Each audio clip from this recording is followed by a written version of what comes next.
Good morning. We'd like to welcome you to the December DAC meeting.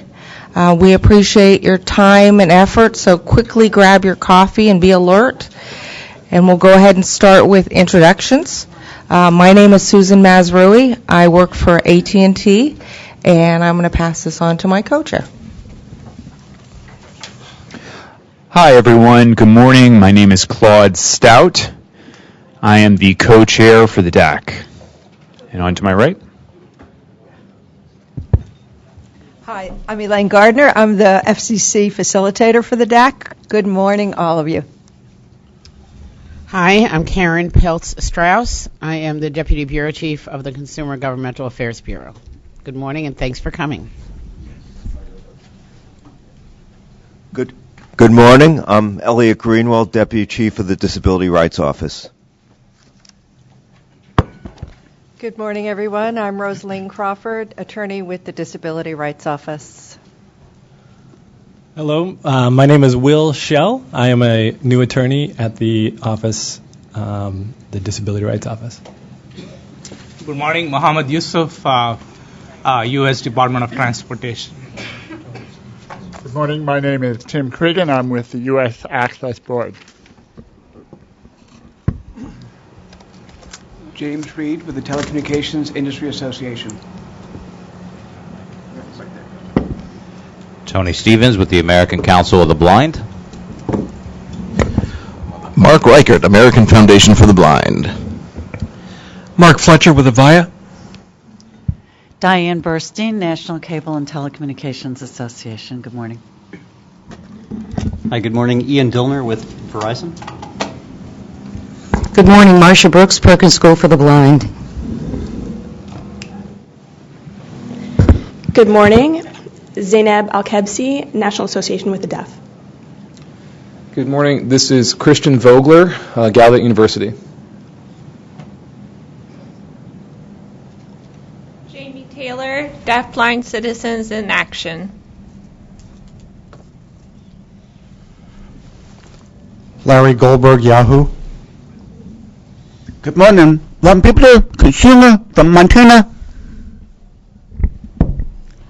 Lisa Hamlin, Hearing Loss Association of America. Good morning. Helena Mitchell, Georgia Tech, Rehabilitation Engineering Research Center. Good morning. Jocelyn Hunter, Columbia Lighthouse for the Blind.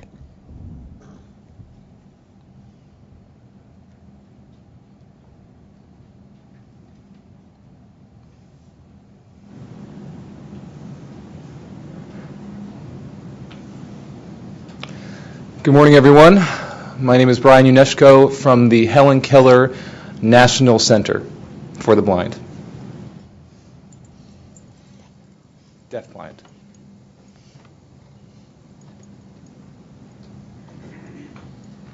Good morning. I am Hannah Thompson. I am a consumer representative from Illinois.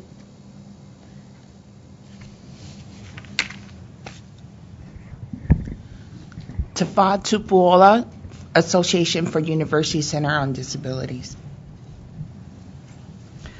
Maggie Nygren, American Association on Intellectual and Developmental Disabilities. Joshua Paila, National Association of Broadcasters. Sam Yale, SSB Burke Group. Good morning. Julie Carney, Consumer Technology Association. Hi, I'm Matt Gerst with CTIA.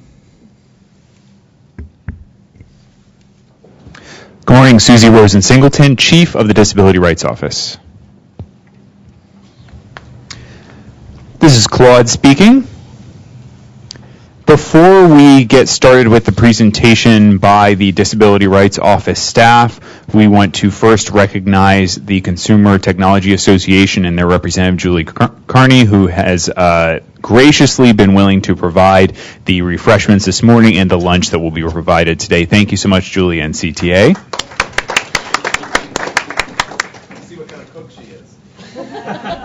You don't want want to know. Julie, did you cook? All night. With love. Wow, excellent. Wonderful work. The breakfast has been delicious. All right. We are going to have a presentation by the Disability Rights Office, DRO, focusing on some recent developments and upcoming events and proceedings. So I will turn over to Elaine, Karen, et al. Thanks so much, Claude. Again, I'm Elaine Gardner, the designated federal officer for the DAC, and I really welcome all of you here today. I'm glad it wasn't sleeting on your way in. I want to thank also Julie Kearney and the CTA for providing the refreshments, and it's so much nicer to have refreshments here for breakfast and lunch, and I really appreciate that. Also, I want to thank everyone here at the FCC for helping with the logistics. Sharita Kennedy, Susan Kimmel, our new attorneys, Will Schell, Mike Scott, Sue Barr, the interpreters, the CMR staff, and CAOD staff. Anybody else I've forgotten, I really appreciate everybody's work. The Wi-Fi code today, a number of you have asked me about that, and it is FCC 082481. Again, that's FCC 082481. Later on, we're going to be having presentations. You may want to either use your own, the Wi-Fi or your own telephone's browser to pick up the presentations, the links the presentation give you. The restrooms are out the door on the right as I'm facing the doors, and straight down the hall and on the left. The program is being live streamed with captions, and public comment can be emailed to livequestions@fcc.gov. I ask that everyone, when they speak, raise their hand and then speak their name and affiliation slowly. And the agenda that is available in both large print braille and regular format at the table as you entered to my left. I wanted to finally say that the lunch that is being provided is for members only and subcommittee members. And I want to pass it on to Karen now. Thanks. Thanks, Elaine. And I'm going to be very brief to pass it on to the DRO team. I just wanted to mention two things. You already know that the Commission has a couple of items scheduled for its agenda meeting next week. One of them is real-time text. And just wanted to mention that there are a few other items on circulation. We do not know the status of those as of yet, so we won't be able to answer any questions about those, but I just wanted to let you know that they are still there. And next, to let you know that, as we've mentioned before, there are plans for continuing this Disability Advisory Committee. We have been working, Elaine has been working very long hours with Susie and I, and working on trying to make sure that the composition is as fair as it has been thus far. We think we've put together a good slate of people, and stay tuned for news about that. And that's it. And now I'm going to pass it along to Susie.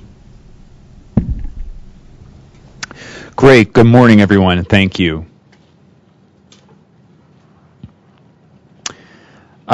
Again, we are so pleased to be here this morning with everyone, and I personally am as well. I want to share with you a few things, particularly about emergency access and what the FCC has been doing recently with regards to disability access for emergency information. First, with regards to emergency access to emergency information on television. As you know, on May 26th of 2015, there was a new rule requiring that broadcasters make sure that any maps, graphical information being visually displayed on TV is accessible through the secondary audio stream by being video described. That has been found to be challenging to achieve. NAB, the National Association of Broadcasters, have requested a waiver of this requirement. And we reviewed that request and granted a waiver for 18 months. That waiver expired November 26th of 2016. This was last month. The NAB and two other organizations, the American Council of the Blind and the American Foundation, not Federation, the American Foundation of the Blind, duly requested that waiver be extended for another 18 months. On November 16th of 2016, we granted that request for waiver extension. That waiver will continue for an additional 18 months, expiring May 16th of 2018. And those petitioners must provide a status report on their progress, and that must be provided to the Media Bureau and the Consumer and Governmental Affairs Bureau at the Commission. That will be in 1 year in order to inform us about their efforts to continue to develop a technological solution to this problem. That is one item we wanted to update you on. Our next update is about the emergency alerting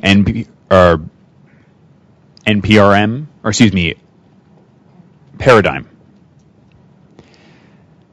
The EAP. We have a document that in January 28th, we proposed rules about improving access to emergency alerts in general and how to leverage new technology. For example, text-to-speech, alert signaling, ASL video alerts, and this was proposed back in January. The comment period closed June 7th. And it is now on the December 15th open meeting agenda. We will be finding out more at that open meeting. I hope you're able to come. The final item is about WEA, Wireless Emergency Alerts. WEA. September 29th, at the open meeting, we passed new rules. You all helped in commenting on those proposed rules here. Those new rules required a number of things, including expanding the length of wireless emergency alert text from 90 to 360 characters. All those alerts must be capable of including phone numbers and URLs as well. At that meeting, an FNPRM, further notice of proposed rulemaking, was also released to seek comment about additional future technologies for WEA, like, for example, multimedia and multilingual alert content, and to ensure that we continue to seek comment about the feasibility of incorporating these type of features into WEA as technology progresses. The comment period will be closing for that item on January 9th. Another thing about that particular proposed item is consumer education about WEA and consumer choice in receiving WEA. How can we do outreach to consumers about WEA is also included in there. And those are our three most recent updates on emergency communications. Before I turn it over to our next office member, I want to just say that I am truly honored and pleased to have been able to work with you for the last 2 years at the DAC. I can't believe that this is the last meeting for this chartered DAC. You've done phenomenal work, and we truly look forward to implementing all of your actionable recommendations. Thank you so much for your dedication, your engagement. You have been a great inspiration to all of us at the FCC. Thank you.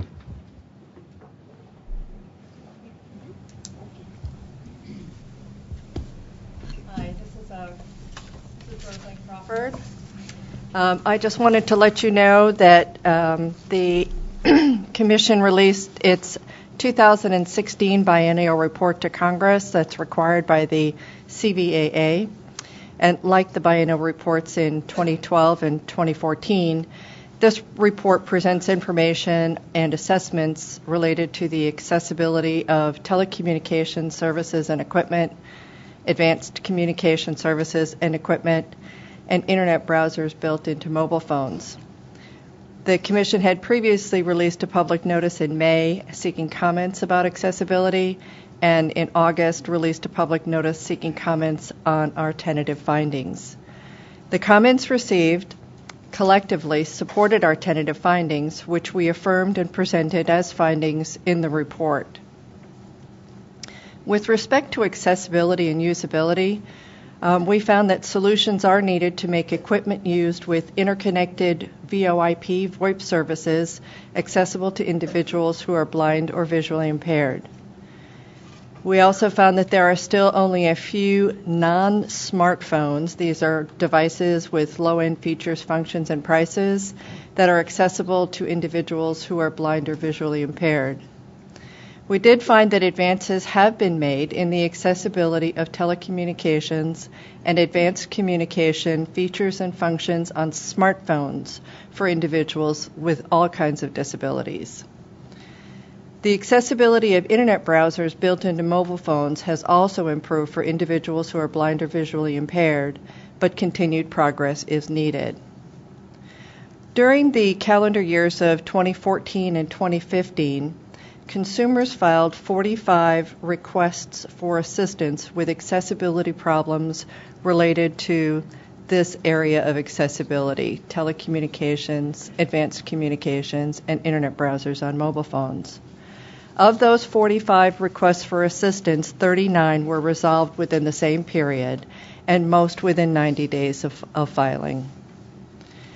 With respect to new communications technologies that Congress also required us to report back on, we found that barriers exist with respect to some new communications technologies, such as web conferencing and with video conferencing that is not interoperable.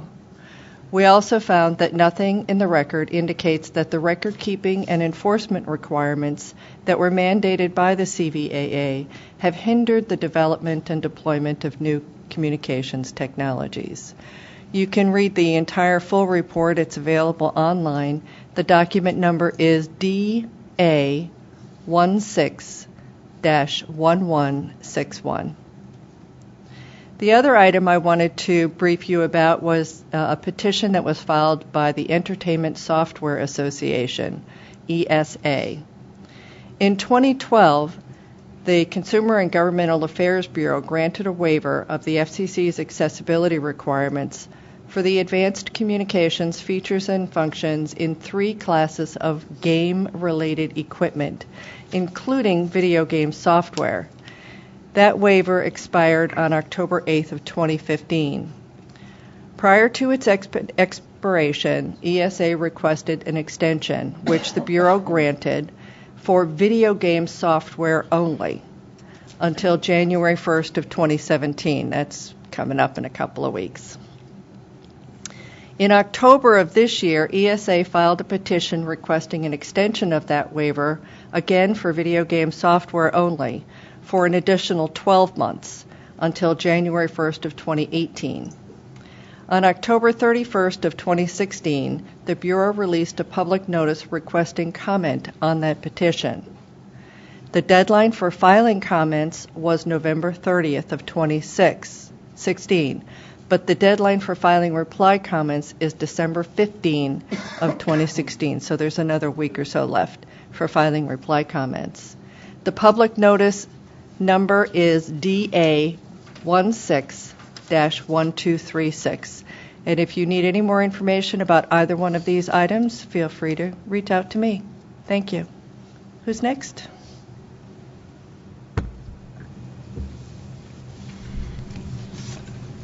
Hi there. I just wanted to let you know, we talked a great deal at the last meeting about the cognitive disability best practices, and the white paper that was released, that was to be released right after the meeting. On October 6th, that white paper was released.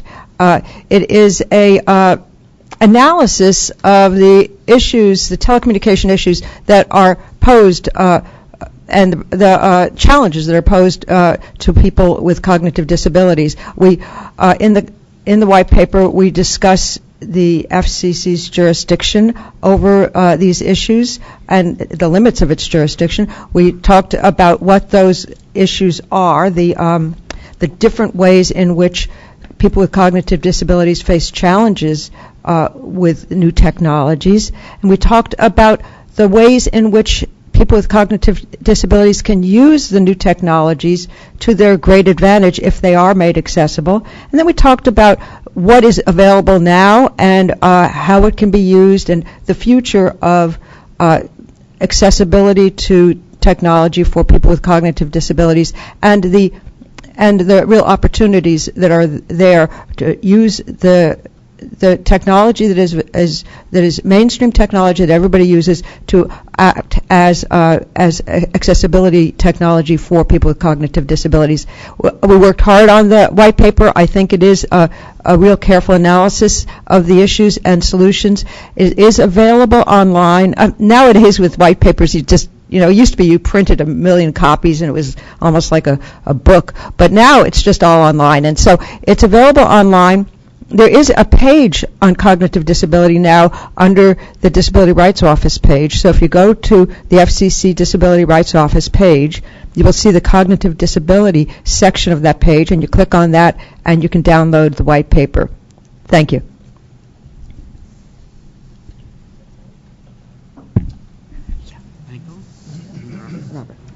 Great. I'm supposed to wave my hand. All right.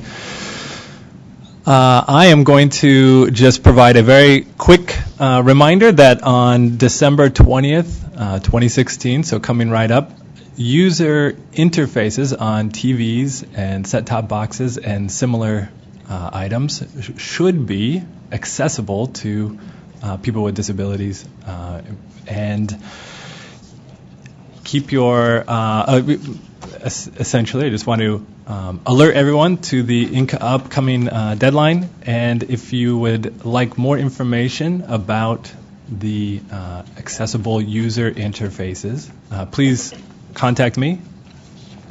And also, after December 20th, you can reach out to the Help Center if you are finding user interfaces that are not accessible.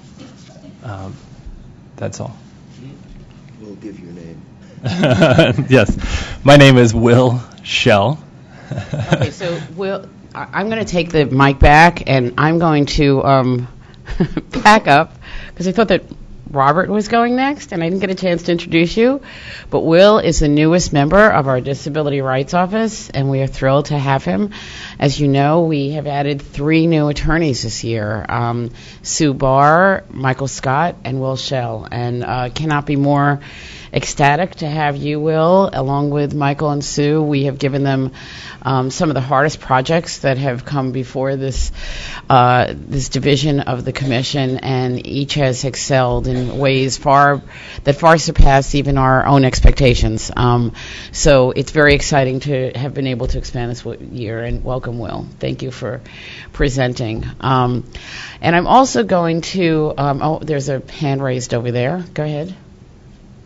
Could Will Shell, or could his email be sent out so we could contact him about what he just mentioned? Sure. Of course. And spell your last name? Yes. So my email is my first name, period, my last name, at FCC, which is Will, W-I-L-L, dot S-C-H-E-L-L at fcc.gov. And that's generally true of almost all of our emails, where it's our first and last name, unless you have somebody like Susie and me that have 3 names, and then you have to figure out which one applies. But somehow you guys do, and I still get your emails, so I'm not worried about you. So I'm just going to take it back for a second. Allison was going to be here. She's gotten detained. I'm going to just give some thanks, and it's going to be heartfelt thanks. But this is just initial thanks, because we're going to be having a celebration later on today. But I want to send these thanks from both Allison and me as the chief and deputy chief of CGB. Later on, I'm going to also have a statement from the chairman. Unfortunately, he is out of town today and is very, very sorry that he could not make it. Oh, yes, okay, and I'm being told to also talk about DVC, which I will in a second. But just look for a statement from the chairman later. We are also going to have a visit from Commissioner Rosenworcel. So for any of you planning on ducking out early, please don't. There's lots of festivities to come later in the day. Before I mention the heartfelt thanks that I'm about to do, I do want to mention that we had a direct video communications showcase. It was on November 4th. Many of you are familiar with our direct video communications program that's going very well, a program to enable people that use sign language to make calls to call centers using sign language to reach a person at the call center who can sign to that individual. And many of you know, and I've mentioned this before, and I will continue to mention it, that Greg Leibach, who's in the audience, started this here at the FCC, and it has been an extraordinary success. The number of video relay calls, I think the number of relay calls in general to our agency has plummeted, and the number of calls by video, direct video, has skyrocketed, showing a great appreciation for this technology, which is, I can't even say it's new. Video communication has been around for a while, but great appreciation for our having taken advantage of the ability to use broadband to communicate directly with people who sign. It just makes a lot of sense, and we are still encouraging other federal agencies to adopt this, state and local governments, as well as corporations. So we continue our efforts to push this as a smart technology that is ripe for the 21st century and without using intermediaries. So anybody that wants more information about that can contact me or Robert McConnell. It's going to be, I think, a project that lives on for quite a long time and hopefully has a lot of success. So I just want to take a couple of minutes now to do some thank yous. Again, we'll probably do some more later, but initially I want to thank, again, this is from Allison and me, I want to thank all of you. The amount of time and effort that you have put into this committee is awesome, are awesome. You have your own work. You do not get paid. Many of you either use your own funds or the funds of your affiliated organizations, and the work that you do, we recognize, is on top of the work that you already have for your own companies and your own organizations. Notwithstanding that, the products that you have produced have been remarkable.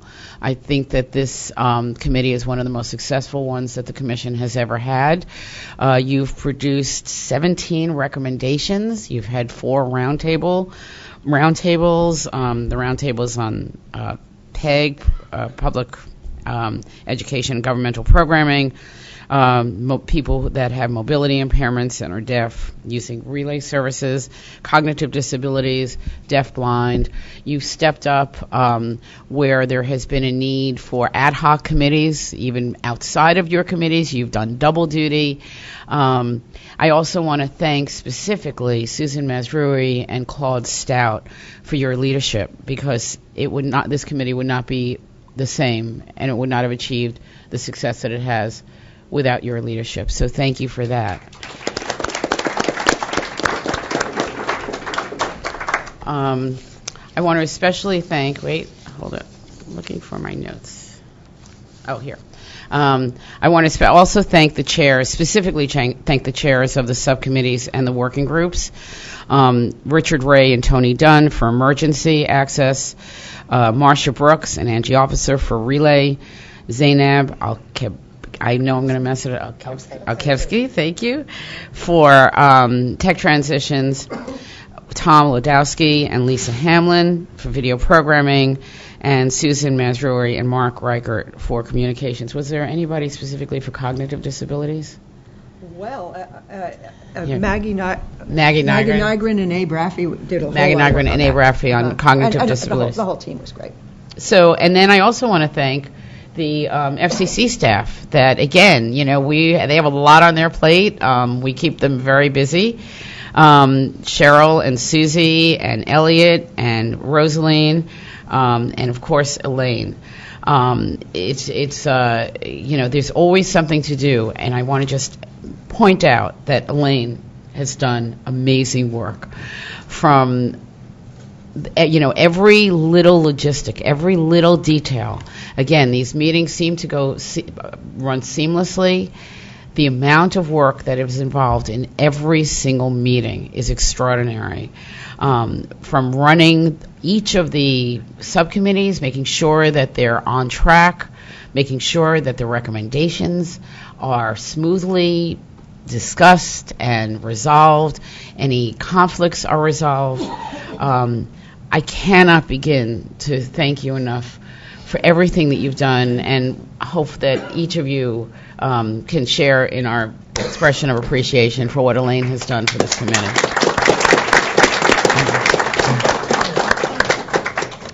So I think that, you know, basically you just have to know that the recommendations that you've produced have, as you know, been taken very seriously. As you know, one of them, or a couple of them were on real-time text, a couple of them on relay, several of them, most of them actually, have been either incorporated into our work or are under serious consideration. And you followed our wishes for actionable recommendations, and again, we can't thank you enough for that. So, and finally, I just want to also again thank, as Elaine has, all of the support staff, all of the people in CAOD, our outreach division, our disability rights office, and in the FCC's front office, that have helped with all of the logistics, from taking incoming calls on a daily basis, or rather at the meetings, from outsiders, from passing out lunch, from cutting cake, which will be done later by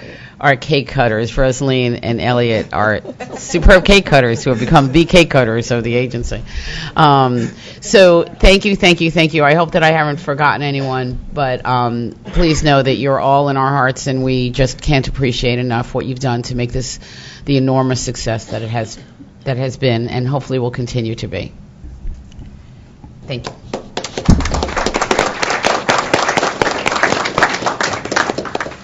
And this is Susan Mazrui, and we want to thank the staff as well, and all the folks at COAD and the Disability Rights Office. And since I have now moved to Washington State, I really appreciate the 10 o'clock emails that I get from them are now at 7. So I think there's been a lot of very, very hard work, a lot of weekends missed and evenings missed, and we appreciate that, not just of the folks at the FCC, but all of you. And we really appreciate the hard work. But being the taskmaster that I am, we're going to move on to the Video Programming Subcommittee report with Lisa Hamlin. So thank you.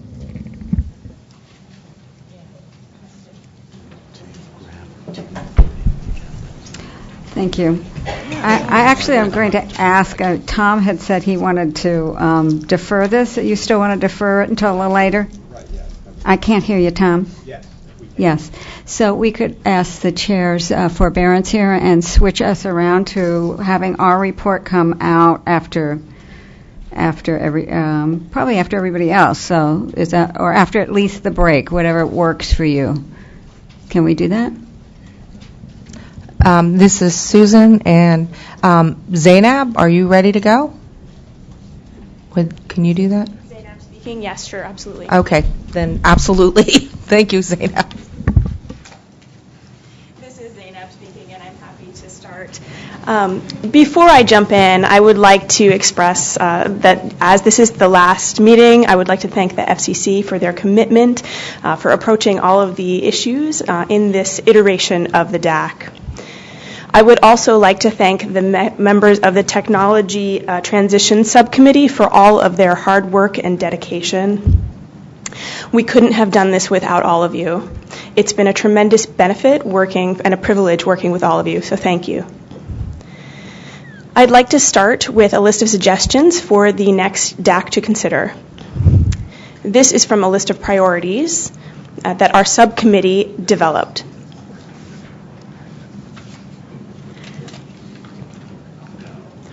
Whereas the Internet of Things, collectively internet-connected devices that will facilitate technologies to support connected home life, transportation, commerce, and civic solutions, is growing and poised to profoundly change the American economy and American society in the coming years. Is that right?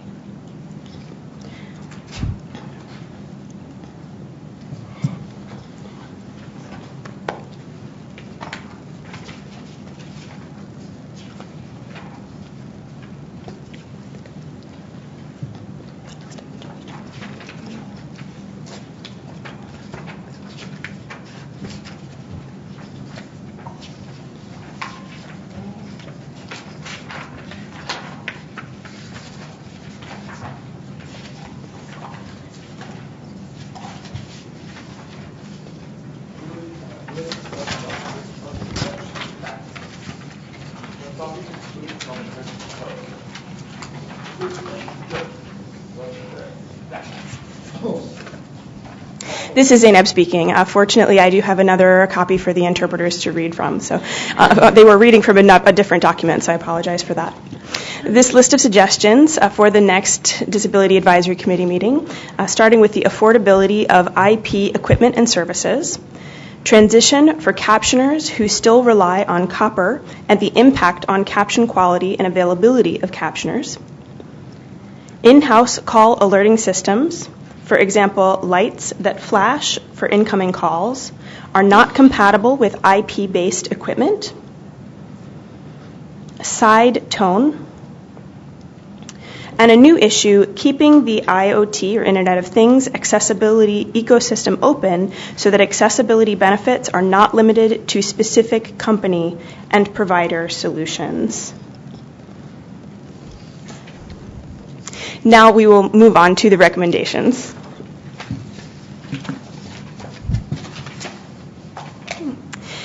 In the Whereas section, number 1, whereas the Internet of Things, collectively, the internet-connected devices that will facilitate technologies to support connected home life, transportation, commerce, and civic solutions, is growing and poised to profoundly change the American economy and American society in the coming years.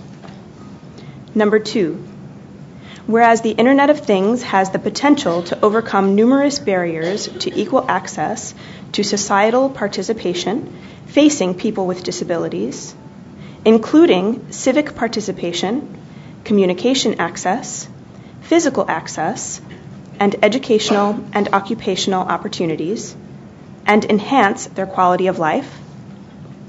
Number 3, whereas some examples of contexts where Internet of Things may be leveraged to increase accessibility support and services for people with disabilities, including smart home applications, independent living, smart transportation, smart environment, smart cities, job integration, education and learning, two-way person-to-person communications, and other assistive technologies. Number 4, whereas the Internet of Things has the potential to impose new challenges for people with disabilities to directly interact with Internet of Things products and service features, or to interact with Internet of Things powered services intended to offer modes or capabilities for user interaction, if accessibility is not accounted for in their development. Number 5, whereas some examples of these challenges include Internet of Things systems that are orally based without text displays or text input, such as voice recognition interfaces, which may exclude deaf, hard of hearing, and speech-disabled people who cannot use those interfaces, Internet of Things systems that are visually based without tactile and oral input and output, which may exclude blind, visually impaired, print disabled, and deafblind people who cannot use those interfaces. And Internet of Things systems with only tactile interfaces, which may exclude people with mobility disabilities who cannot use those interfaces.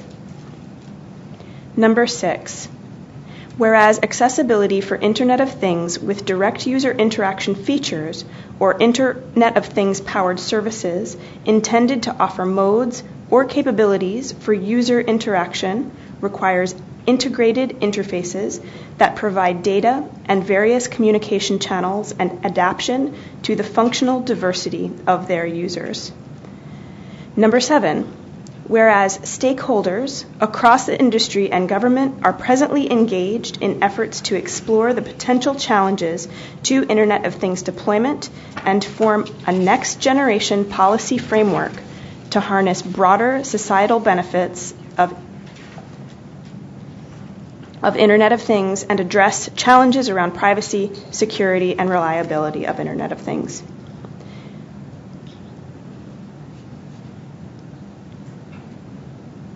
Number 8, whereas those efforts should also raise awareness among industry, government, and consumer stakeholders about the need for human-facing Internet of Things products and services to be implemented consistent with universal design principles to the extent achievable, and also to provide the capability to interface with assistive and accessible technologies in order to encourage the accessibility of Internet of Things for people with various abilities. Number 9, recommended that while the DAC offers no opinion about whether or, if so, the extent to which the Federal Communications Commission has jurisdiction over Internet of Things products and services, that the DAC encourages the FCC to consider engaging the appropriate stakeholders, including industry, government, research, and consumer stakeholders, to encourage efforts to raise awareness among these stakeholders about the need for Internet of Things products and services with direct user interaction features or Internet of Things powered services intended to offer modes or capabilities for user interaction to be implemented consistent with universal design principles to the extent achievable, and also provided with capabilities for interfacing with assistive and accessible technologies. And number 10, recommended that in the course of that effort, the FCC consider seeking the recommendations of various industry, government, research, and consumer stakeholders about the accessibility benefits and challenges of Internet of Things products and services within the Commission's purview for people with disabilities and identify possible solutions for maximizing those benefits and overcoming those challenges. That concludes our recommendations. Thank you.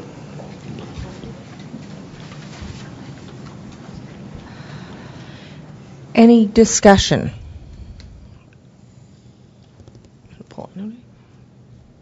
Discussion? No discussion? Okay. Oh, go ahead.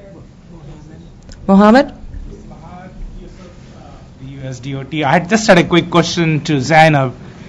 You've used, such as in item number 9, ending with accessible technologies. I'm wondering why inclusive ICT technologies were not mentioned.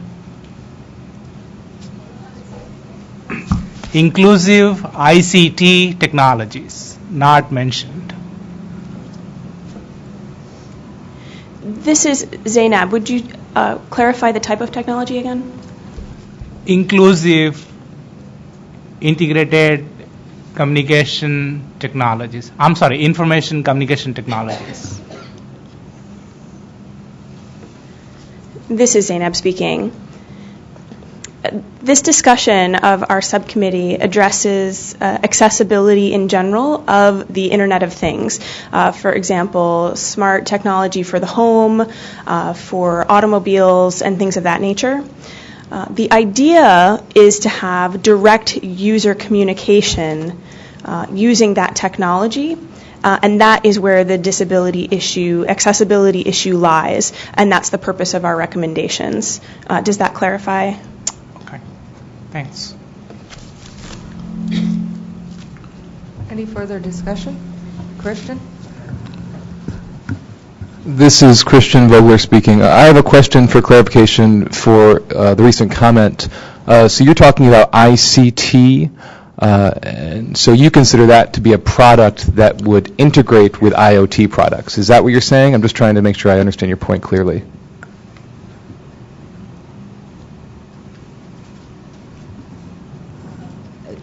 That was to Mohammed. Yeah.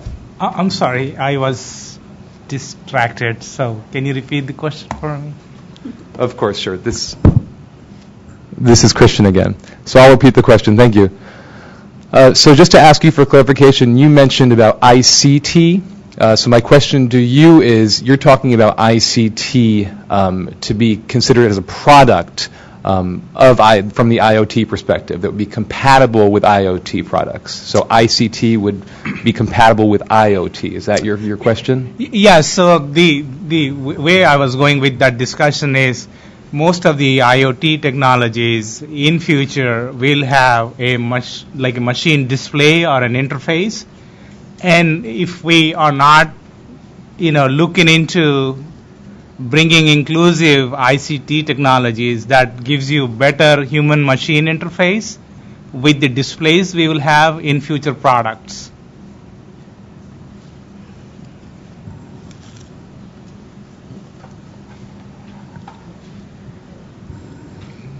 This is Christian. Zainab, Christian speaking again. So for number 9, which you had mentioned, in another section, Zainab is saying, it had been covered. We provided that in number 9, which specifically says the need for IoT products and services with direct user interaction features or IoT-powered services intended to offer modes or capabilities for user interaction to be implemented consistent with universal design principles to the extent achievable, and also provided with capabilities for interfacing with assistive and accessible technologies.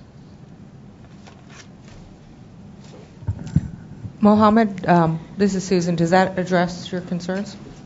Yes. And I think it's in a broader sense, it gets you to that, but with universal design, you also mentioned inclusive ICT technologies, so I'm fine with that. And Helena, I understand you have a question? I wanted to tell Zaina, this is excellent what your committee is doing, because at Georgia Tech, and I know across the country and a lot of other locations, we're all very much involved in IoT and looking at questions like how it affects smart cities, transportation. Universal design is really critical, and also we're looking to areas of wearables and next generation. So I really want to compliment the subcommittee, because I think you guys did a great job on this. And Zainab? This is Zainab speaking. Thank you, Helena. I appreciate that. Back to Mohammed, that section that recommends IoT products also discusses IoT-powered services, so it unlocks the potential for integration. And we have had some discussions maybe 2 months or so ago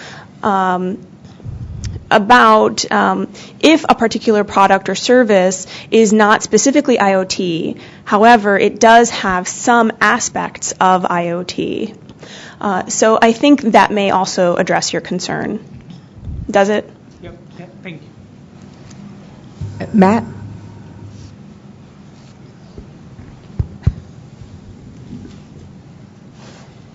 Hi, this is Matt Gerst with CTIA.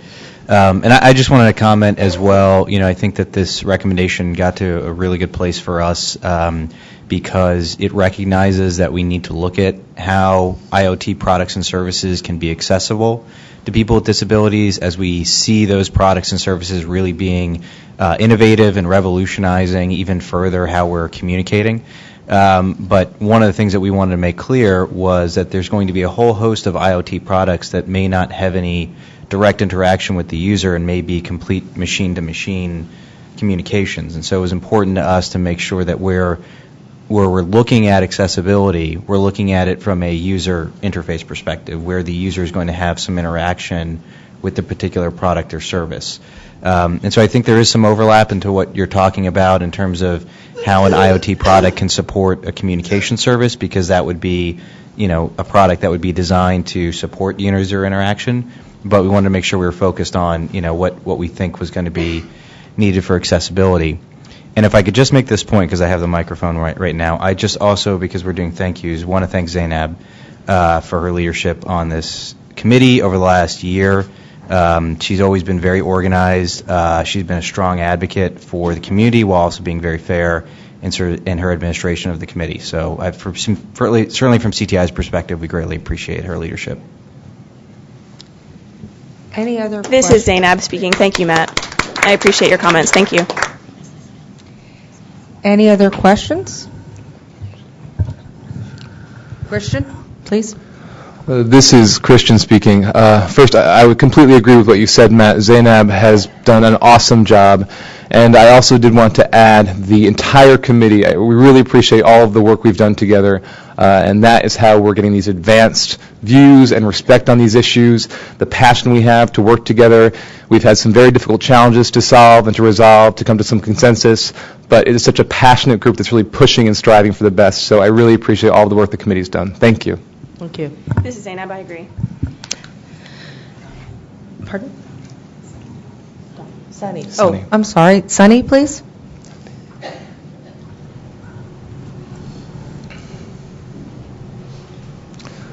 Al Sonnenstrahl here of DSA, Deaf Seniors of America. I would also like to commend the committee for their outstanding work. All of the projects and recommendations have been incredible. One concern that I have that applies to the entire effort is the backup, that we've become more reliant on the internet. And suppose the internet were to break down, what would be in that case something that would ensure that we have some type of backup to ensure consistency of services that we can actually depend on? So this is a general concept I'm proposing. Thank you. And Zainab, would you like to respond to that? It's a big This is Zainab speaking. area. Absolutely. Ali, I understand your concerns, but the purpose of our subcommittee meeting was to discuss technology, and that is what we're looking at, the transition to new technology. So, Al, this is Al again. I just would like you to keep that in mind, certainly, as we look into these things, to consider backup, not just focus on technology alone, but the idea if these technologies were to break down in some cases, what would be our backup? And this is Susan. I appreciate the insights on that as well. I think that that's a critical issue, and I appreciate you raising it. Sorry? Oh, and Zainab? This is Zainab speaking. Yeah, we absolutely have considered that. For example, with real-time text, we have made some recommendations for backwards compatibility for TTY. So we have absolutely kept that in mind with modern technology. We have definitely not left that issue off the table. So we will continue that to think about that and how it can be backwards compatible with previous technology. And Christian? Christian speaking. Thank you. And if I understand you correctly, you're also concerned about the reliability. So part of the issue is technology and the transitions, not to exclude those who are still using older technologies, but also having connection reliability on other devices. So if there's electrical outage. If there are electrical outages, for example, how would we have access to these devices and these needs for survival and the critical elements, those systems that we rely on? And I believe, based on your discussion, that you have these concerns, and I understand that. So I think this would be a general issue, not just for accessibility, but it would be also something to consider for other issues, for other people with disabilities. It would certainly have more impact for those populations, but it's also a concern for the general population. An excellent point. Any other questions on the recommendation that's proposed? Any questions? Any questions? Okay, we will go ahead with the vote. Would you like to start, Claude? Mrs. Claude Stout, voting yea.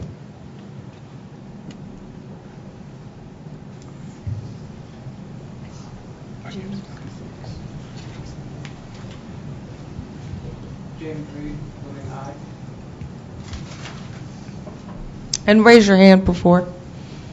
So they can- Tony Stevens, voting aye. Tony, raise your hand and repeat. Sorry, thank you, Ellie. Tony Stevens, voting aye.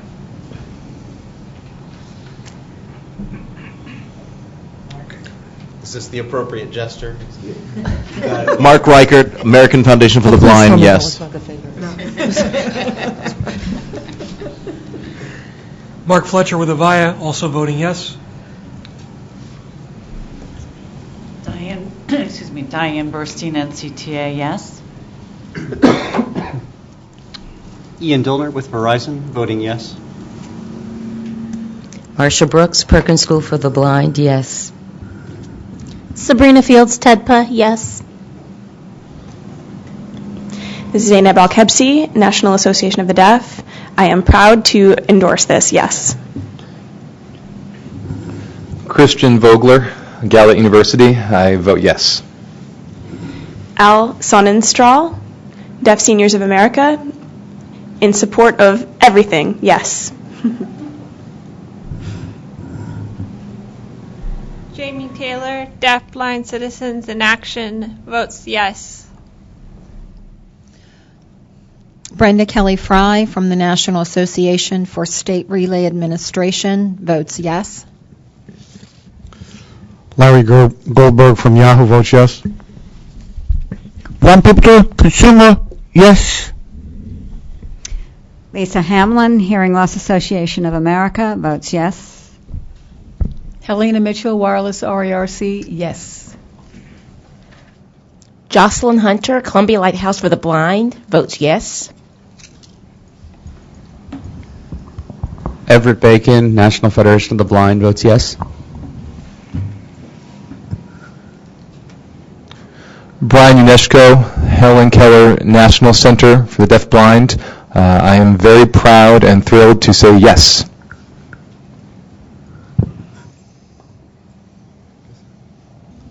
Tom Litkowski, Comcast, yes.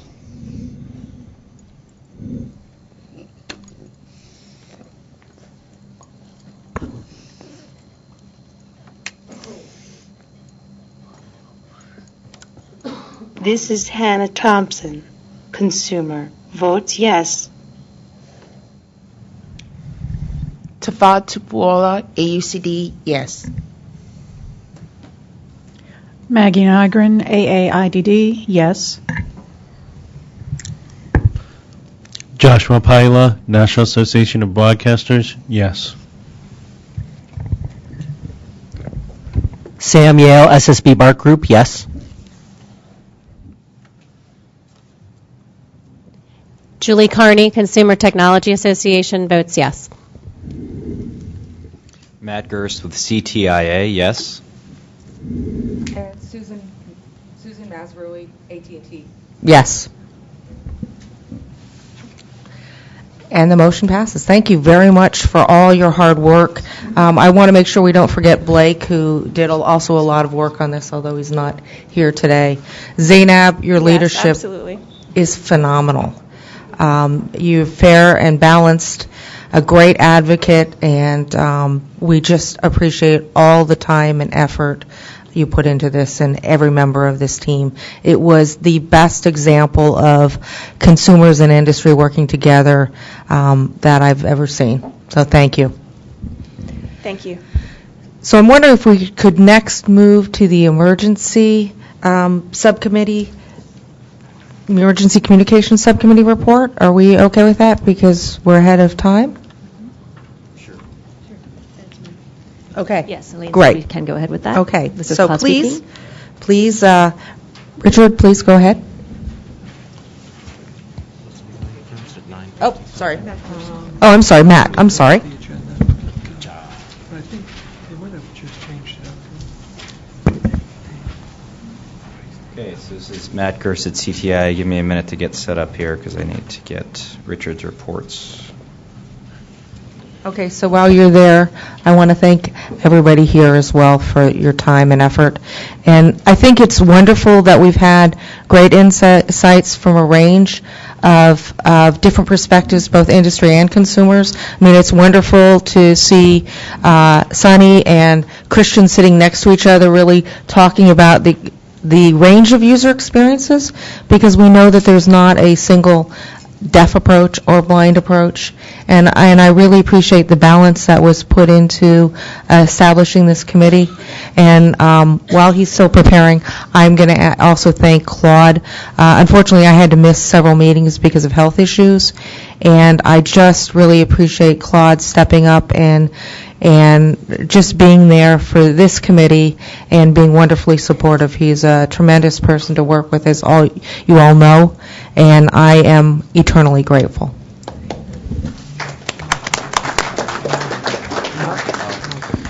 Okay. Susan? Yes, Mark? Mark Riker, just a quick question. The Braille agenda I have indicates that the Video Programming Committee was supposed to be going first. Yes. I don't particularly care which order goes which, but when will we expect that report to happen? That will happen after the break. They asked to do that. Okay. Perfect. And so we're Thank just you. trying to make things, shake things up, make sure everybody's on their toes, Would expect ready to be nothing less called of on. you, Matt. Yes. and Matt, thank you. Okay, this is Matt Gers with CTIA. I was asked or volunteered to deliver the reports as Richard Ray is unable to attend, and Tony Dunn, I believe, recently left Entrado and so is unable to serve. But we want to thank both of them for their leadership on the Emergency Communications Subcommittee. A lot of work was put in over the last 2 years, and so these final reports are sort of the culmination of activities over the last 3 months, and certainly look forward to discussing these issues in the future. So, most of the reports are in Richard. So, imagine I'm Richard for a moment, reading these. But first, I'll start off with a thank you from Richard. Richard would like to take this opportunity to express his profound appreciation for the opportunity to serve on the Disability Advisory Committee. Like the Emergency Access Advisory Committee, it is the most amazing and humble experience. Elaine Gardner, Karen Strauss, Rosaline Crawford, Cheryl King, Greg Leibach, Susie Singleton, DAC co-chairs Claude, Susan, Andrew Phillips, former DAC co-chair. Please accept his most sincere thanks, and he also would extend a special thanks to Tony Dunn, Cheryl King, along with the other subcommittee members for their opportunity to work on several projects that were submitted to the FCC. Turning first to Richard's update on an issue that he brought to the committee at the last meeting, which is TTY support in the Apple iOS platform. This report reflects the views only of Richard Ray. This was not an issue that was specifically discussed by the Emergency Communications Subcommittee, but Richard brought this to the committee, the full committee at the last meeting, and felt the need to provide an update on this issue. So, starting Richard's report. This is a follow-up report from Richard Ray's statements from the September 22, 2016 Disability Advisory Committee meeting. At the September DAC meeting, Richard raised questions about Apple's new operating system, iOS 10.0.1, and support for teletypewriter for the deaf, TTY. In conversations between Richard Ray and Apple representatives, Richard has confirmed that Apple's iOS 10.0.1 does in fact support built-in TTY functionality. Tony Dunn and Richard Ray participated in a telephone meeting with Sarah Herlinger, Apple's Senior Manager for Global Accessibility Policy and Initiatives, and a 13-year company veteran, along with her engineers on October 14, 2016. The DAC should note that the September report of Richard's and the subsequent discussion were initiated, and this report represents the views of Richard Ray. To clarify Richard's comments at the September 2016 DAC meeting, Richard mentioned that Apple's iPhone software TTY does support the capability to activate TTY equipment at a 911 center. Richard worked with Apple to confirm that he was able to effectively make software TTY calls to both the LAPD and California Highway Patrol during his testing. Richard has since performed further testing on an Apple iPhone supporting iOS 10.0.1. He confirmed that when he initiated an iPhone software TTY call, it was answered by a hearing calling party. TTY audio tones were emitted and was heard. Apple has said that iPhone software TTY does send tones that can activate equipment at a 911 call center, a PSAP. Apple tested this functionality and the tones worked in those tests. However, there does not appear to be any standards governing the number of TTY tones that should be sent and received by a 911 call center. In fact, hardware TTYs have included disclaimers that sending tones does not guarantee that the 911 call center will properly respond to those tones. Further, Richard's discussion with Apple also demonstrated that 1. New iOS TTY does not allow VCO voice carryover to allow the caller who is deaf to speak, and HCO hearing carryover to allow person who can hear but cannot speak to type back to the other end user, including for communicating with a 911 telecommunicator. iOS accessibility settings include an option for the user to answer all incoming calls as TTY, but the setting reverts to voice when the phone is fully powered off and turned back on. The preferred option is for all calls to be answered as TTY when software TTY is enabled, and for this setting to remain in effect once set, regardless of reboot. 3. TTY caller may set up TTY differently to call a 911 call center in the time division multiplexing TDM legacy world. Some people use a coupler that would allow a 911 telecommunicator to hear background noise.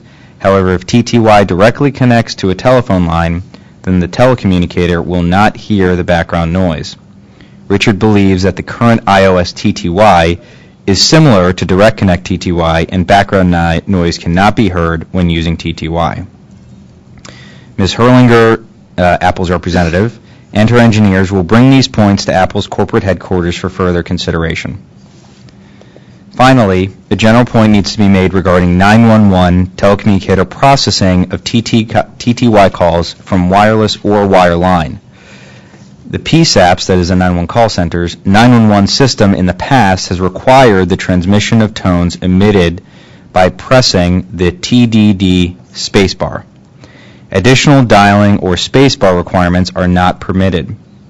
Sending TTY tones to a 911 call center does not guarantee that the 911 center equipment will properly respond to those tones. In fact, hardware TTYs have included disclaimers that sending tones is not a guarantee that the 911 call center will properly respond to those tones. For this reason, telecommunicators at the 911 call centers need to remember that when a silent call is received, a telecommunicator should always interrogate the silent 911 call as a potential TTY call to 911.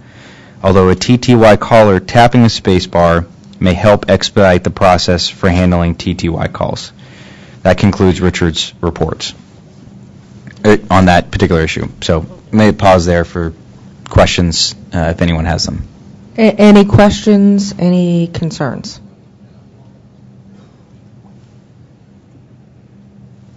Seeing none? Okay. Okay.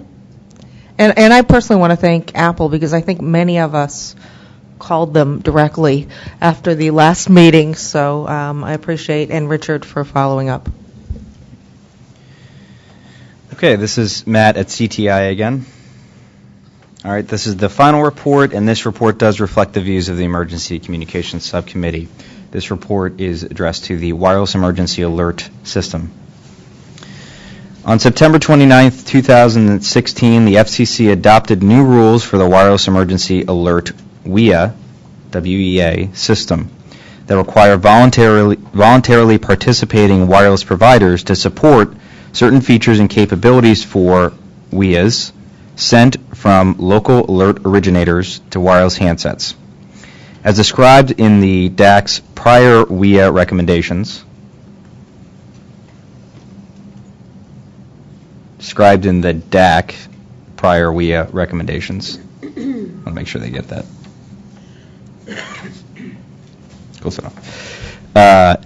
The new rules are intended to promote the wider use and effectiveness of WIA and to make such messages more accessible for individuals with disabilities. During the Emergency Communications Subcommittee meeting on October 26th, we reviewed highlights of the new rules, including increasing the maximum length of WIA messages from 90 to 360 characters for 4G, LTE, and future wireless networks. The inclusion of embedded phone numbers and URLs in WIA alerts. Alerts that best approximate the target area specified by the alert originator to more specifically target geographic areas to avoid over-alerting. Create a new class of alerts, public safety messages, to convey essential recommended actions that can save lives or property, such as emergency shelter locations or boil water orders. It supports the transmission of Spanish language alerts, and the new order makes it easier for state and local authorities to test WIA, train personnel, and raise public awareness about the service. In addition, we noted that the FCC also issued a further notice of proposed rulemaking that seeks comment on the following: how to achieve the inclusion of thumbnail-sized photos and symbols in public safety messages, whether to incorporate future technical advancements to improve WIA, such as multimedia and multilingual alert content, including American Sign Language, and how to improve consumer choices in education about WIA. The Emergency Communications Subcommittee believes that submitting comment in response to the FCC further notice of proposed rulemaking is not needed at this time because the DAC approved and submitted two separate WIA recommendations to the FCC in June of 2015 and June of 2016. In those recommendations, the DAC recognized that reasonable enhancements to the WIA system may assist WIA alerting originators to improve the ability to warn the public in the U.S. and U.S. territories. Further, those recommendations addressed issues raised in the FMPRM, and thus no further DAC comments are necessary at this time.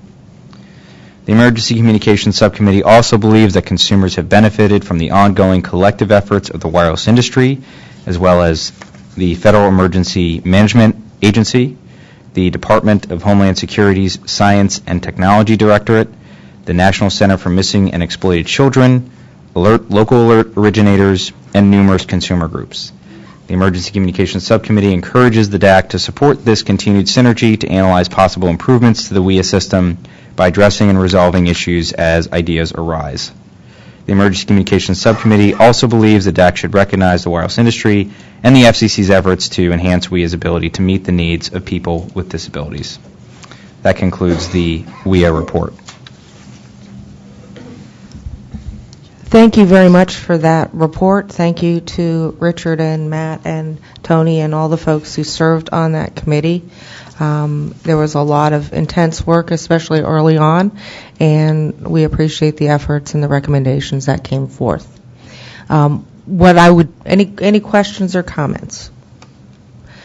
In that case, I'm going to propose that we take a quick 15-minute break. Oh, sorry. Oh, Matt? Mark. I'm sorry, Mark. Reichert? Mark Fletcher with Avaya. I just wanted to add on to the comment that Richard made with querying 911 calls for TTY and the potential impact that the iOS software TTY could bring to a PSAP center. We know today from news reports that anywhere from 70 to 85% of calls into a PSAP are, in fact, wireless calls. And if you look at any news article out there, you'll find that of those wireless calls, probably 30% or more are what are referred to as butt dials or inadvertent 911 calls. Anecdotally, speaking with 911 dispatchers, it is absolutely common protocol and procedure to poll a silent call to see if it's TTY. However, they only do that on wireline calls. Number one, you've got a low amount of TTY calls to begin with.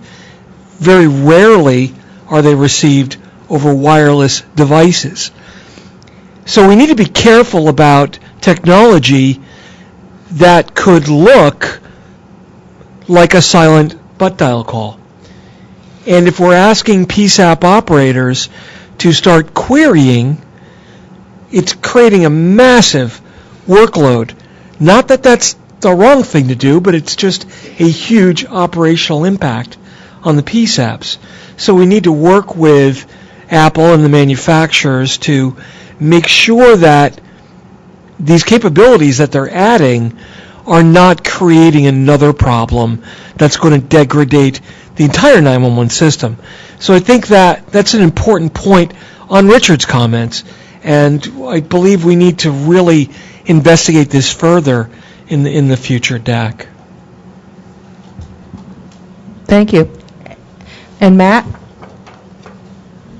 Thanks, Matt Gerst with CTIA. Just wanted to respond, Mark. I mean, I think you're making a good point about the silent call issue. We do know, and we've talked about this before, that there is a low incidence of wireless TTY calls in general, to the extent we don't have a lot of evidence of that, which is why we understand the FCC is moving, towards a real-time text capability, with the idea that that capability would also be delivered to 911.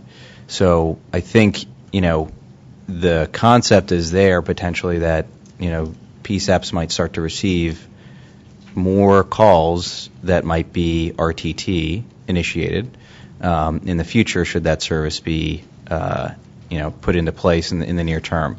And I think the recommendation for the next DAC might be more to work with the public safety community on how to evaluate their procedures for receiving these types of calls, because as we know, this is where there's a lot of activity going on here, and I think to your point, if the PSAPs and public safety community are looking at this as a silent call situation or a non-service initialized or an inadvertent call, that procedure may need to be reevaluated in light of the new service that might be deployed soon.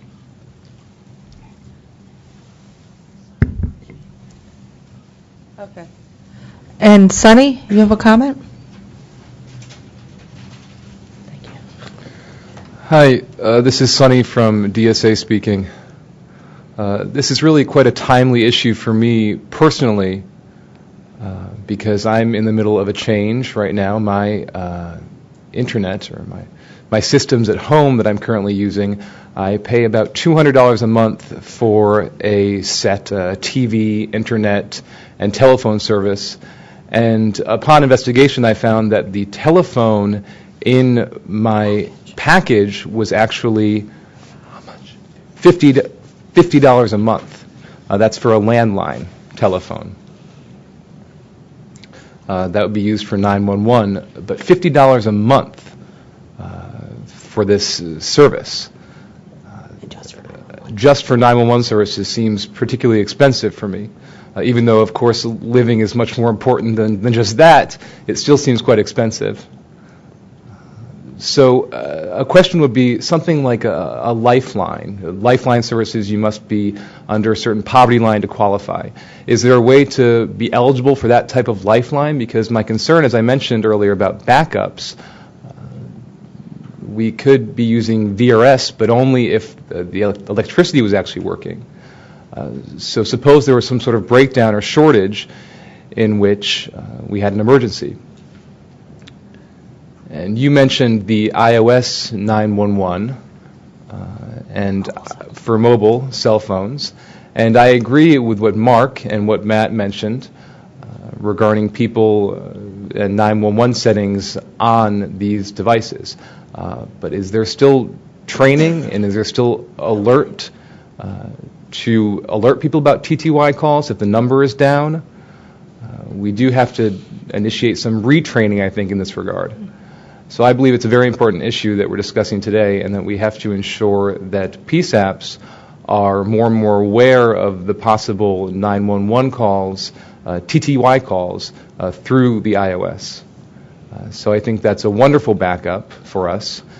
and it can be the battery itself sometimes connects to the cellular network. That can be separate from the internet.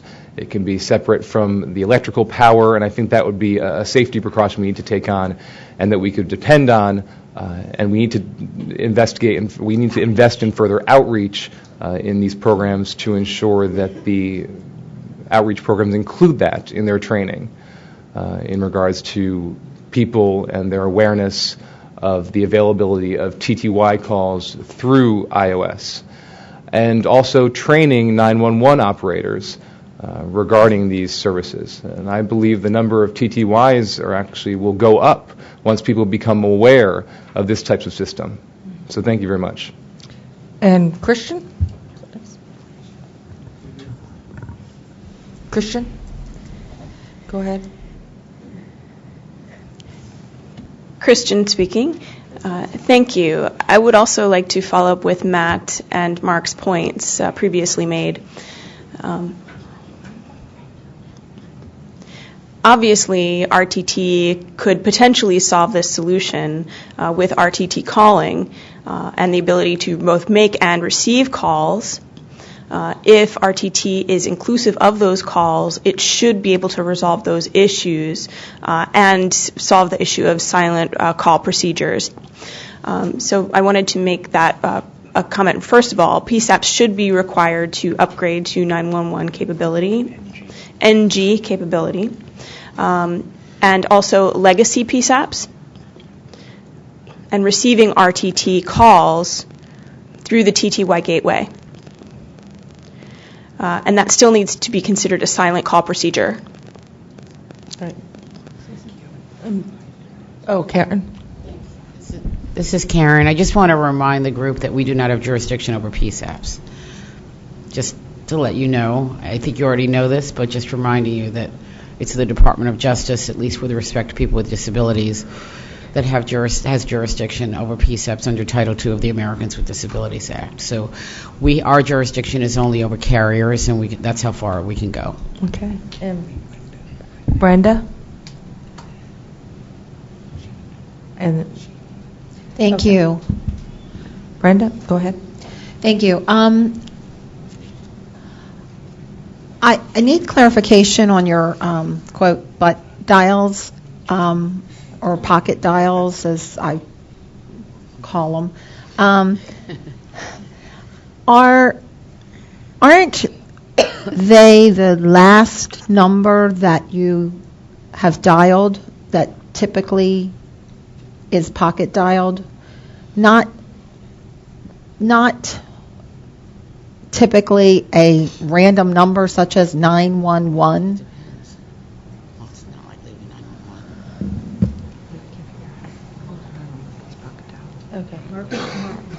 Okay, Mark?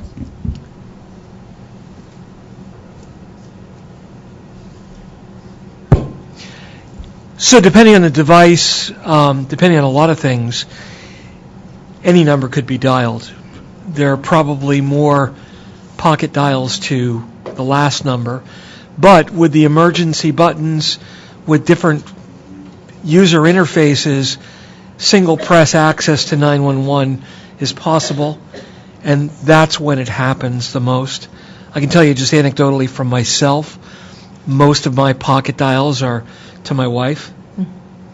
I have pocket dialed 911 by accident or note because I've gotten the call back and didn't even know it happened. So it does happen quite often. It can be improved through user interfaces, and there are recommendations out there, but there are still. I just read an article online, San Francisco. 30% of their wireless calls were accidental pocket dials to 911. So 80% of their calls are from wireless. 30% of that 80% were in fact pocket dials. That's a lot of calls.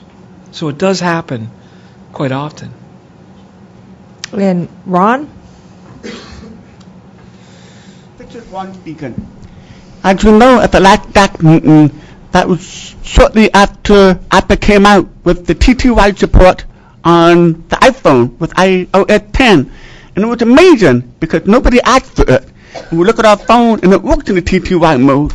So Richard and I were talking, and I've been talking to other people, and sure enough it works. So we know the TTY works here. But one of the very first questions I had was, will it support 911? That's the very first question that came out of my mind, is will it support 911? Because in Montana, text to 911 is only supported in 4 out of 50 counties. And it's not even mandated yet. So text to 911 is not a law. But the TTY works in the 911 mode. We found out it works. So it's very frustrating, though, that we get this new technology. We should be embracing the technology. I mean, this is the only way I can call 911 now. And I didn't even ask for it. But to be told, don't call 911, it's a silent call, it's going to be more confusing, that's not what we're here for. We should be embracing the technology and working with the technology. And so we're going to have to go after the PSAP to teach them about silent calls, even though it's not an FCC jurisdiction. But it's very frustrating, Mark, to hear what you said. Yes, that's the point. But on the other hand, it makes more sense to teach the PSAP to look at every silent call as a potential TTY and listen for the codes instead of patching on the word, don't do it. Right. And this is Susan. I think I agree. It's absolutely critical that PSAPs don't, well, that people who are deaf or have a hearing loss or other disabilities are not held back to older technologies because the rest of the world's not ready for it. So I think the education piece is going to be critical, and we know not to go to the FCC for that. But thank you. And Ryan? Is that? Oh, I'm sorry, Jamie, then Ryan. This is Jamie. I was just going to say, don't forget that there's text to 911 as well. So there's that capability as well to focus on. Thank you. And Ryan? Brian. I'm sorry, Brian. I was wondering who was Ryan. I withdraw my comments. This is Brian speaking. Okay. I withdraw my comments. And Christian. Christian, go ahead. Christian speaking. So text to 911 is important to remember again. First, not all PSAPs actually provide text to 911, and we have about 15 to 20% rather of those who do provide it, so it's not completely covered. Secondly, text to 911 is intended as a temporary solution only for the best access to signers. So for future rulemaking at the FCC for real-time text, we have to keep in mind in the PRM the idea of text 911, but also the transition to advanced emergency services, what will be needed in those cases. Text to 911 should not be considered a permanent solution to the issue. And any other comments? Mark? Mark Fletcher with Avaya. Just to clarify, I'm not in any way, shape, or form against any communication modality that will increase capabilities to allow people who are deaf or hearing, hard of hearing, to communicate with PSAPs. The point that I'm trying to make is that, as you said, we had this technology that just showed up one day. And nowhere did we have any evidence where anyone looked at the potential impact of the PSAPs, of this new technology. So while it does absolutely enable a group of people to communicate that could not communicate before, the workload impact, number one, we assumed that every call was queried for TTY. And my first point was, well, wait a second, that's not really true. Every wire line is queried for TTY. Wireless calls, in fact, are rarely, if ever. So we've got a technology and we're assuming, well, it's okay because we know the PSAP will query for TTY. Mm-hmm. Not thinking about it's a wireless call and in fact it won't be queried. So it becomes this false security blanket that looks like it's doing something, but in reality is not. And that's the only thing that I'm urging, is that we are cautious with technology, and we make sure, and we work with the folks at Apple and RIM and everybody who's a manufacturer saying, and they have representatives, hey, there's another side that you need to look at here. There's an impact of what you're doing.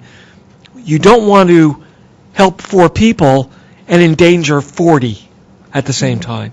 And that's the only point that I'm trying to make.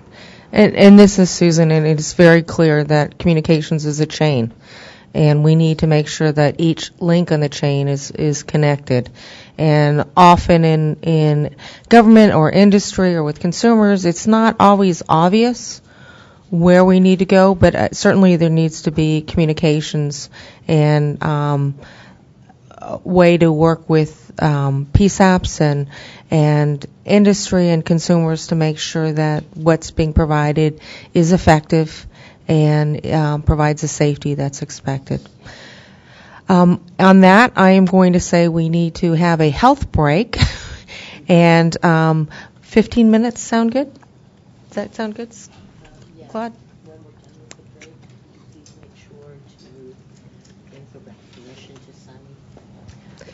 Sunny will be next on the mic when we come back from break. Okay, Sunny will next be on the when we come back for a break. Okay, thank you.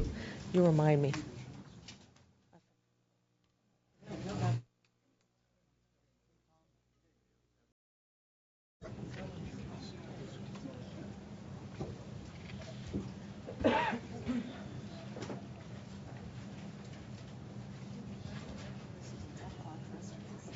I'm sorry. Okay.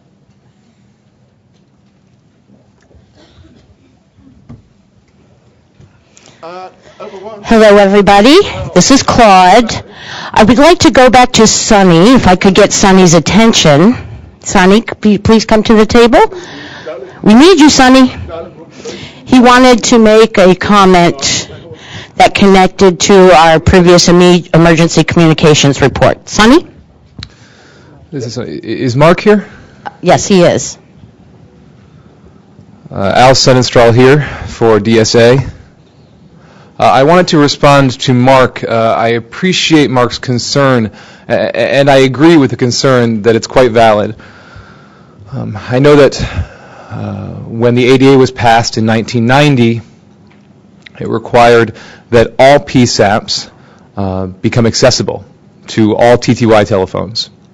And as a result, the DOJ awarded a large grant to TDI to develop training materials to train PSAPs on how to handle TTY calls.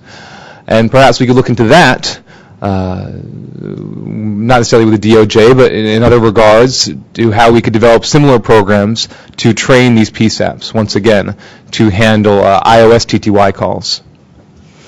Thank you, Sunny. I would like to recognize Mark. Did you want to respond? No. Nope. Okay. Thank you, Sunny, for that feedback. We will now proceed to our next item on the agenda, and that is for us to hear and receive a report from the Video Programming Subcommittee. So we are happy to have Tom Woodkowski and Lisa Hamlin to present that report. Please proceed.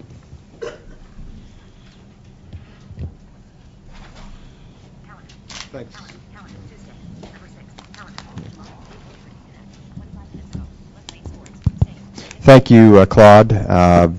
Lisa, did you want to kick this off, or did you want me to jump into my section of the report? This is Lisa. I can get it started. I'm Sure. going to make some real quick remarks. I wanted to first open the way everybody else has. I really do appreciate everybody's work on this. I am particularly appreciative to the Commission for even setting this up.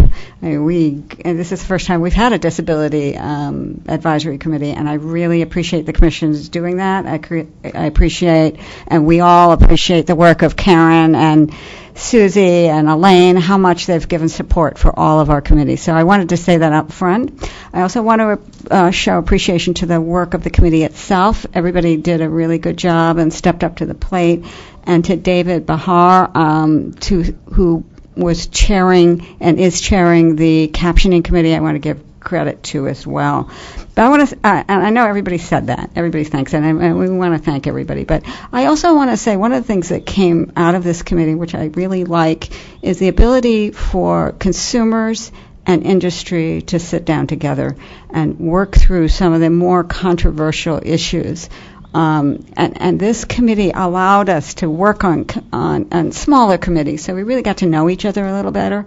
And that, I think, the recommendations are terrific, and I'm really glad we did that. But the working relationships, I think, are really important, and I hope and I look forward to that going forward, hopefully in a new DAC, but whatever format, I'd like to continue to work with industry, and I think these relationships are great.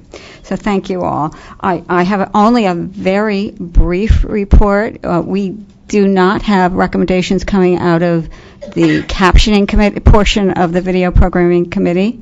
We are looking forward to looking at what the lay of the land is when we get to the new year, so we have not even listed new ideas coming forward. But we will get together, and again, when the new committee comes together, I'm hoping that will happen in the new year, that we will come forward with some strong recommendations to move forward. So thank you all, and I'm going to now turn it over to Tom to talk about video description portion of this subcommittee. Thank you, Lisa. And I, too, want to just add my thanks to the staff and certainly the Video Programming Committee and the two subcommittees, the Caption Working Group and the Video Description Working Group. I think we've had a lot of spirited conversation between all of us, and I think that just gets us to a better place ultimately. So I'm here to talk a little bit about the Video Description Working Group report. Not a recommendation, a report, and I do first want to thank Joshua Pila and Brian Charlson for co-chairing the Video Description Working Group. When we began a couple of years ago, we looked at a list of a variety of issues that individuals, both from the industry and advocacy side, were wanting to address relative to video description, and a couple really bubbled to the surface. One is the quality of TV listings data. So how do I identify a program with video description? And there are several websites out there. The American Foundation for the Blind has a site. That's the American Council of the Blind sponsors the Audio Description Project, and that has a website. But we really wanted to make sure that the mainstream data services, so companies like Rovi and Gracenote, who provide folks like cable companies and newspapers and other mainstream outlets for information with TV listings data. We wanted to make sure that these companies had accurate data and were distributing that effectively. And the other issue that bubbled to the surface was the delivery of video description itself. Today, video description is broadcast over the secondary audio program, SAP channel. Typically, it shares the same program stream as Spanish language broadcasts. So broadcasters and programmers have to make decisions as to, when programs have both Spanish and video description, which program, which language, does Spanish get broadcast, or does video description get broadcast? And so that presents some challenges, as you might expect. A lot of individuals who are blind want to keep the video description setting or SAP setting on, so that programs just come through with video description. But the problem with that is, when description isn't available, they're watching the Sunday NFL game in Spanish, and obviously that doesn't work unless you know Spanish. So, that presents challenges of how to turn on and off the SAP. So these are two of the issues: the TV listings and the delivery of video description. And I have a brief report on both and some of the progress that we've made to date. So back to the TV listings data, Joshua Pila and Diane Burstein with NCTA as well have really been working to understand that relationship between programmers and the TV listing services, and really reinforcing and encouraging programmers to make sure that this data is kept up to date and that it is shared correctly. So there is a workflow that programmers have to get all of that data sent off to these data distributors, and then certainly we need the data providers to do a piece and make sure that the data gets conveyed out to these various information outlets. So I think we've made some great progress there, certainly have heightened the understanding within the programmer community about the challenge of accurate data. And this group has brought several of the data providers as well to conference calls so that we can understand their workflow. And so certainly there's a heightened awareness, and I expect more progress to be made as we move forward. It really wasn't an actionable item that we could put forward here, but certainly the fact that we had industry and advocates working together as a result of the DAC, I think, really led us to the progress that we made on the video description, metadata, and TV listings. So more to come there as that progress continues. On the dedicated or delivery of video description, that one we originally wanted to have a workshop where we would bring a lot of the technology groups together that are stakeholders, technology stakeholders together, to really explore how do we really look at this so that description isn't competing with Spanish. We were advised by DLO staff that a workshop earlier this year wouldn't be feasible for us to do that here, but that they encouraged us to continue that exploration.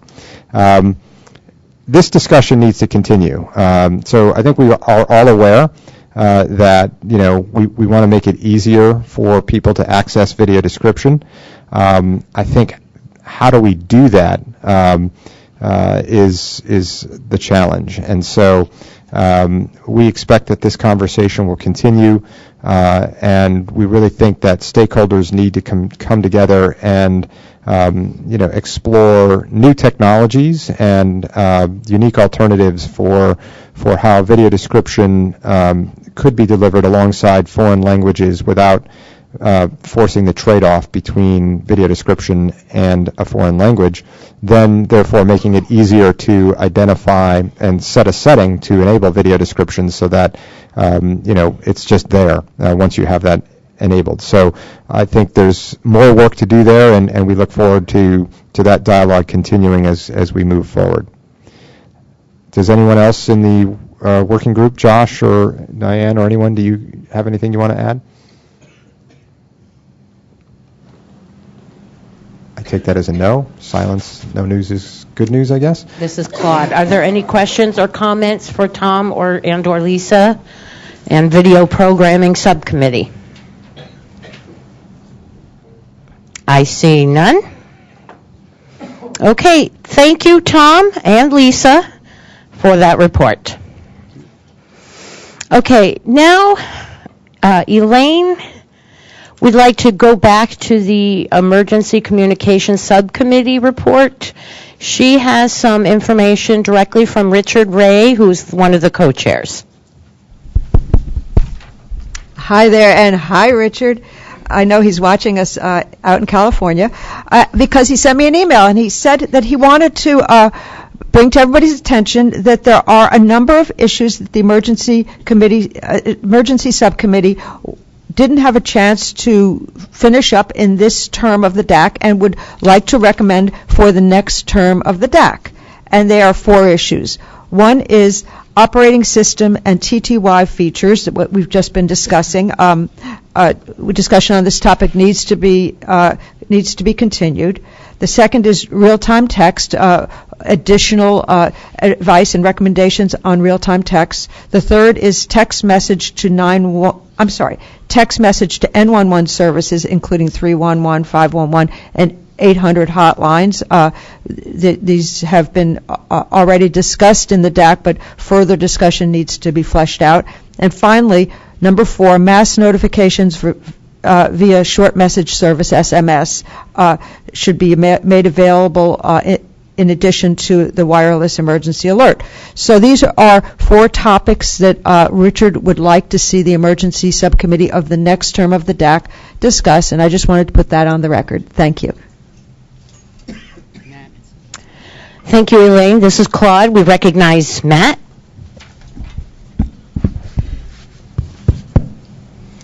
Thanks, Elaine. This is Matt Gersh with CTI. I'm wondering, can you clarify with Richard whether those are his recommendations or the recommendations of the Emergency Communications Subcommittee? I don't recall that the Emergency Communications Subcommittee actually voted and approved the priorities we were going to recommend for the next DAC. I am so sorry. I assumed that those were the subcommittee's recommendations, but if they are not, then these are ideas that Richard Ray has brought forth, and will be, something that the next subcommittee can discuss, but not necessarily the recommendations of the emergency subcommittee. Thank you. This is Claude. Any other comments, questions? Seeing none, I hope that Mark doesn't mind. Mr. Reichert, we would like to push back your subcommittee report back to this morning rather than it being this afternoon. So both you and Susan, if you could please present your communications report now. This will give us more time for other things this afternoon. Mark Reichert here. Hi there. Yes, of course. Hold on just a minute. Let me pull this up, please.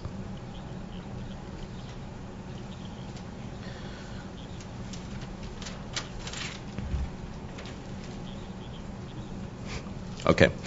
Great. So for the subcommittee on communications, I want to bring up 3 basic sets of topics, sets of ideas. The first one, and we've said this a couple of times today, but I don't think it can be overstated. We owe a debt of gratitude to Susan Mazrui. She has publicly acknowledged some of the health troubles over the last few months, etc. But beyond that, she's a busy lady, has a really busy job, and yours truly has relied on her tremendously, probably far out of proportion to what I deserve, on her for being a co-chair of our subcommittee on communications. The simple truth is we would not have had much of the meetings over the course of this last year, certainly, without her leadership and nagging me to get off the dime and all of that sort of thing. So let's just, because it's always good to do this, let's give Susan one more round of applause, please.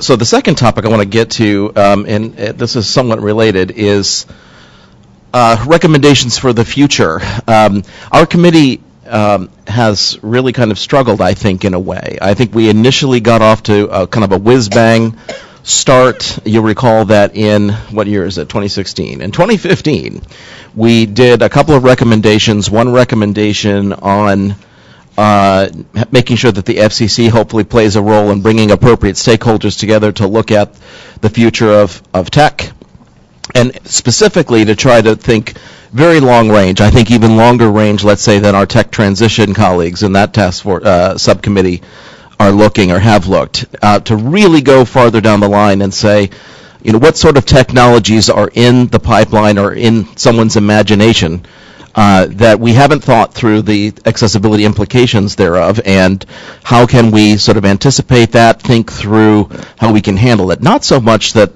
the FCC needs to particularly regulate in any of those areas. That would be a premature discussion. But as at this point, the premier federal agency, frankly, with at least subject matter attachment to the whole range of issues on accessibility, it makes sense for the players that get around a table like this and for other stakeholders to come together and have those kinds of discussions. Would that our whole community, for example, would have been thinking a lot more about the accessibility of buttonless cell phones or touchscreen technology. That's just one of any number of examples that could be brought up. Someone in the deafness, deafblindness world reminded me about the fact that who would have thought that the design of an HDMI cable would get in the way of captioning. So how do we make sure that we're thinking about sort of nipping any of those potential accessibility troubles in the bud? And so taking that sort of longer range view. That was one of our recommendations. The other had to do with research and being a place, providing a forum essentially wherein existing research that does touch on sort of consumers' needs in a number of contexts, not just in terms of daily life, but certainly in specific contexts like employment, for example. Collecting that research, finding out exactly what consumer needs are, where the real gaps are.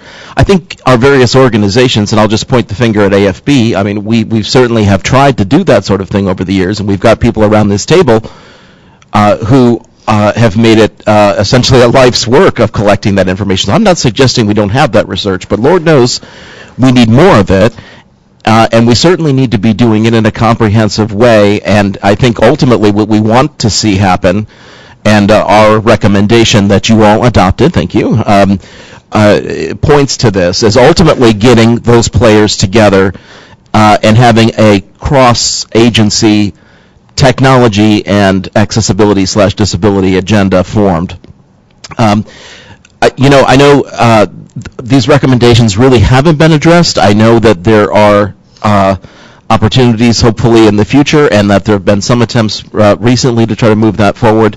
We're really hoping to see that in this next couple of years that the Commission can really make an effort to address a couple of those concerns and move forward on those recommendations. Hold on just a minute, please.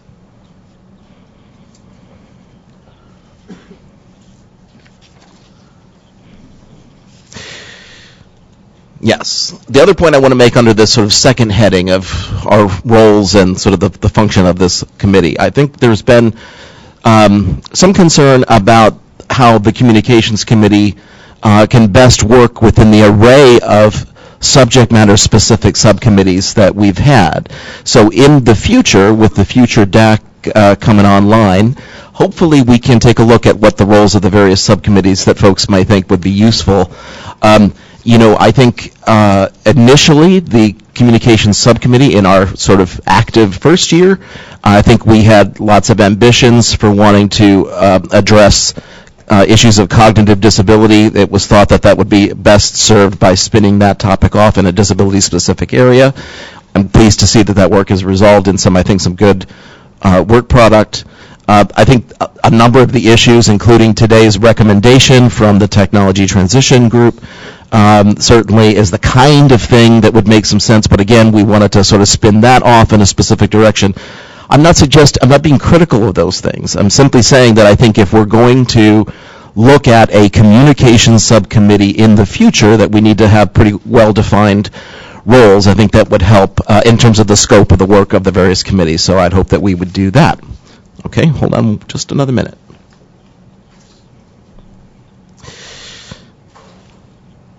Okay, and finally the third areas, recommendations for future work. I'll give you an AFB one because I happen to have the microphone, so you're a captive audience, and B, more of a recommendation that comes out of our subcommittee. I think, there are a lot of things that a Disability Advisory Committee can and should look at. We've talked about, and a number of the various subcommittees have recommended specific changes, whether it's policy, requirements, etc. I'm not entirely sure that some of those kinds of discussions are always best here, but a number of them should be. So, for example, we've talked a lot about whether it would be appropriate to put to a vote, for example, whether we should support, not in our committee, but in this whole DAC, whether we should support an increase in video description hours. Clearly, there would not necessarily be, decent consensus around that. But what ultimately we decided to do as a disability advisory committee is come up with a set of questions to ask as part of any rulemaking. So perhaps that's the best approach that seemed to work out fairly well. Where I'm going with this is this. I think there are a number of things, whether it's in the CVAA or elsewhere, that should really be looked at. And one of the things that AFB is particularly concerned about is the increasing, and we see this all the time, the convergence of technologies. The gizmo that you hold in your hand, is it an advanced communication service device? Is it a television? Is it a phone? Those kinds of things are just only going to increase, and particularly with the Internet of Things, those lines are going to continue to blur. We've got a test right now enshrined in the FCC's report and order having to do with advanced communications that I think a lot of us are pretty concerned about, and looking at, trying to respond to the statute's sort of primary purpose feature. Does this device have a primary purpose to deal with advanced communications, or are there mixed functions? And if there are, how do you tell whether those functions need to be made accessible or not? We've got a lot of concerns about the tests that are used to assess that, and I think we've seen some of the wrestling with that come out in the e-reader proceedings that the Commission has done. What's the future of that? I think we need to think about how we can have a better test. It may not be something that can be addressed only but in statute, but there's just no question that it's going to be harder and harder to pigeonhole or shove various pieces of technology into various categories and not have their functionality and, frankly, the way that consumers use them continue to be blurred, have those lines blurred. So that's the AFB point of view. Now let's get to the committee's point of view. We would very much like to see the next DAC spend a fair amount of time considering the implications, the import of international standards and best practices harmonization. This is true for just about every technology category, but some of the two that the committee, our subcommittee, pointed out, of course, were HD voice and real-time text. I think there's no question that we, the country, the federal government, has not done as good of a job as it should, certainly not as timely of a job as it should have done over these last 4, 8, 10 years, making sure that the work that we've done in this country with things like 508 and other things are appropriately coordinated with what's happening internationally. And so I think there is definitely a place, what would that mean for us moving forward, whether it's recommendations to urge either the Commission or the federal agencies generally to be coordinated, remains to be seen. But we want to make sure that international perspective and the coordination with that international perspective plays a bigger role in any disability advisory committee work moving forward. I have a note, Susan Mesrui, that we wanted to perhaps ask Sam Yale to comment. I don't know if Sam is present. Yes. Okay, Sam, I hope we didn't completely put you on the spot, but I think we wanted to invite you to weigh in and offer some comments on that, please. This is Sam. Thank you, Mark. This is not a formal recommendation as it was not voted upon by the Communications Subcommittee. Right. As two-way voice communication migrates from analog to VoIP or VoIP-based communications, emerging technologies present new opportunities and challenges for individuals with disabilities. Solutions continue to be explored which find themselves into regulations which can then benefit the disabled community. Examples of such solutions include the transition from TTY to real-time text for individuals with hearing and speech disabilities, and the adoption of wideband speech, also known as HD voice, over VoIP, which has benefits for individuals with hearing loss. Such solutions are currently being adopted into laws and standards in the United States and other countries, and the FCC is exploring the regulation of some of these issues, such as the current proposed regulations they are considering concerning real-time text. Examples of laws and standards that have adopted requirements for real-time text and wideband speech include the proposed update to the U.S. Section 508 standards and Section 255 guidelines by the Access Board, and the new European standard on accessibility requirements for public procurement of ICT products and services, which is standard EN 301549. We recommend that the next DAC and relevant subcommittees and working groups formulate recommendations to encourage the Commission to review and consider the requirements for these technologies as adopted or proposed in other regulations and standards, and to the extent possible, harmonize with or adopt similar requirements in future Commission rulemakings. Such harmonization would lower the barrier for vendors to comply with various accessibility regulations across markets, industries, and territories, thereby fostering the greater proliferation of accessible communications technologies. These other regulations and standards can also serve as a model by which the Commission can formulate regulation of accessible communications technologies. We therefore encourage the DAC and the Commission to look to other accessibility regulations and standards as they consider future rulemakings and issues. Thank you. Thank you so much, Sam. Appreciate those supplemental comments. Susan, let me just offer one other observation, and I'll turn it over to you either to move along or to add your own supplemental thoughts. We've talked a bit in our communications subcommittee. This isn't necessarily particular to communications policy, but we talked a bit about needing to make sure that the FCC has appropriate staffing and greater staffing with respect to not only enforcement but a number of issues. And I just want to say on behalf of at least the blindness and vision impairment groups represented in our little caucus that we're very grateful to see that the FCC has made some efforts in this regard. Our colleague Will Shell is here. That's great to see additional perspective added in addition to the sterling staff and capabilities of the folks we've had for a while. So we're really grateful to the FCC for taking that.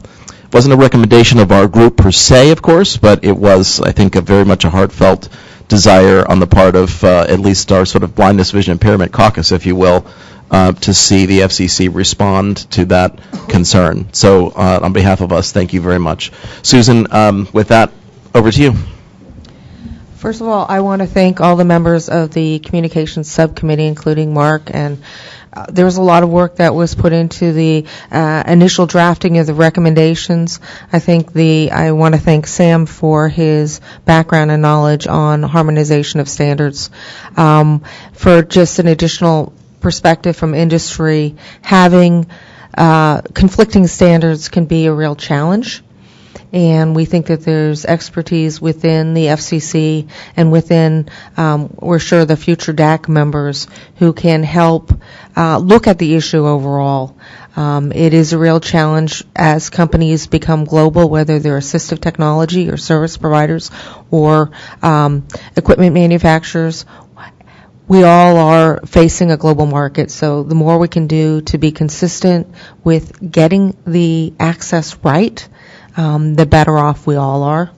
And we appreciate your considering this recommendation moving forward. We also think that the clarifying the scope and tasks of each subcommittee so there's less overlap, I think that would be helpful.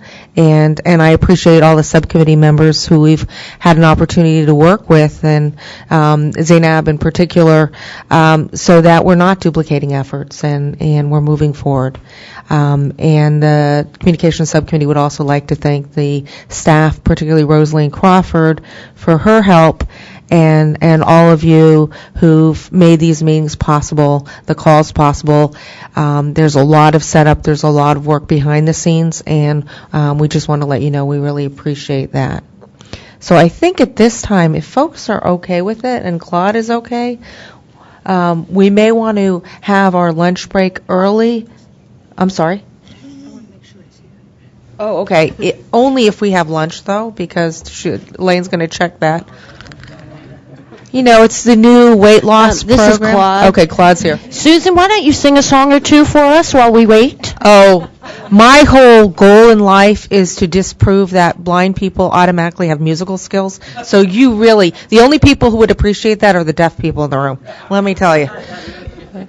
Mark, on the other hand, actually does have great talent, so I can pass it back to the Communications Subcommittee. It can be the communication and music. A mean bowl of cereal. It's really quite impressive.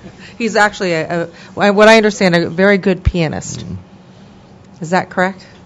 Sure. Yes. Thank you for making me blush, Susan Ezra. So it's only turnabout's fair play. So anybody know if there's food back there? Okay. If not, then I think we're going to... Thumbs up. Thumbs up. Oh, excellent. I think if we can resume early, I know we have... Well, this is Claude. Right now, we're at 11:40 a.m. Yeah, 12:40. No, 12:40. No, that's not now. It is currently 11:40. So 12:40? Yeah. Okay, 12:45. Yes, we can return at 12:45. Which means come back to the table at 12:40 because it takes us 5 minutes to sit down. Thank you all for your time. Please enjoy your lunch.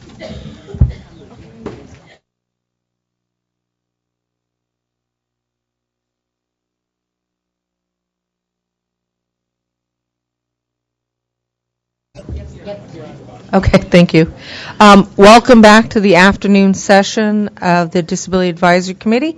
I hope you all had a great lunch thanks to CTA and their work in bringing this forward so we could get back to work quickly and be energized. So thank you very much, CTA. We appreciate the support and making sure that our members do not starve. We got a lot of work still ahead today, and the next section we'll have is the report and recommendations from the Relay Equipment Distribution Subcommittee. And we'll have Marcia Brooks and Angie Officer speak. Marcia?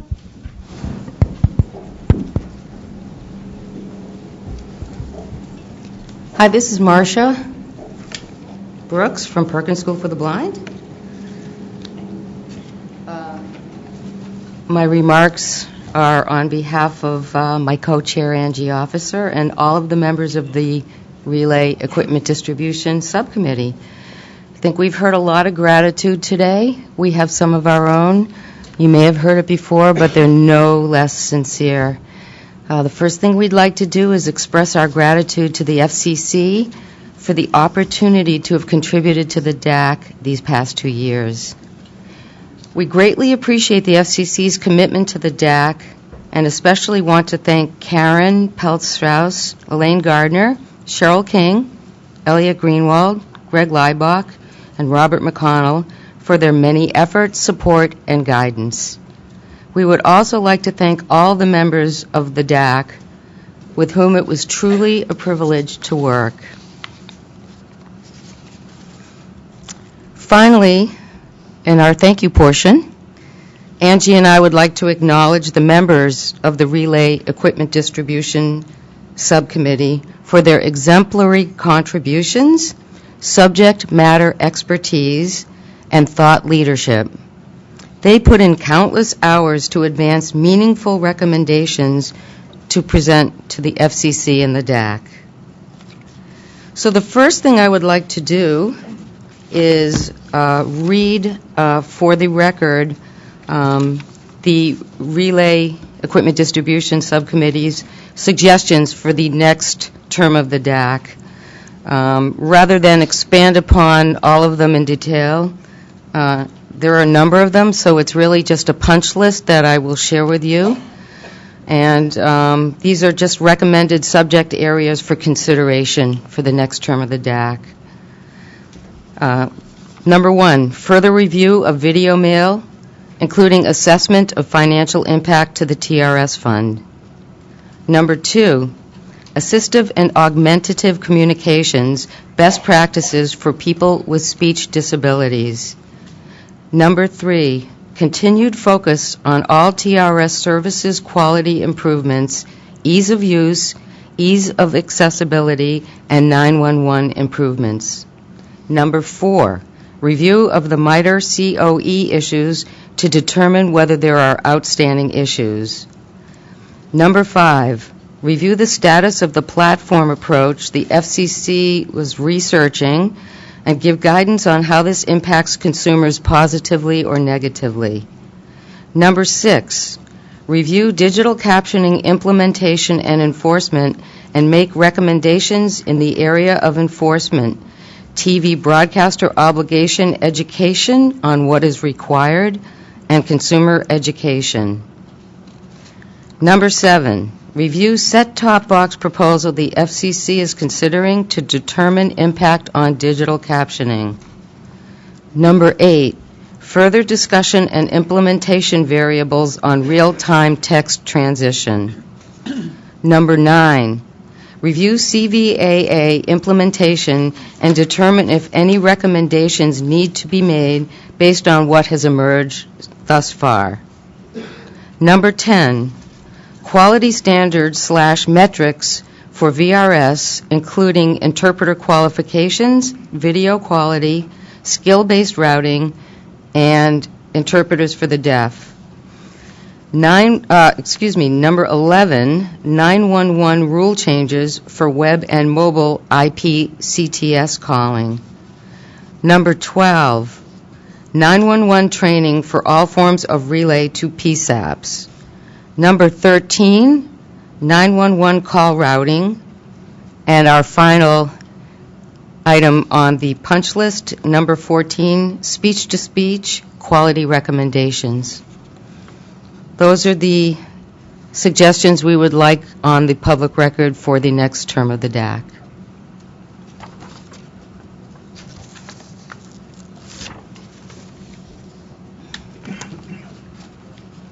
The next item I would like to present to the full DAC today. I want to say that we have submitted 3 recommendations. Many discussions have continued following our submission of these recommendations for today's meeting. As such, today we come before the DAC with hopes that further fruitful discussion will give way to opportunities for these issues to have the fullest consideration and chance to move forward. The first recommendation that I would like to address is our portability recommendation. And may I read that recommendation at this point? Yes, please. Okay.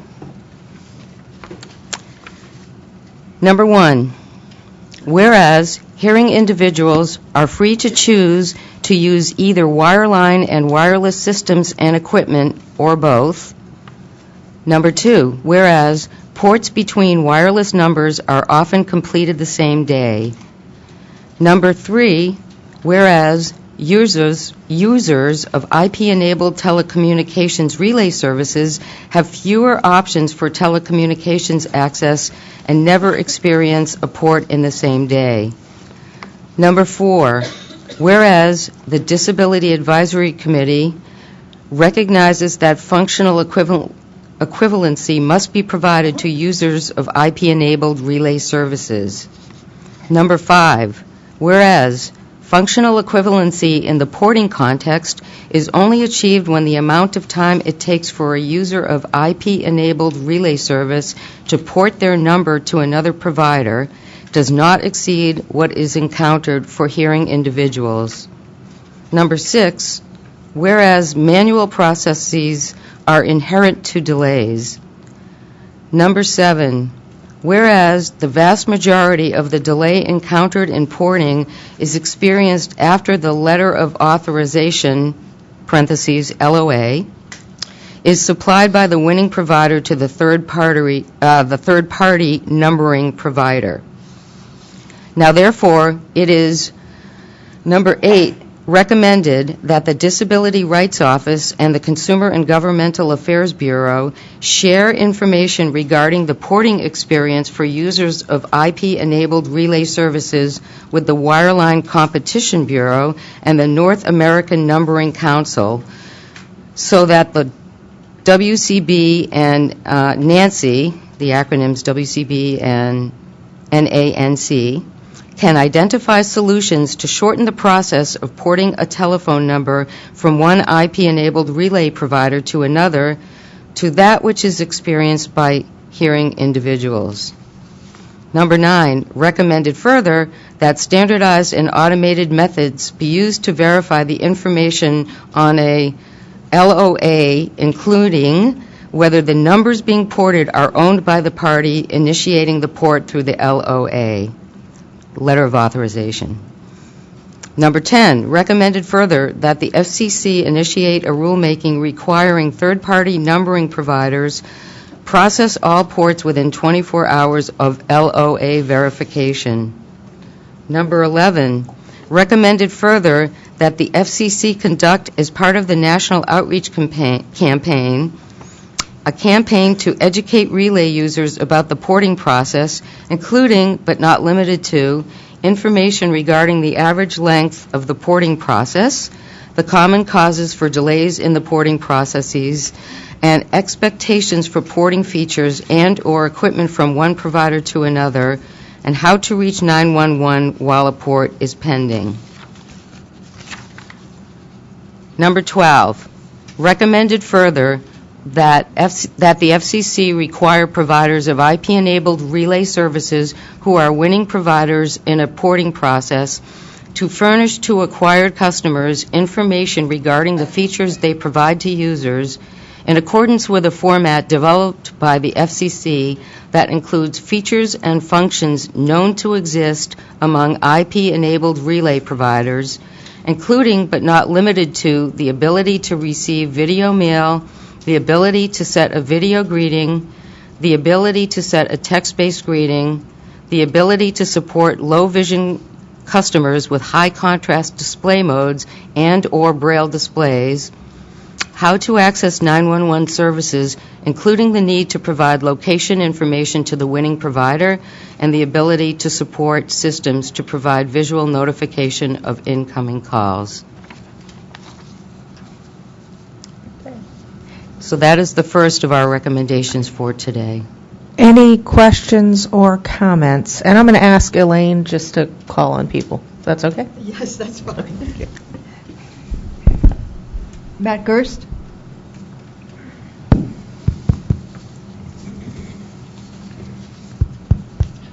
Hi, Matt Gerst, the CTIA. So first, I want to thank the subcommittee for this recommendation.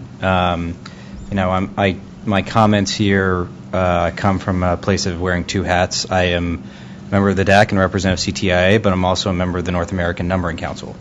So with respect to this particular recommendation, I find myself asking the question why with this recommendation, not why is it necessary to have functional equivalents for porting for consumers of relay services, but why is this a problem?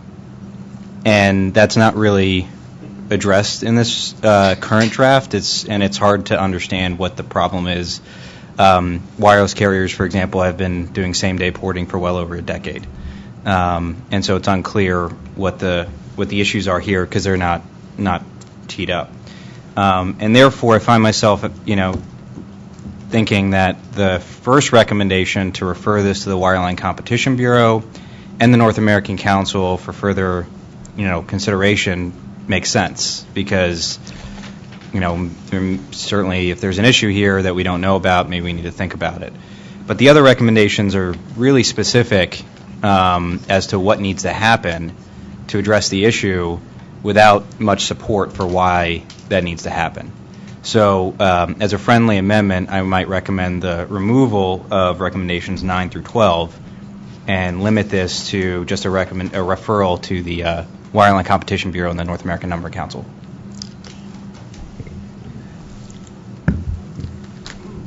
Other thoughts? No?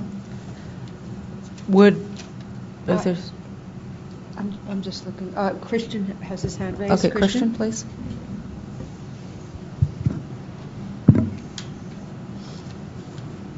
Christian speaking.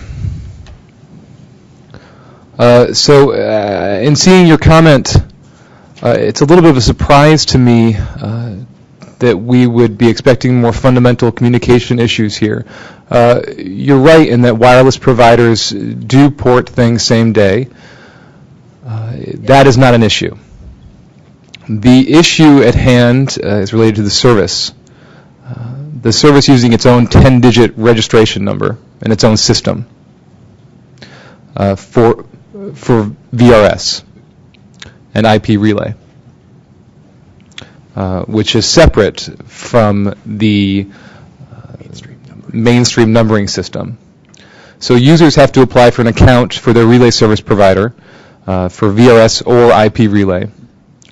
And the provider will then register them a 10-digit number. And the number is separate from that wireless online phone. This wireless number through their wireless device. The issue is that if they are porting to a new provider, they would have to carry that number over. They would have to register with their current provider, either VRS or IP relay service provider, and then transfer to a new VRS or IP relay service provider. This process of transferring that registration number is a very slow one. And often it can take a very long time and become very complicated. So from my perspective, this is not impacting the mainstream wireless line providers at all. So I'm wondering if perhaps that objection is more related to a misunderstanding of the item.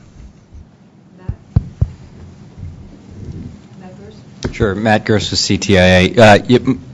First, I want to clarify my point in referencing what the wireless carriers do was not intended to suggest a confusion with the intent of this, but more to just as a way of example, as it's already referenced here in the item. The issues that you're describing are interesting and helpful context, which isn't provided in this document. So, again, I'm still left wondering why that's an issue, and I think that, for the benefit of the committee itself, they have an interest in understanding what they're voting for, and so would recommend that the other recommendations be removed until the Bureau and the Council with oversight over the numbering system can look at this and figure out exactly what's happening here. Because again, I'm not sure I still understand what the issues are, unless we can talk about that. But go ahead. Thanks. So, basically, I'm sorry. I'm sorry. Can I say something first? Oh, sure. Okay.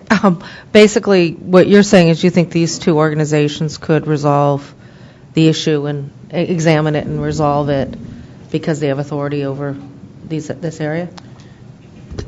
This is Matt at CTI. I don't know what the resolution is because I don't know what the issues are here that relate to porting of telephone numbers and who the entities are who are porting them and how often is a consumer porting between service providers. And there's a lot of factual background information here that isn't provided. And I think it's worth investigating by the entities with authority over numbering, but not clear what the resolution is. Okay. And Sunny?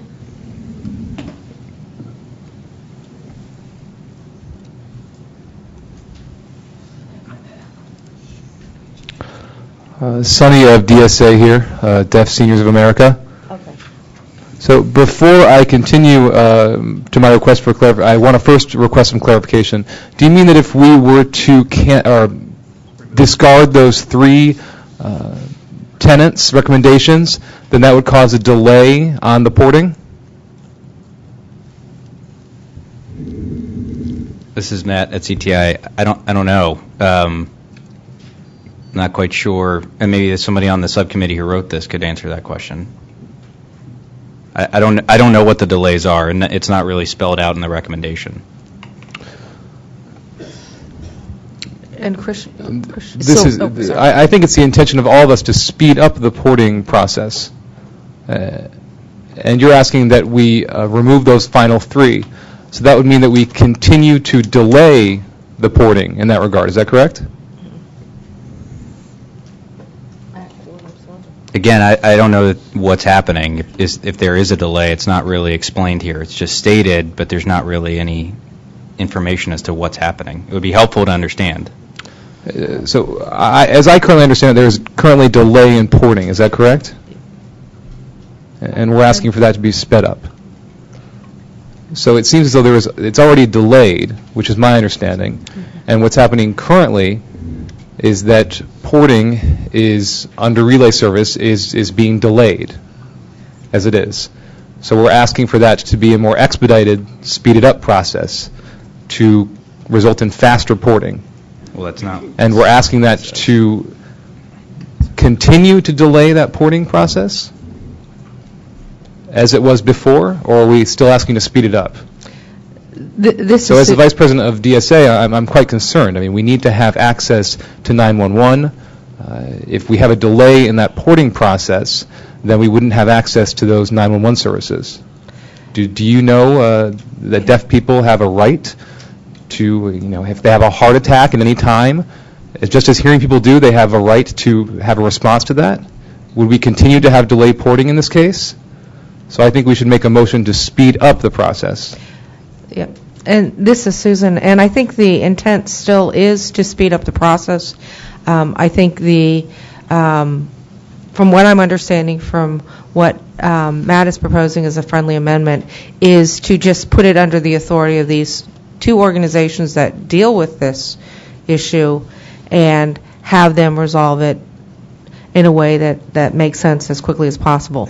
So I don't think that the removal of the other portions really impacts the speed at which the issue would be addressed, nor does it step away at all from the intent or the rights of individuals who have a hearing loss to be able to have a similar experience as people who are hearing. Christian, I think you had a comment? Okay.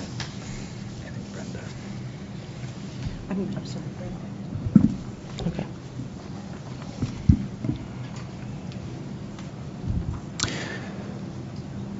This is Christian Vogler speaking.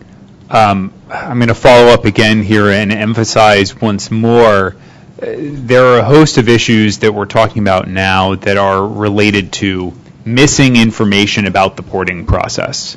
So maybe some organizations are having a hard time getting an idea of what the nature of the issue is in order to get to a resolution for it.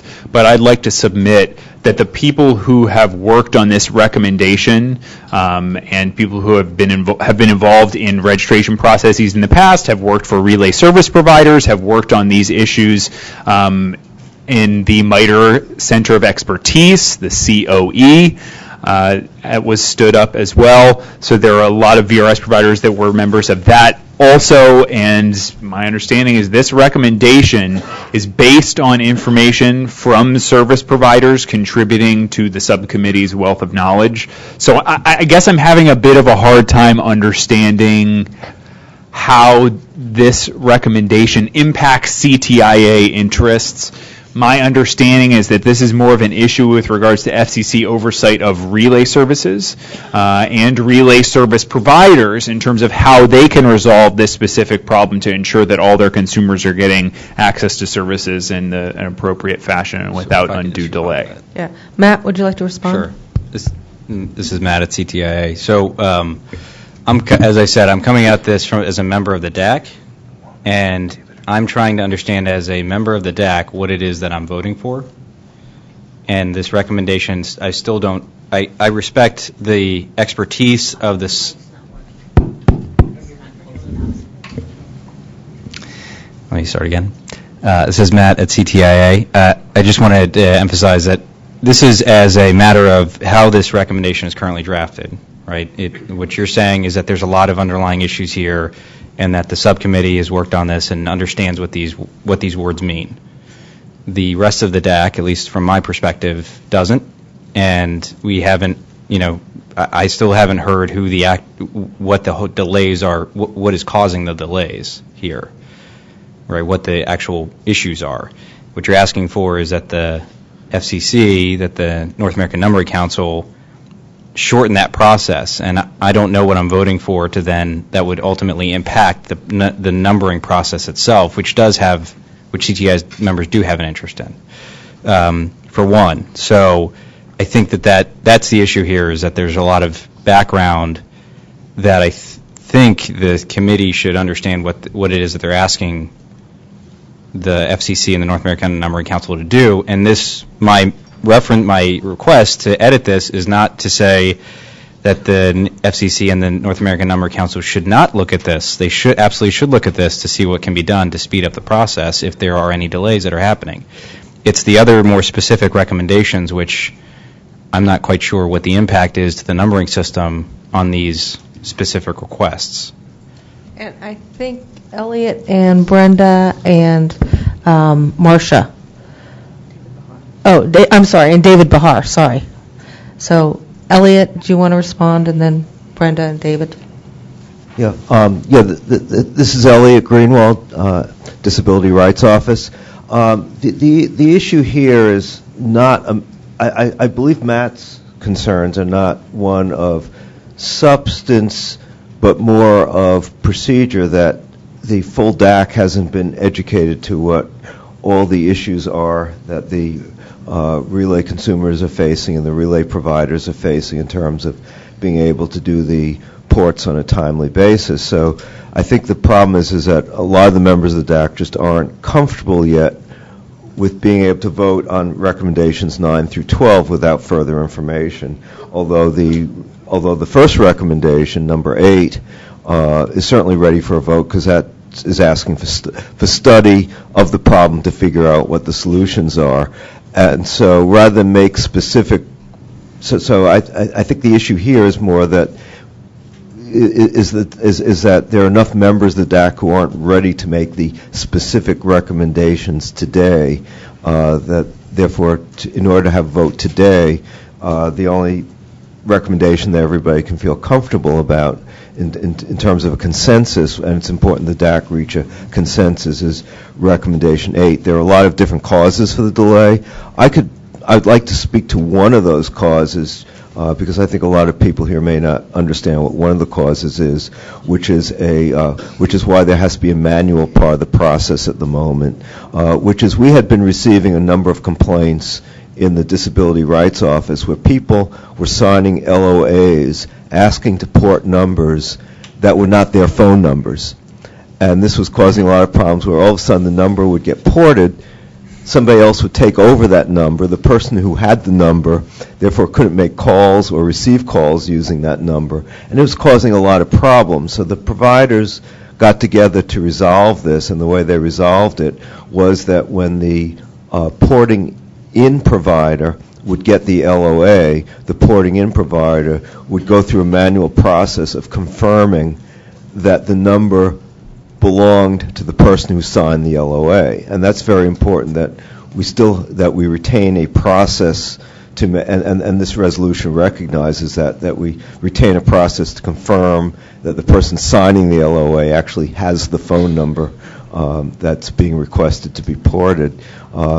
And I think one of the things that's being looked at here is there a way to speed up that part of the process, as well as other causes of the delay. But I think other than the fact that this all needs to be looked at, I think the concern is that we're just not ready yet to have a vote on what the specific solutions are.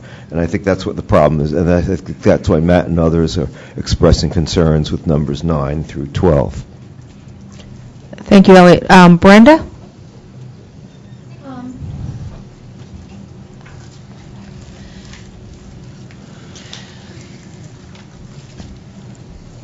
This may be an odd request, but I'm going to do it anyway.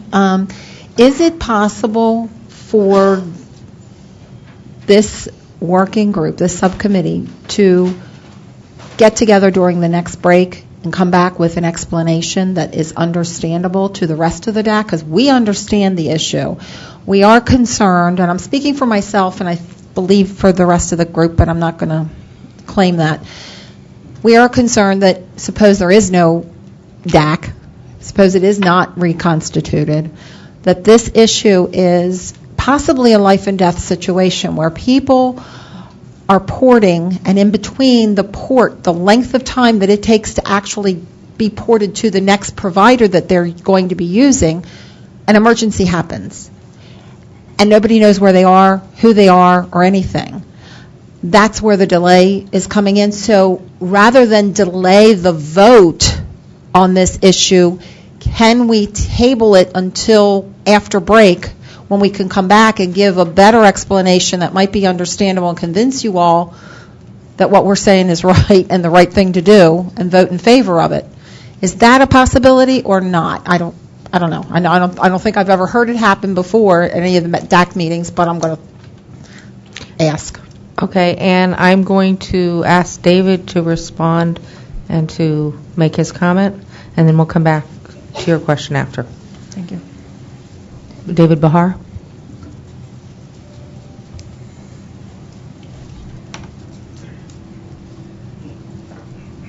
David, you've been recognized.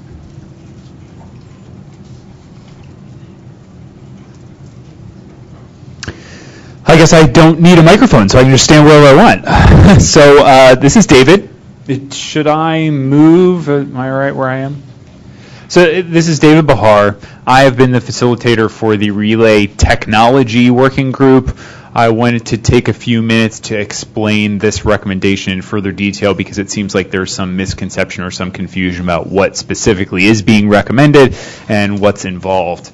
To go back a little bit, I would say this recommendation has been in the works for 6 months, I believe. The members of our working group have invested a great deal of time and patience in continuing to revise and create this. I want to also thank Angie Officer for bringing in an expert from Sprint, their general counsel, who was able to advise us and provide us with some feedback on this recommendation, and Sanford Williams, who works for the Wireline Competition Bureau, who is also an advisor for the North American Numbering Council, for his expertise and his knowledge that he shared with us. So, relay porting is not equivalent to a wireless port or even a wireline port. I've experienced both of those, both a wireless port, which is essentially instantaneous, a process of a matter of minutes, a wireline port, which takes somewhat longer but is still largely the same day, whereas a relay port takes much, much longer than that. And I speak both there as a consumer who has experienced that delay and as a former employee of a relay company who has processed many a port in my day. That process can often take 7 days, sometimes longer, from the date at which the consumer requests the port until the port is actually completed. 7 days. So if we're comparing a matter of minutes to a day to 7 days, there's a significant difference there. In our discussions, we've identified a number of different ways that we could attempt to address that, working with, as I said, Sprint and Sanford Williams and relay service providers who serve as members of our working group. First, Sanford Williams, who we had the opportunity to speak with, was simply unaware that this porting process in this context particularly took so long. And so we volunteered this information to him, and he said he would share that with the North American Numbering Council to try to come up with some solutions there. And so our first recommendation is for CGB-DRO to share this information about the challenges in porting in relay context with WCB and also with NANC, which we think is fairly said. The second, to be clear, this is something that is at the request of the FCC. The FCC has asked for relay providers, before they process ports, to verify that the person who is requesting the port and completing the LOA is in fact the person who does own that number.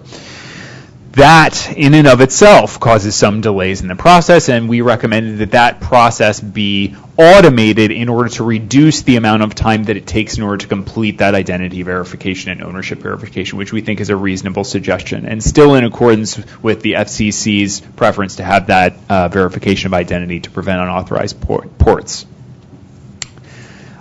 Next, we asked that the port begin within 24 hours of the request. Most of the delay in the porting process is ultimately not from the provider, but instead from the third-party numbering provider that works with the relay provider, like Bandwidth or Level 3 or what have you. That can take several days to even begin the process. So that third recommended clause to begin that port within 24 hours would significantly reduce the amount of times that consumers have to be waiting for their port to be completed. The next recommended clause has more to do with educating consumers and ensuring that consumers are aware of what they should expect realistically from porting. In talking as a group, we realized that a lot of consumers simply aren't aware of what they should expect when they begin a porting process, and expect, based on their experience with mobile device porting, that they should be able to effect a port within a number of minutes. And so we advise that consumers be better informed about the process of porting a relay number, and a concern was also raised to us that a number of consumers aren't even sure if they can still reach 911 services after they begin a port, but before they have been effectively ported to their new provider. So it's important for consumers to have access to all that information to feel confident that 911 access is still available to them. And then the fifth recommended clause, that providers, the winning provider, if you will, who is getting the new consumer, share with that consumer information about their features and functions of their service that they as providers still support, because that information is not always made clear to the consumer who is doing the port. If the same features that they already enjoy under their current provider are going to be available on their new provider, whether things are going to work differently or look differently. For example, video mail messages that you can provide your own custom recorded greeting. There are some providers that provide a custom recorded greeting feature, others for whom you just have to use a default greeting. That's an important means of comparison for consumers trying to decide about a port. And that is the summary of what we've worked on for the last 6 months in putting together this recommendation. I hope that explanation is able to further clarify it for the members of the DAC. Matt, do you want to respond to that? I think Elaine has been waiting. Oh, I'm sorry. Go ahead. Hi, I'm sorry to ask a basic question, but I just went through all my emails and I don't even see where this was submitted to all of us so we could review it. It's really from I know that Marsh and her group really did a great job, but there's so much in here. Is there a way it can be more narrowly presented or something so that we can really understand what the issues are? Elaine, I went through all your emails. I didn't see one on this. That should have been included in the recommendations that I sent out to the DAC. This was one of the 3 recommendations from the Relay Subcommittee. Do you have the date? I don't remember that offhand. I'm sorry. Thank you, Tim. Okay, so this is Matt at CTI. David, thank you. That was very, very helpful. That is exactly the type of information that this recommendation doesn't present to help us understand what's happening here. Just as a point of process and order for the future, I think, making sure that, again, not to respect the work the subcommittee has done for a very long time on this issue. That took 5 to 10 minutes to just get everybody educated up to speed to understand what it is that we're looking at here. So just to make that point. Secondly, I think I appreciate what you're saying now in a way that I hadn't before. I think the one recommendation that's still making me a little bit uncomfortable then is recommendation 10, which is to recommend that the FCC initiate a rulemaking requiring third-party numbering providers process all ports within 24 hours of LOA verification. And what I'm concerned about here is I'm not quite sure what that means, what I'm voting for in that. I hear what you're saying about third-party providers and how relay providers get access to numbering resources. That might be causing an issue. And I think that might be something that the North American Numbering Council can look at, and the Wireline Competition Bureau. To your point, the FCC apparently wasn't aware of the problems here and now is aware. And maybe they can look into that. But to say that we need a rulemaking to require this before I fully understand what's going on here, I'm not sure that I can that I'm there yet on that particular recommendation. But the other ones, as you've explained them now, make a lot clearer. Particularly the consumer outreach, helping consumers understand what the issues are with respect to porting, ensuring that the winning provider communicate to the consumer what sort of features they'll have with the new service. I think that all makes sense. But I think in terms of my recommendation, I would recommend that if we can just address recommendation 10, then at least I'm satisfied understanding what we are voting for now with these other ones. Matt, so are you proposing a friendly amendment to remove that, or are you asking folks from the committee to make a suggestion that would clarify that more? Or either. Well, And this may go back to Brenda's question. yeah, I would say that not having had the background coming into the meeting today, I'm not prepared to vote for a rulemaking, to encourage a rulemaking at this point. And I haven't had a chance to talk to our members about that issue. Other comments or thoughts? I wonder if Christian? Okay. I don't know who was first, but you can duke it out. Okay. Is it, okay. I guess I share Matt's concern about number 10 is it may not be time for a rulemaking proceeding yet until at least the Nancy looks at the issue. And that might be the Brian? Okay. and that might be the you know dropping number 10 but keeping all the other recommendations in there would make sense, because if the Nancy can resolve the issue without the need for a rulemaking proceeding, that would happen a lot more expeditiously than a rulemaking proceeding. The next DAC can always, if the Nancy can't resolve it, the next DAC can always then make a recommendation on having a rulemaking. But the reason why I originally put my card up was that something that Brenda said that really concerned me, that there seems to be, from the time that the LOA gets signed until the port is completed, there seems to be a lack of service.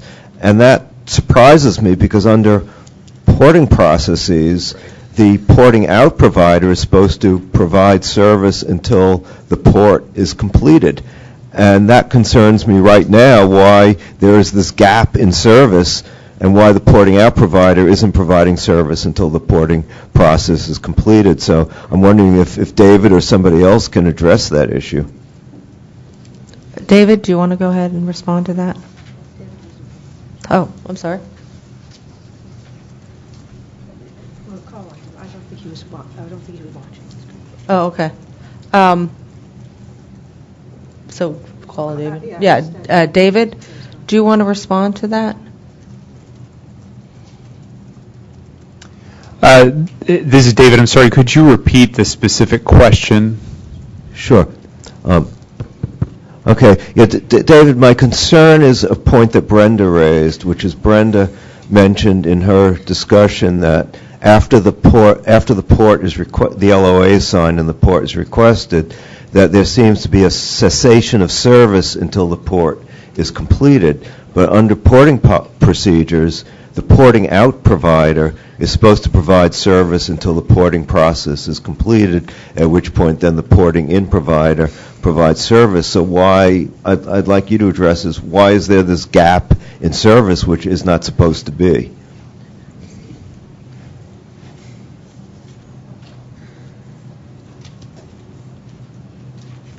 Okay, let me see if I can get the camera to respond.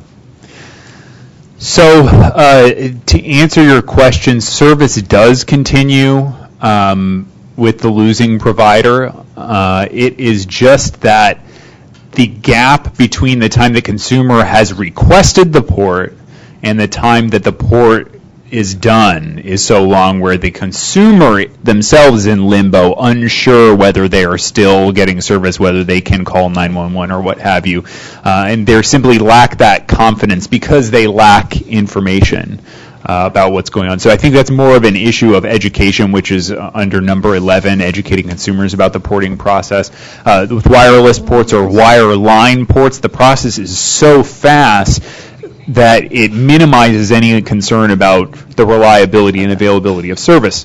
When you're looking at a port that's a number of a week, 7 days, then there is some concern about, and particularly in cases where the address that's submitted in the LOA may not match the address that's on file, you may need to start the whole porting process over again. If a mistake was made on the LOA, then that consumer is left without information at their disposal about what is going on with their service.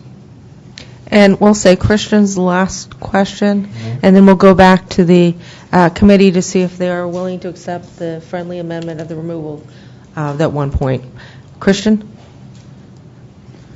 I think it was Christian. I think Brian wanted to speak. Oh, okay. Brian?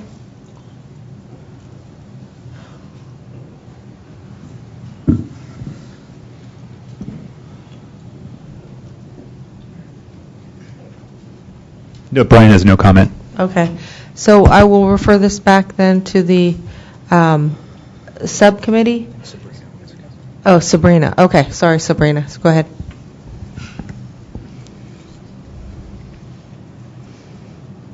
Hello. Oh, okay.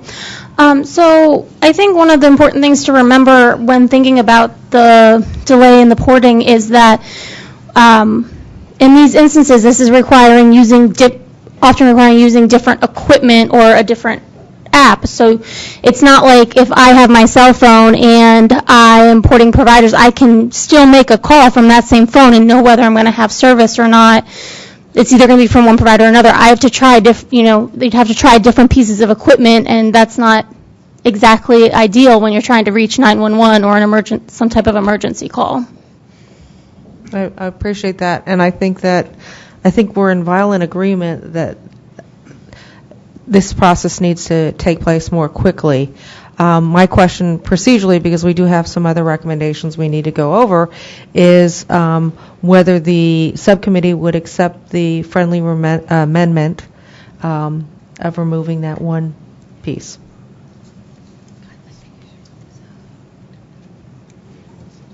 Okay. Okay. Okay, Ian is on the subcommittee? Or? I'm not on the subcommittee. Okay. We'll go Ian and Christian really quickly. This is Ian Dillner with Verizon. Matt expressed a reservation, and Elliot expressed some reservation about the need for a rulemaking that is sort of the basis of recommendation number 10. And perhaps a way to write around that, the rulemaking aspect of that is, and I'm just toying with language here, but that the FCC consider recommendations from the NANCI or the Wireline Competition Bureau experts regarding improvements to the porting process. And that way it doesn't suggest that a rulemaking is necessary, but that the numbering and the number portability experts weigh in, and that the FCC sort of takes cues from those expert bodies. So can you I can read the sentence? I can read the sentence, yeah. Recommended, number 10, recommended further that the FCC consider any recommendation from the NANCI, NANC, or Wireline Competition Bureau, WCB, regarding improvements to the porting process. Matt, are you comfortable with that? Yes. Okay. Don't do the thumbs up. She's telling me this, but. And was it Christian next, or who was next? I've completely lost track. Are we comfortable? Okay. Oh, you wanted to second it. Okay. Did you do a thumbs up too? No, you didn't do that. So the committee, are you comfortable with that friendly amendment where the language change for number 10? So we keep number 10, but Marsha's nodding her head. Would you guys stop this? Jeez Louise. So if there's no more questions or comments, we'll go ahead and call for a vote with the friendly amendment, and we can start with Claude. This is Claude from TDI, and we vote yes with the friendly amendment.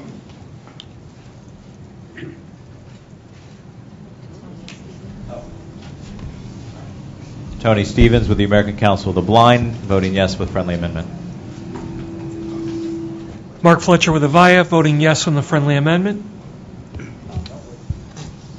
Are we voting on the amendment or the combined amended I think we're voting on the combined with the friendly amendment. amendment. Thank you. Ian Dillner with Verizon, voting to approve as amended. Marsha Brooks Perkins, thank you for the suggestion, Ian. Thank you for listening, Matt and others, and I vote yes. Sabrina Fields with TEDPA, yes. Zainab Al-Kebsi, National Association of the Deaf. I vote yes with the friendly amendment. This is Christian Vogler from Gallaudet University, and I vote in support with the friendly amendment. And thank you, Matt, for allowing us to proceed. This is Al Sonnenstrahl. I agree. Jamie Taylor, Deafblind Citizens in Action, agrees with the friendly amendment. Brenda Kelly Fry, National Association for State Relay Administration, votes yes with the friendly amendment. Larry Goldberg from Yahoo votes yes with amendment. Juan Pipke, yes. Lisa Hamlin, Hearing Loss Association of America, yes as amended. Helena Mitchell, Wireless RERC, yes with the friendly amendment. Jocelyn Hunter, Columbia Lighthouse for the Blind, votes yes. Everett Bacon with the National Federation of the Blind votes yes. Brian Unesco from the Helen Keller National Center, I vote yes with the amendment and the full recommendation. Tom Litkowski, Comcast, votes yes with the friendly amendment. This is Hannah Thompson, Consumer Representative, votes yes with the friendly amendment. Tafad Tukwala, AUCD, yes with the friendly amendment. Maggie Nygren, AAIDD, yes on the amended document. Joshua Pilot, National Association of Broadcasters, votes yes with friendly amendment. Sam Yale, SSB Bart Group, votes yes as amended. Julie Carney, CTA. I just want to say the word friendly. We vote yes with the friendly amendment. Matt Gerst with CTIA, yes with the amendment. I'm so glad you said yes, Matt. This is Susan, and I'd be giving a thumbs up, but I can't do that. I just want to say yes for AT&T, and thank you all for the cooperative effort. I mean, it's nice to be in violent agreement and to get the wording that supports it. So thank you all for your input on this. But we have more work to go, so we're going to move ahead. Marcia? Or where are you, Marcia? I don't know where you are. I'm over here. Okay. Thanks, everyone. So the Relay Equipment Distribution Subcommittee presented two other recommendations. As I mentioned before, there have been ensuing discussions after these recommendations were presented. Today, what we would like to do is not present them for vote, but rather to present them for discussion and consideration at this meeting today. Those two recommendations, and we'll go one by one, I just want to say what they are now. The first of these last two is video-to-text services for deaf-blind video relay service consumers. The second one will be mobile device support for hardwired connectivity to Braille displays. So I'd like to start by asking Brian Unesco from the Relay ED group to summarize video mail to text services for deaf-blind video relay service consumers and discuss that recommendation. Thank you.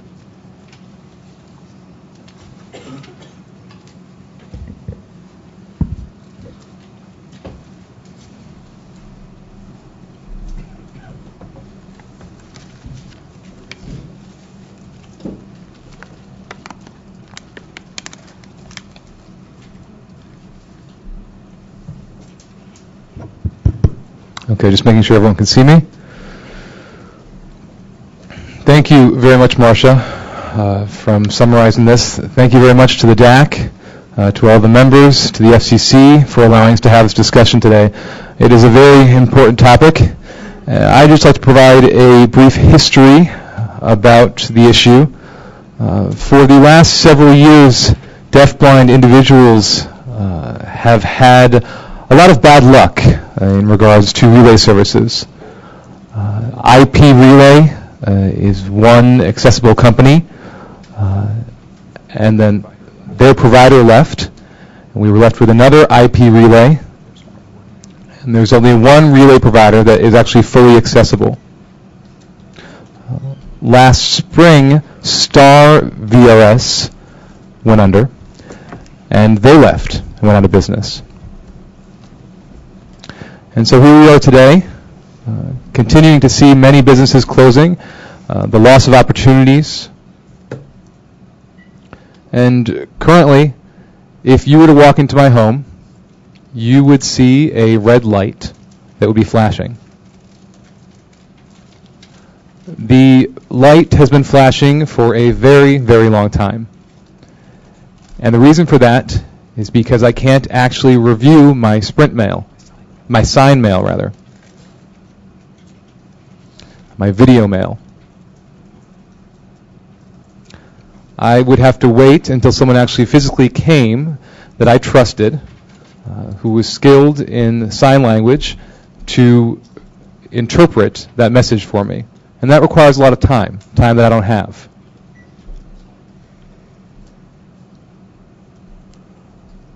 But there currently exists voicemail to text technology, but we do not have video mail converted to text.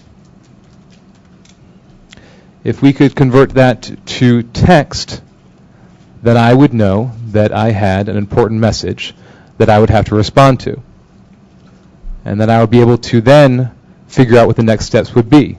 Either to call someone to come sit with me and interpret, or to send an email to that person, or whatever the options may be. But instead, alas, we're in such a situation where I'm still staring at that red blinking light. I can see it. I can see that it's flashing in my office, and there is nothing I can do about it until somebody comes to my home and fixes it or solves the problem. So I've been involved with this subcommittee, and we decided several months ago that it is time to start focusing on these deafblind issues. The nation is facing many opportunities, and we're seeing solutions to these various problems out there. But we're deciding now to take these first steps and seize the low-hanging fruit that we have in front of us.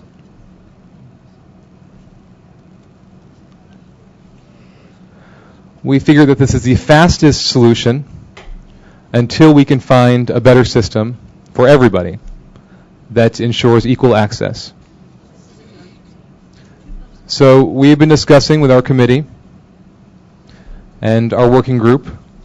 We have a representative from VRS agencies. We have consumer groups that come together. We have 2 deafblind representatives on the group, and we've all been having discussions, and we're all very excited about what's forthcoming. The Commission says that that type of thing could proceed, and that we don't need permission to do so. And I have been in touch with several VRS companies, and I've been directly reaching out to them, telling them that we want to get things started. We want to get this show on the road. And they all tell me the same thing, that we have to have something official. We have to say something that it can be done, that we can proceed. And so that's the intention and purpose of this current form, is to submit something so that something may happen. These actions can be addressed. Everybody is very excited about what's potentially possible. And we currently feel stuck in a situation until we have this one-page paper that allows us to proceed. So now we're seeing other problems arise. We're seeing issues in regard to VRS rate impacts and the TRS fund. And that is where the problem currently lies at present. So I propose this to you. Any other comments or thoughts on that particular recommendation? Thank you, Brian.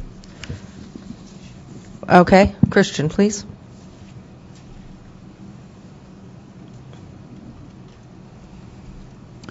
This is Christian speaking. Thank you, Brian. That's a very, very clear explanation of the nature of the issue. I've got 2 things that I'd like to say. First, I fully support what Brian has said, and that this is a very, very important issue for the DAC to look at. Not only this issue, but general deaf-blind accessibility issues. I also agree in that he said that this is, in some ways, the low-hanging fruit for us.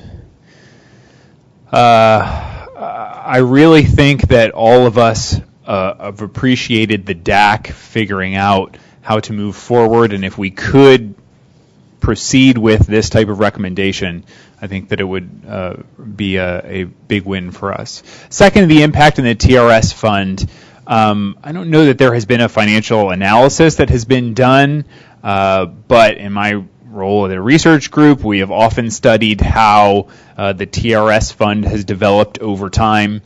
And in looking at that, for example, costs to operate VRS have gone up. IPCTS has been increasing year by year. So I feel confident saying that the deaf-blind community is a small community in comparison to these other buckets under the TRS fund. So this is a relatively low incidence issue for the purposes of concern about cost.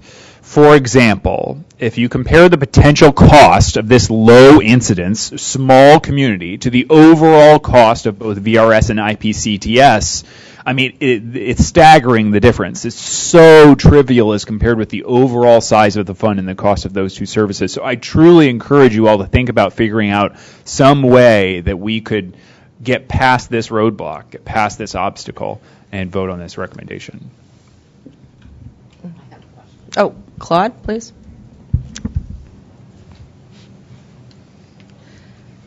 This is Claude speaking. I was listening to Brian's explanation and listening to Christian's plea, and I can assure you that there will be some sort of an impact on the TRS fund. I think actually that it's a positive problem to have, because more deafblind users will be taking advantage of the service and using telecommunication services. And if they have access to video mail from reading a text on a Braille display, for example, and then they'll be less isolated in their homes. They'll have opportunities to go to work, to be productive citizens of the country, and people will be shocked that they are amazed, that they are able to access their voicemail and so forth, just like everybody else is. In which case, those barriers to employment may go away. So I think that at the moment, deafblind people have very limited options, and that directly impacts their employment options. So I think that we have a responsibility. It behooves us to see how we can enhance opportunities for employment for deafblind citizens, including, for example, these kinds of functions and features like video mail to text. And if we look at the impact of the TRS funds, let's talk also about the impact on stipend programs, entitlement programs. So if we get this sort of recommendation passed, then people might be less reliant on those entitlement programs. They might be going to work, and we'll see more deafblind people productively working in the marketplace. And they'll be paying taxes, and they'll be having their taxes taken out of their federal employment stipends and so forth, pay stubs. So I think that's a win in that respect.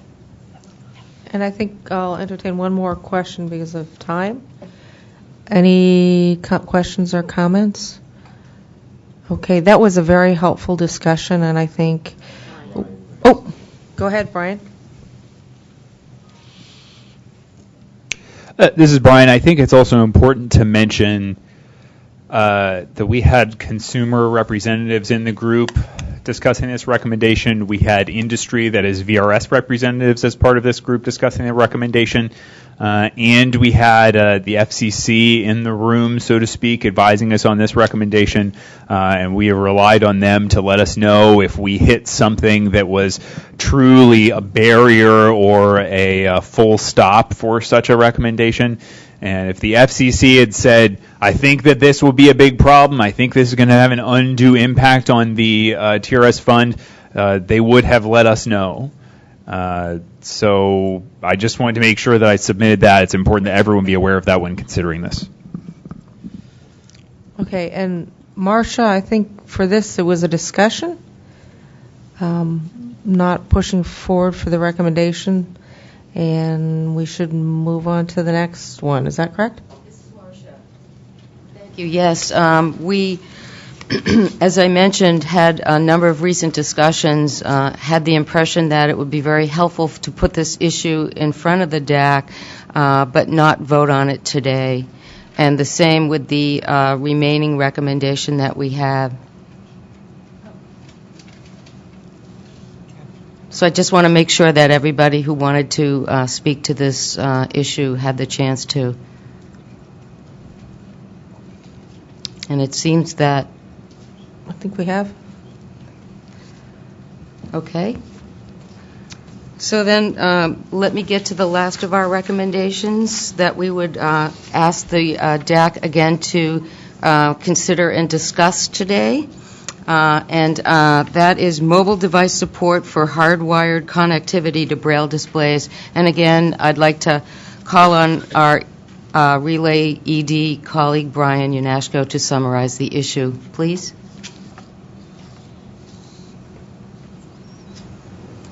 Okay, this is Brian speaking. Thank you again, Marcia. The purpose of this this recommendation is to get more access to our mobile devices.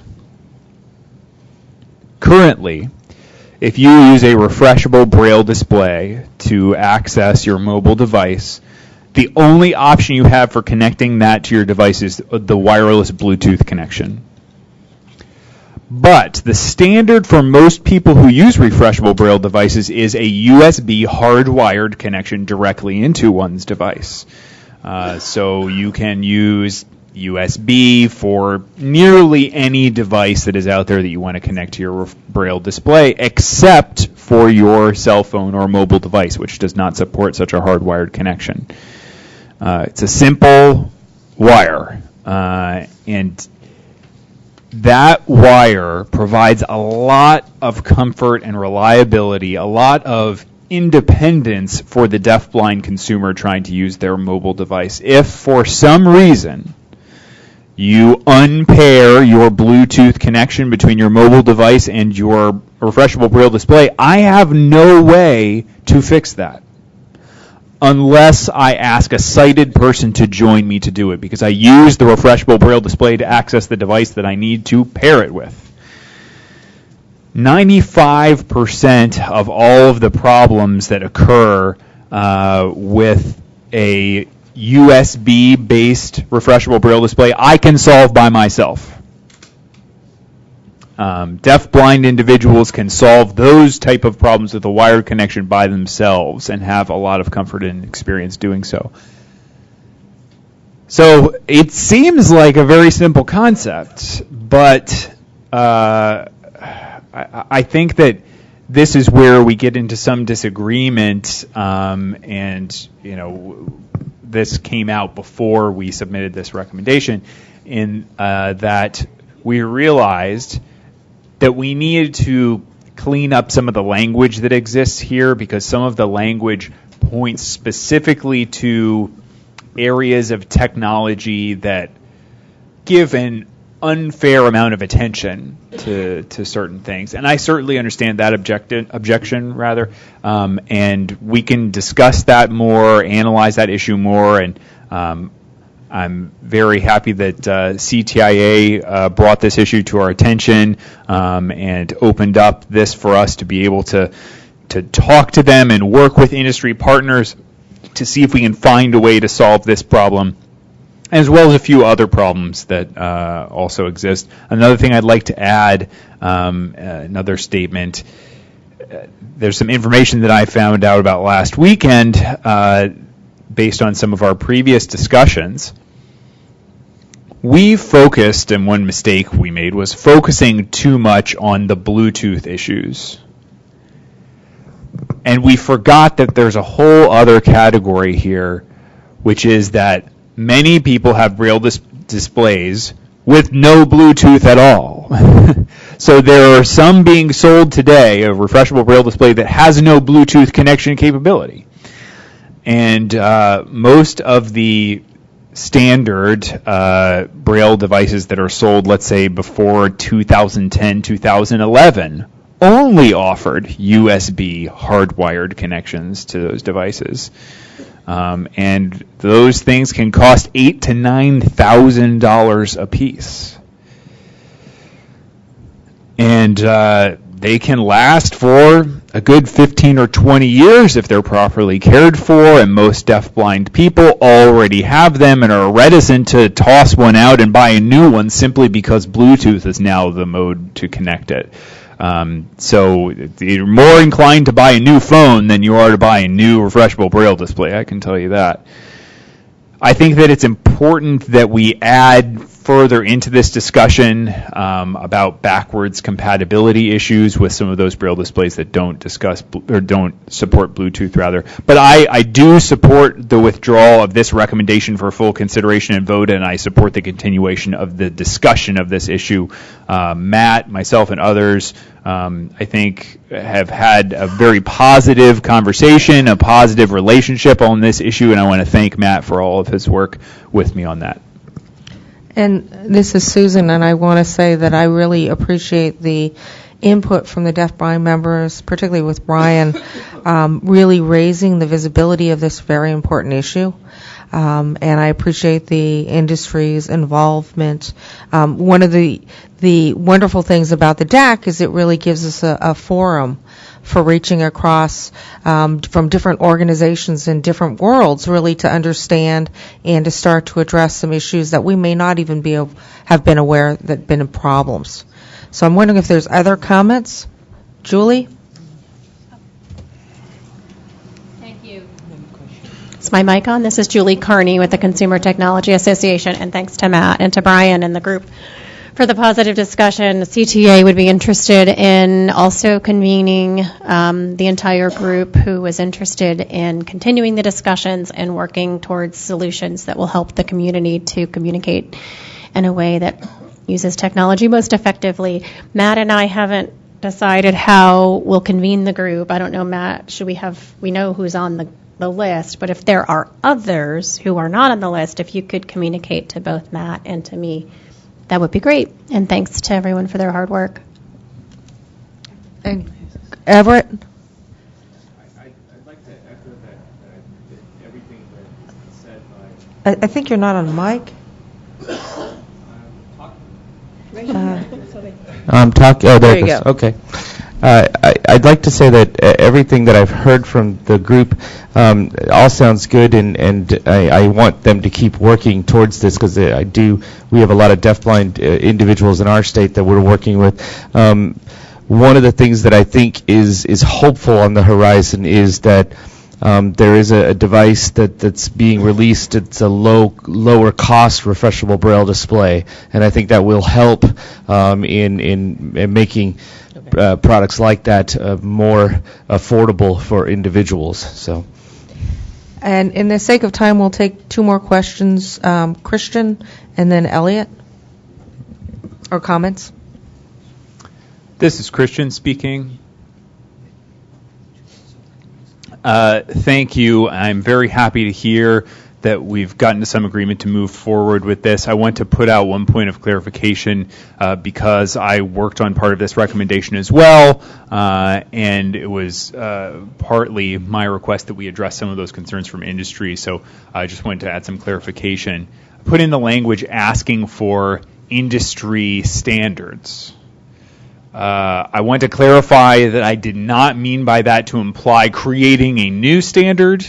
All the intention behind that was just that companies are not creating proprietary means of connecting these devices that aren't interoperable, but instead that any kind of standard, meaning a standard for the industry to follow for a wired connection to a USB Braille display, just use a USB compatible standard for those connections so that those consumers can connect to any different device.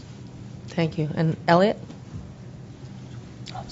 Yeah, I was going to suggest, I think one of the problems that happened here is that the industry representatives like Matt and Julie are not on the relay subcommittee, but on the other hand, the deaf-blind organizations are not represented on the tech transition subcommittee. So perhaps when the next DAC convenes, that maybe a special task force be set up so that all the interested stakeholders can have the discussion together on this, and that way resolution can be reached. And Matt? Sorry, just to Last one. finalize. This is Matt with CTIA. And I just wanted to say thank you to Brian and the rest of the Relay Subcommittee on this issue, bringing our attention to this issue. In fact, as Elliot alluded to, I think that there was, because of the makeup of the subcommittees, this gave us the opportunity to discuss these issues in a way that we hadn't before and focus on them. And so I think that's a positive thing. I think that what this issue sort of demonstrated that there's a lot of different variables to how to improve access for people who are deafblind that we need to consider. Some of it may be on the industry side, some of it may be on the equipment side, some of it may be educating consumers, and we don't yet know because we haven't had a full opportunity to sort of evaluate that. And Elliot, to your point, I don't know if this is something that the DAC needs to consider in the next round, or whether this is something that we should just initiate a discussion, as Julie has alluded to, amongst the industry and the consumers sooner. We're certainly open to a dialogue on this because I think this is something that the industry is very interested in helping to address. But I appreciate all the opportunity to have discussions about this and the importance of this issue as well. And I appreciate the hard work that was done by the EDP. Marcia and Angie and everyone else. I think people have been open for a dialogue, and I think it's been really made a huge difference. And sometimes the progress will be with the FCC and regulation, and sometimes we'll see progress with industry taking leadership. And the key part here is that the dialogue has been open, the industry has been educated, and consumers and industry will work together as partners for resolution. So I appreciate that. And, okay, Elliot wants to add one more thing. I was just going to, in follow-up to what Matt had to say, certainly if the deaf-blind organizations and the industry want to get together on their own and meet and figure this out even before the next DAC convenes, we encourage you to do that. Because you don't have enough to do, I'm sure. But I'm listening to these recommendations on all the things that the next DAC's going to do and thinking, there's going to be a lot of 10 o'clock calls, I can tell. But we appreciate your hard work, too, at the FCC. And the next round, we will be... Okay, Julie. Sorry, now I'm a chatterbox. Julie Carney from CTA. When do we think we might have the next DAC convened? Potential? I know, crystal ball, anyone's guess. Spring, hopefully? This is Elaine. I would hope that it would be sometime in late February. Okay, great. So we can do anything after CES, the Consumer Electronics Show. Thank you. It's not like other people are busy, too. So the next session we have today is to welcome Larry Goldberg to talk about innovations in access to television. So, Larry, are you ready, or should we take a quick break while you set up? No breaks. No breaks. Okay.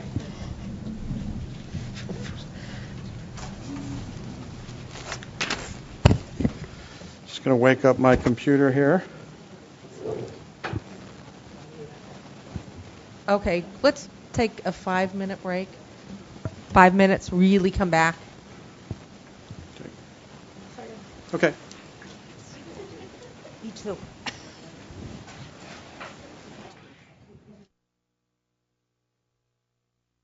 Get people back to the table and we can start on the presentation. That would be very helpful. And we are going to welcome Larry Goldberg, our old friend from Yahoo, but he's going to be talking today about the innovations and accessibility around television.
Hi, thanks, Susan. Larry Goldberg here, and I'm here somewhat representing my previous organization, the National Center for Accessible Media at WGBH.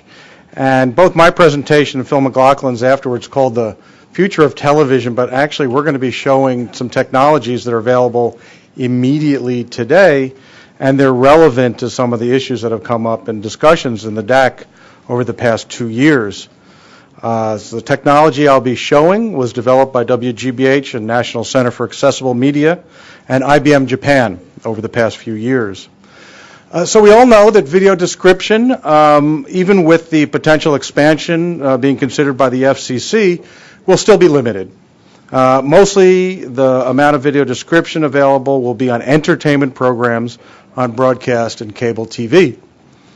There is growing availability online. We've seen some great expansion of description on Netflix and iTunes, but it's still extremely limited in terms of the broad world of video, and it's mostly about entertainment. Description of online educational video content from universities and high schools, informational content by governments is still extremely limited. So the questions was raised over the years in our R&D efforts at WGBH, in what way can technology be applied to scale up video description, to in any way even come close to the amount of captioning that's available. And captioning has grown not only because of the regs, because technology has really helped advance the amount of captioning available. So if you could put the slide up on screen that I have right now and share my laptop, you can see everything that I'm going to show you today at the URL, which I'll read out. All of the code, all of the examples, all the explanation of this interesting application of the use of text-to-speech for video description using timed text is available on this website, which is http://ncamftp.wgbh.org/IBM/DVS/. And you'll get to see, and you can try it out yourself at any time. So the first step today and in the very, very far foreseeable future in creating video description will be the creation of a well-written, carefully crafted, well-timed script that describes the key visual elements of a video. That's going to be done by humans for as long as any of us are working in the field. The issue of image recognition in dynamic video is still very difficult to conquer in the most high-tech of fields. But once that script is written by the excellent describers who are out in the world, or the future ones who will be trained, the question will be, what can we do that might actually make the next step a little bit easier to accomplish? So, a few years ago, the new web standard that came out was called HTML5. And by combining this way of timing events on a website and using JavaScript, very common programming language, we experimented with the idea that if you had a well-written script, you could eliminate potentially the need to record a voice, have a narration, record it, mix it, and then deliver this together. Now, this is a cutting-edge and somewhat controversial issue because the human voice is so desired for any kind of entertainment or dramatic descriptions. But there's a lot of informational videos that might actually be able to take care of this, particularly in higher ed. So NCAMP developed this technique, tried it out with a group of blind users, including Brian Charlson, who's not here today, but a lot of folks up in Boston, and we gave them a chance to try it out. We tried two different ways of using text-to-speech to provide descriptions. One uses a screen reader in your computer, laptop or desktop, built into most browsers and platforms these days, where the speech synthesis is built right in, and a text file is sent to your computer and timed with the video so that you can actually have the text read out to you. Of course, that would serve a deafblind person as well, who could then access that same text in a timed fashion. But if you're not watching a video, on a computer that's equipped with a screen reader. There's another test we did where that synthesized description is just mixed right in with the video. I'm going to demonstrate this on my laptop using VoiceOver on the Mac. And as you'll see if you go to the site, you'll see that there are also pretty much all the browsers and all the OS platforms will support this. So I'm going to give you a test. I've got a microphone here. First, I will be playing the text-to-speech descriptions using my computer's screen reader, which means I'm going to be turning on VoiceOver, and you'll hear VoiceOver read what's going on the page. And then I'll hit play. And in this video from the CDC, because we wanted to use some informational video, you'll hear the synthesized voice provide the descriptions in a time text version. And you'll see what you think. VoiceOver on Chrome. Text-based audio descriptions. Snort, sniffle, sneeze. Window. High text has keyboard focus. Pause. Pause. Grown-ups wait in a doctor's office. You know how frustrating it is trying to help your kids when they're sick. A man cuddles a toy cat. A visit to the doctor's office can be a challenge. A man pushes away a thermometer. No, I don't want you to take my temperature. No. I wish it would feel better. My ear. A woman rubs her ear. A title, CDC TV presence. Snort, sniffle, sneeze. No antibiotics, please. A girl wears a doctor's coat. As a parent, you want to help make your child feel better as fast as possible. It's tempting to think that antibiotics are the answer when your child is sick, but that may not always be the case. She points to a patient. Stop. Play. VoiceOver off. So that's just an example of how potentially we could be delivering video descriptions online in a much more facile way that could potentially scale up. For you folks in the audience who are interested in the underlying code, let me show you that. Just give me a minute.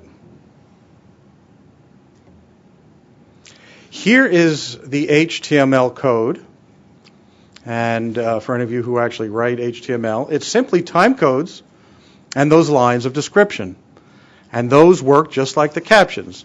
Lines of captions show up when the time code reads properly, so does the descriptions. Now I'll play a version that simply uses synthesized descriptions as part of the video. It's the same video, one of those really exciting government videos that you've all been wanting to have access to. Grown-ups wait in a doctor's office. You know how frustrating it is trying to help your kids when they're sick. A man cuddles a toy cat. A visit to the doctor's office can be a challenge. A man pushes away a thermometer. No, I don't want you to take my temperature. No. I wish it would feel better. So the only difference there is that that video has the same time text caption descriptions, except it doesn't require you to have a screen reader on your computer or whatever device you're using. I'll show you one last piece of information, and that is inside this video player, there are also what's called ducking codes, which will actually lower the audio of the program, raise the audio of the descriptions at certain time codes, and then readjust them when the descriptions are done. All of that can be programmed into your video player as a way of delivering the descriptions on the fly, probably much faster and a higher scale than you would do in the traditional way of delivering video description. Synthesized voices are getting much better. Even the ones you heard today are not the cutting edge standard. So this is offered mostly as just a think piece for people who might be interested in what could be done to scale up captions in a big way. Nothing really has been done to actually test this out since WGBH did this test a few years ago, but all the code and all the background information is available today on this site. So I would encourage anyone who wants to try doing their own video description on a web-delivered piece of video. It's doable with standard web technologies today. And before we bring Phil up, I want to ask if there's any questions about this notion. I see Everett. Larry, thank you very much. That was outstanding. Can you email that out to the rest of the group? Yeah, I think I'll have to give it to Elaine, who then Okay. has the distro list. Yeah. Thank you. Sure. Yeah, Mark? So I want to recognize Jamie. This is Jamie speaking. I was wondering, is there any way for some people who have hearing loss and also have vision loss, they can actually understand if the voice becomes too quiet in the background, they can't understand it. So I was wondering, is there any way that the end user can actually change the code themselves for the adjustment of the background noise to the actual description? You're talking about the volume to make it louder? Yes. Well, your screen reader actually has volume control. So if you're using this with a screen reader on a Mac or a Windows PC, you can actually turn up the volume of the descriptions louder. Oh, no, not. I'll email you later. I think I better describe it better. The reason why is that you can, if you just increase the volume on your computer, you're increasing the volume of everything, and then that might be too much, and then all of a sudden it becomes really quiet for you to hear the actual acting voices. So that can actually be, and you need that quieter or vice versa. So you need, some people need it the same level for both the descriptions and the actual, and some people need it vice versa. It all depends on which voice you're using and stuff. So If I understand what you're saying, you want to raise the volume of both? I'm not sure. I have a hearing loss myself. I'm not hearing. What's that? In different directions. It could be built into the video player because they are two different tracks. So yes, you could adjust the balance. That would need to be engineered in your video player, whether it's QuickTime or any other kind of player. The user would not do that immediately unless the distributor of the video enabled that in the computer.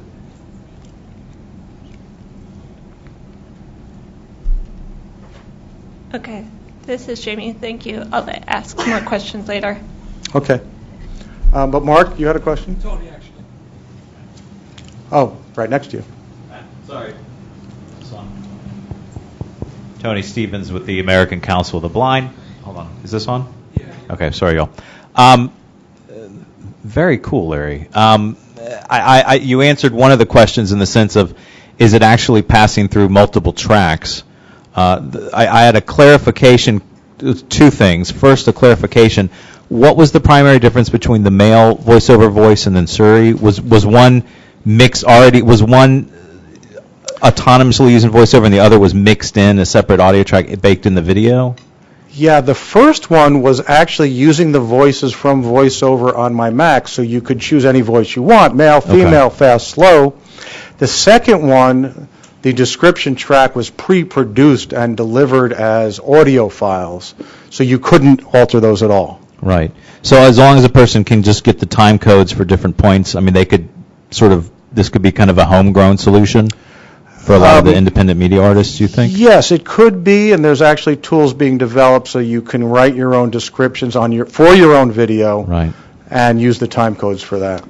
And then finally, have you or anybody in the room? I was completely, in a sense, frightened, but completely amazed by Adobe Audition's preview of the Voco voice a couple of weeks ago.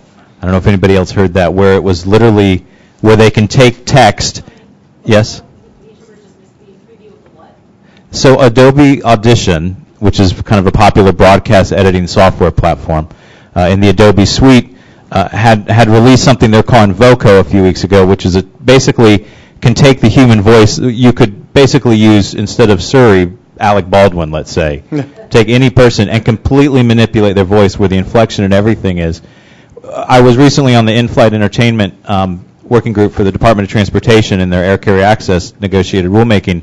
And one of the primary pushbacks we got in trying to deal with audio description and video description was the cost factor. This sounds like an extremely cost-effective approach I imagine those that make a living on voiceover would be concerned by this threatening their job. But my thought would be, too, the marketplace is large enough with as much media content out there that this could really sort of break the way towards some sort of finding a sense of, just going back to the Adobe Audition, their technological breakthroughs in a real-sounding human voice, basically taking that place and being a huge cost saver. Yeah, I think synthesized voices can get better and better. I hadn't heard about that, but that makes a lot of sense. And yes, people who are voiceover artists, and I noticed Joel Silver isn't here today, shouldn't be worried because there are billions of hours of video out on the web not described. So if this can help at all, that'd be interesting to see. And I still wouldn't recommend it for entertainment or drama, but informational maybe. Yeah, Rosalind. Rosalind here.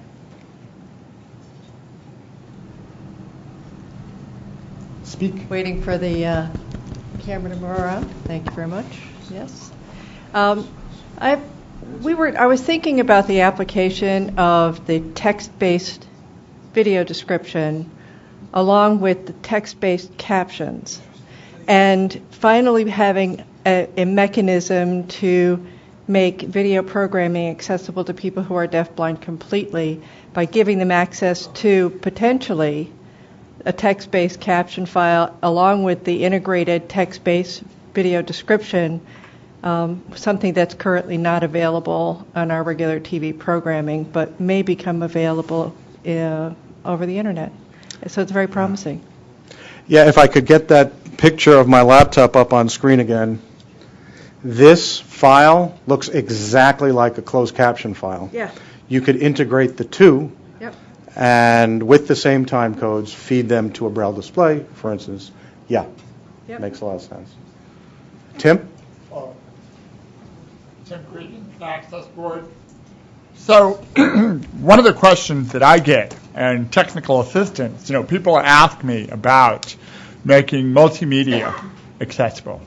And government agencies, when they have social media platforms, they love to use different types of social media, ones that are text-based like Twitter, ones like YouTube that has video multimedia. And people are finally paying attention to the fact that they can go ahead and caption the material themselves. Using this technique of yours, is it possible to modify a YouTube video to add audio description?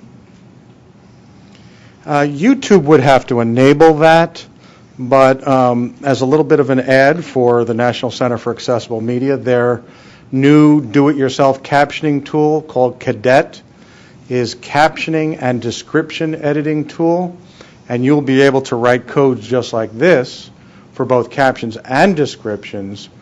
The YouTube video would have to be embedded in a page that uses HTML5. So I think there's an infrastructure issue there. So I think there's additional work that would be needed to make sure this file could work on a YouTube platform. But it'd be worth working with them to see. So a follow-up question. So if an agency was using their own resources to produce videos, they could use this to insert video descriptions. Yeah, today. If they were programming their page in HTML5, which most people are these days, yes, they could do it today. Thank you. Sam.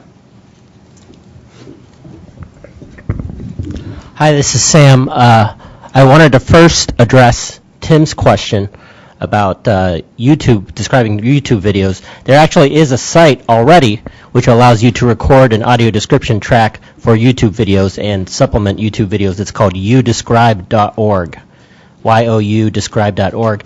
Secondly, Larry, you mentioned a good point about providing descriptions delivered via text, which are then read by the user screen reader. The rate at which the descriptions are read and other parameters which are controlled by the user could cause the descriptions to cover up the video audio, which would not be under the control of the producer. Now, I've actually been to the HTML5 Popcorn.js example site that you're demonstrating before, And I've seen some other nifty features that are part of that player. For example, I saw that you could actually pause the video. There's a checkbox to pause the video and have the descriptions read in between the video, and the video is paused while the descriptions are being read. And that also lends itself to providing extended audio description, so that if you want a longer description that would not fit in between the pauses and dialogue, you could then deliver that as well. Yeah, I didn't want to get too geeky today, but you're absolutely right, Sam. You could put a pause code in the time text track, which will stop the video, and then your descriptions can go on and on for hours if you want. Hopefully it wouldn't be that long. But yes, you could do extended descriptions that way as well. Tony again? Thanks, Larry. Tony Stevens, American Council of the Blind. Just real quick again, too, I'd be curious to hear from the intellectual developmental disability community or those dealing with cognitive disabilities, knowing that sometimes we have heard some input from others on audio description that those with developmental disabilities sometimes helps them with the cues. I'm wondering, too, is there a way maybe in like a lower third or something on the bottom of the screen or the file of that text to also be included so that an individual could hear, for those that sometimes require multiple sensory sort of input to really sort of grasp, because I'm thinking of this in like an educational setting as well. Yeah, I believe multiple tracks are available in the Video Plus Track standard for HTML5, so you could potentially have multiple, including languages, or even simplified language or explanations. I believe that is possible to program that way. You'd have to author it. You'd have to create it yourself, but I believe that is possible.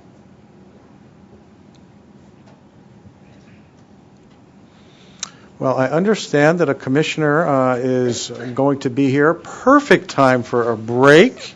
How excellent. And then Phil McLaughlin will come up.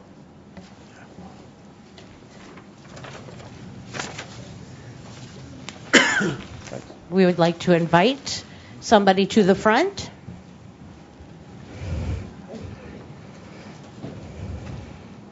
It is our pleasure to now introduce to you Commissioner Jessica Rosenworcel.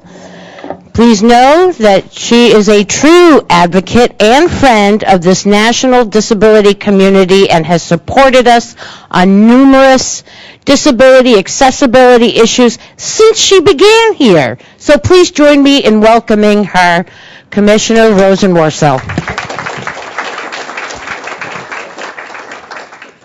Thank you, Claude, for those unreasonably kind words. And I'm grateful for a lot of things today, apparently also my timing. It's rare that I walk into this room at just the right moment. But you guys keep on track, keep on schedule. In any event, I know this is your last meeting, so I felt compelled to come by and stop by. And though it's been done before, I wanted to put your work into historical perspective. Because as so many of you know, it was 26 years ago this summer that the Americans with Disabilities Act was signed into law. And upon its signing, then President George H.W. Bush famously said, "Let the shameful walls of exclusion come tumbling down." You know, this was a phenomenal piece of civil rights legislation, and it laid the foundation for the inclusion of more than 50 million Americans with disabilities in modern civic and economic life. Now, 6 years ago this summer, past summer, I actually had the privilege of joining President Barack Obama when he signed what was, in many respects, a successor to the Americans with Disabilities Act. And you know what law I'm talking about. The 21st Century Communications and Video Accessibility Act. Now, I had spent some time working on Capitol Hill working on this legislation, so I was invited to the White House. And I got to walk in that day of the signing into the East Room, which is the largest room in the Executive Mansion. And even if you've been in and around Washington, you stand in those rooms and they still take your breath away. The ceilings are high, everything has got gold leaf on it. It's fancy. But as the senior counsel to the Senate Commerce Committee, my job was making sure that my boss, Senator Rockefeller, knew what was going on there that day, because they fit these signing ceremonies in between lots of other things. And so dutifully, I wrote him up a memo summarizing the incredible advancements in the 21st Century Communications and Video Accessibility Act. I had summaries of what was done with emergency access, what was done to bring back video description, what was done to improve video relay service. It was a terrific memo, because if you're going to go stand next to the president, you sure want to know what that legislation is about. And he had been one of the people who had shepherded it through the committee on a bipartisan basis. So we were really proud of our work. But there was one other thing that I put at the bottom of that memo, because I learned he'd be standing there on the podium with the president with Stevie Wonder. And you see, I could probably sing you every word of Superstition or Signed, Sealed, Delivered. But Senator Rockefeller is a Baroque music fan. Knows more about Bach than any other single living person on the planet. And there was just something in me that said at the bottom of my memo on this great update to civil rights law, there needed to be a few paragraphs on Stevie Wonder. So dutifully, I described who he was, his music, his importance to American culture, and also his incredible advocacy for this law and disabilities access. And only after I included all of that did I feel like my work was done. And sure enough, that day, it was amazing in that room, and the law was signed, and we had a lot of cheering. And then the White House photographer sent me a picture of something I thought I'd never see, which was the President, Senator Rockefeller, and Stevie Wonder all standing together. But I was comfortable knowing that at least if he had read his materials, he would understand why this individual was standing there next to the president with him. In any event, I tell you that story because your work here on this committee is part of that larger tale. You see, I keep a signed copy of the 21st Century Communications and Video Accessibility Act up in my office. It's right next to the door. It's signed by Senator Mark Pryor, who also played a really big role in making it happen. And I like to think about it in everything we do. And I know that it's been the heart of so much of what you've done here. And I also think you have to, in addition to putting things in historical context, you have to praise the good. And in your 2 years on this committee, you have done so much good. I think in particular, your work on wireless emergency alerts and emergency access is going to change the way lots of people get access to essential information. And you have called our attention to things where we still need to do work. Video description, VRS call response times, and things I'm going to admit I might never have thought about, like mixed case upper and lower case letters and closed captioning.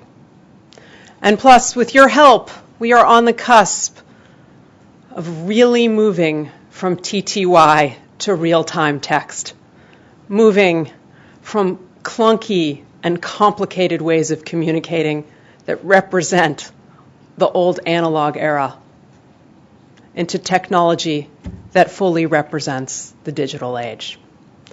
And I think you should be proud of the work you've done. But I'm going to lend you sort of one other idea, which is though this committee comes to an end with this meeting, the last thing you should do is sit down, shut up, and close up shop. Because no matter what happens next, I think everyone who's sitting at this table has a responsibility to continue to stand up and speak out on these issues. Whether at a successor to this committee or at your companies, your organizations, or in any platform that you see fit. So please don't consider your work here today done. I certainly don't. And I thought in closing, I probably can't do better than citing Stevie Wonder himself. You see, his 1976 song, Sir Duke, is probably my real favorite.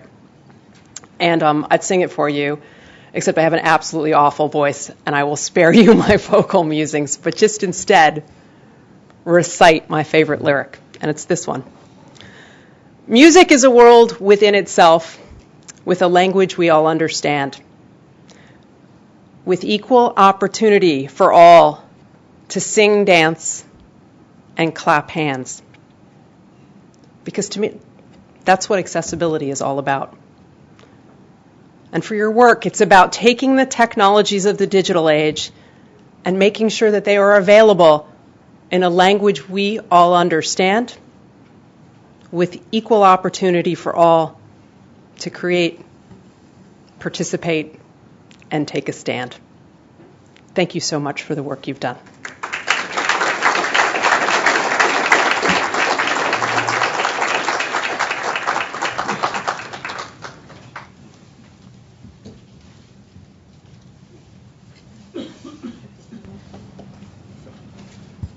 And now the leading expert in the world of captioning, Phil McLaughlin. There is no better.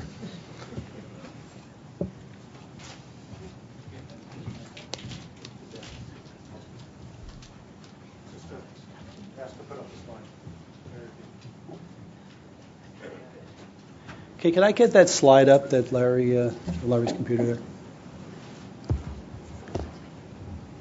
Very good. I'm just going to leave that up. Basically, my name is Phil McLaughlin from EEG. Those of you who aren't familiar with EEG, we're a company that's in the broadcast captioning technology sector.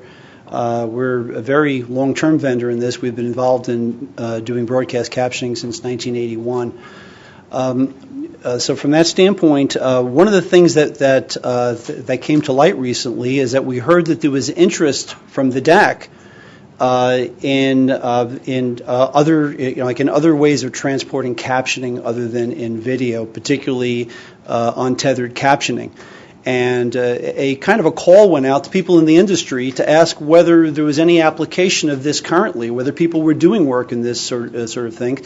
So Larry Goldberg, among a few other folks, including Heather York from Vitech, contact me and say, hey, is EEG doing stuff with this? And I said, well, yes, we've been doing quite a bit in this area. And specifically what we had been doing involving untethered captioning is that we had been building a system called CaptionCast. And what CaptionCast was used for was access in stadiums and venues for providing the captions directly to mobile devices for attendees that were in these venues. Now this is something that started small about 5 years ago, somewhere in that time frame. And what we had done at that point is that we had built as part of our normal captioning workflow, a rather large distribution cloud, a system that we called ICAP. And ICAP was a system that connected a very large percentage of the live captioners in the country to broadcast sites and to broadcast encoders. To give you an example of the scale of this, per month we do about 2 million minutes of live captioning through this system. And this includes a very large amount of broadcast television captioning, We also do things like sports stadiums. We do most of the major sports stadiums in the country. So a question that come up at that point is, can we provide some access to people sitting in the grandstands that could basically be able to get this captioning?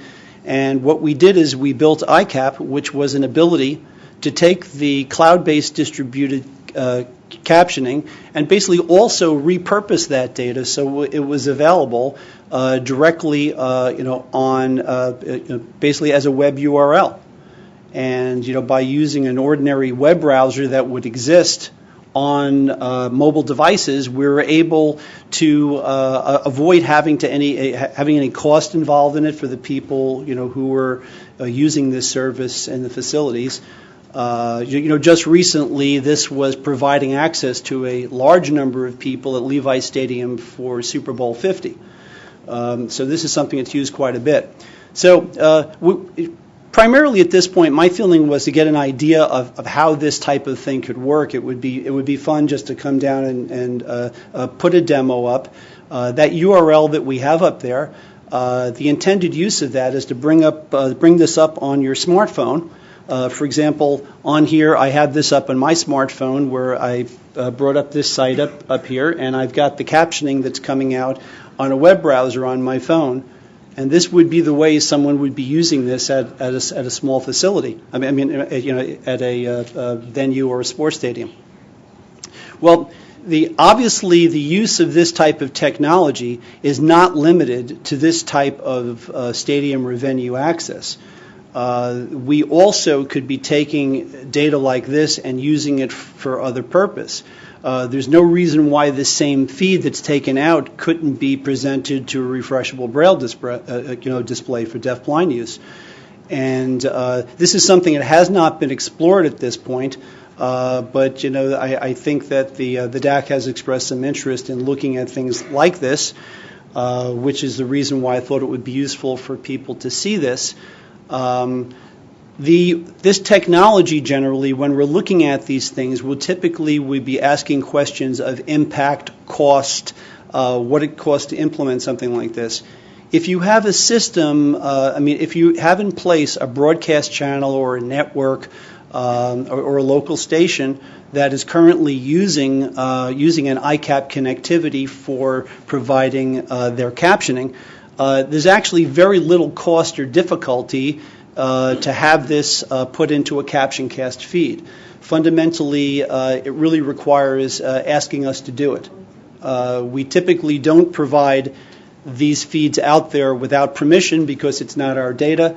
This in particular information we're seeing out here today is is live captioning from CNN.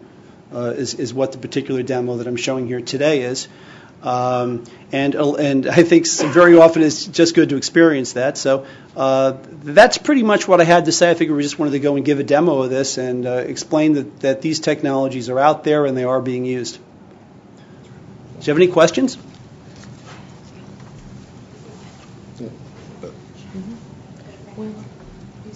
Yes. Waiting for the mic. There we go. I was just going to ask, the URL that you had on your slide, that we can access now to get... Yes, absolutely. Could you ask them to put it back up? I didn't get the URL. Oh, I'm sorry. I didn't know it was down. Okay, thank you. Very good. It's cut off. EGICAP.com. Right now, Phil. CNN's on a commercial. Oh, I'm sorry. Yes, this is live. So at that point, it's not just demo material. So we do suffer the issues of if I think all of us have noticed that sometimes on commercial breaks we don't have captioning. And could you read the URL? Yes, let me read that for you. That's EEGICAP.com/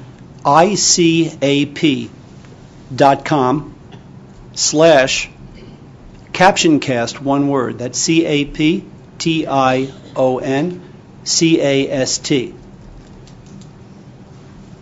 And if you put that in, that brings you to the CaptionCast page. It then will have a little box there. It's called Event ID. And you put into the event ID, which in this case is ICAP Mobile. That's all lowercase.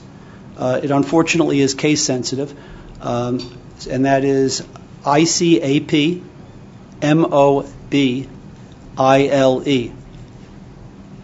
My apologies for having it so verbose. But I think what's so it is interesting to it is interesting just to be able to kind of get a feel for this. This is really optimized for relatively brief messages in stadiums and venues. Not so much optimized to be something where you'd be watching full caption programs, but fundamentally it's streaming data. And that's, at this point, this is just a very simple web page we have for displaying this. Obviously the fact that this data is pouring out would, in its current form would not make it particularly useful for looking at a refreshable braille display. But these are things that are relatively easily solved. So it's just something to be thrown out there as a demo, as a technology that's there.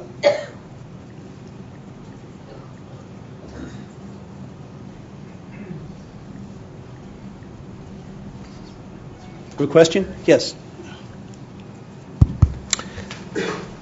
Mark Fletcher with Avaya. Really interesting stuff. I'm very interested in understanding what the interaction would be in an emergency broadcast that came on the screen with this. How would that interact? With an emergency broadcast? Yeah. If the programming I was, or if the web or programming I was watching had an emergency alert come through, how would that interact with? Well, what you're looking at actually is the actual captioning display. So the same type of thing that will happen on emergency alert on captioning, whether it be a good response or a bad response, would be the same response. So from that standpoint, there isn't a change from that front. I mean, typically there are rules in place for how captioning interacts with emergency alerts. Generally, one of the things you would see on this is that the captioning will generally be interrupted with emergency captioning data that will be up there, and that would be available. So my concern would be when you've got multiple feeds coming in, you would have to be careful that one isn't overwriting another. So you've already taken that into consideration. Yeah, that already does that in live captioning in the same way. Another question? Go ahead. Tim Cregan, Access Board. So I'm just trying to get understand, because I've got this pulled up on my phone and I'm watching the captioning scroll. So what this is the real-time captioning of a CNN broadcast. Is that what I'm looking at here? That you gave us the link to? Yes. Okay. So what this is, what your company does is a service that a private sector group could purchase if they needed closed captioning. If you needed closed captioning, well, specifically what we do is that since we provide the captioning for many of these broadcasters, including CNN, what we're pointing out is that this data, which is normally only embedded in the video, and thereby, particularly in modern times where we have digital video, is much easier in analog. But in the digital video day, typically you'll have that's embedded in the signal, and there really is there's really almost no way for an adaptive or an assistive device to be able to get this captioning data out to any kind of specialized hardware. And this is one way that it could be relatively inexpensive to provide this in such a device. Okay. Thank you. Yes. Thank you. Phil, this is Susan. We want to thank you very much for your presentations. We are running a little short of time, so I would ask the DAC members to feel free, I hope it's okay with you, to contact Phil or Larry with any additional questions. And I'm going to pass the mic over to Claude. Thank you very much. Thank you very much for presenting, both of you. Yes, thank you both, Philip and Larry. Okay, now we do have an item that is interesting, some good news, and we want to see if DAC members are okay with this new exciting development. The Relay Equipment Distribution Program Subcommittee has revised their recommendations. So with that, I want to turn it over to Marcia to please update us.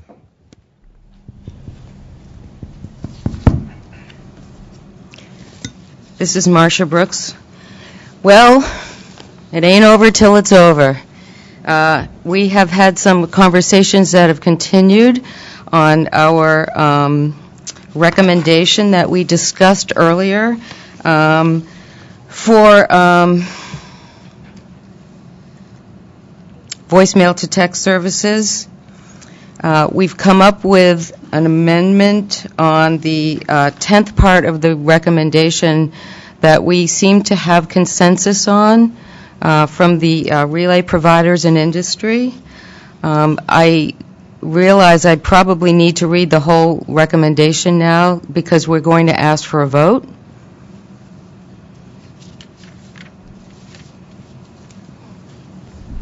This is Elaine. I believe that's correct. I think we have to go read the entire recommendation. Thank you. And just for a point of clarification, at for number 10 of this recommendation, number 10 is the part that has been amended. Do I just read the amended part at this point?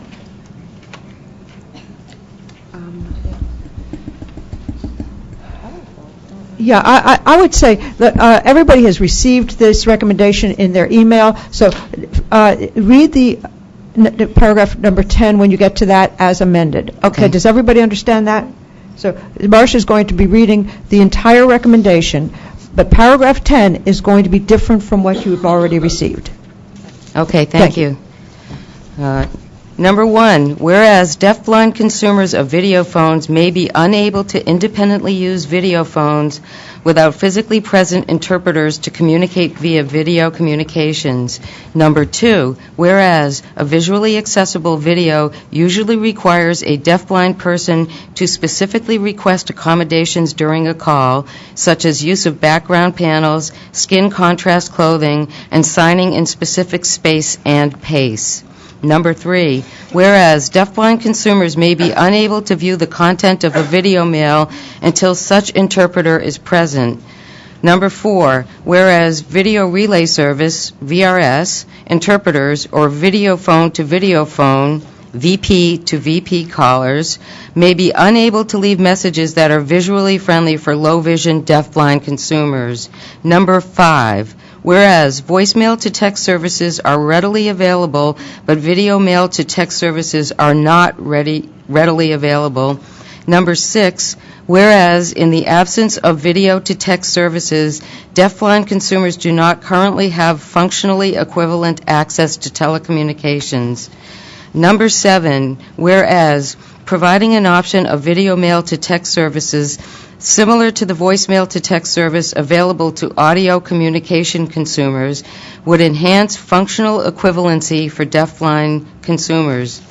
Now, therefore, it is recommended, number 8, that the Federal Communications Commission permanently implement, with the advice and participation of diverse groups of deafblind consumers, inclusive of those who are non-visual ASL signers, VRS video mail to text services, including video mail to text services for VP to VP calls that are made to deafblind consumers. Number 9, recommended further that the FCC provide guidelines to ensure that converted text messages are delivered in a manner that is visually accessible for low vision users and compatible with common assistive technology devices used by non-visual deafblind consumers, such as refreshable braille displays. And number 10, as amended, recommended further that the FCC consider the most efficient way to provide and pay for video mail to text services for deafblind consumers. So we are now asking for any questions, comments, and then a vote. Thank you. Any questions? Any questions? Yes. Lisa. This is Lisa Hamlin. Could you just repeat the amended, the number 10?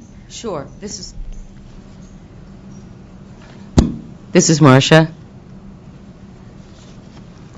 Number 10, recommended further that the FCC consider the most efficient way to provide and pay for video mail to text services for deafblind consumers.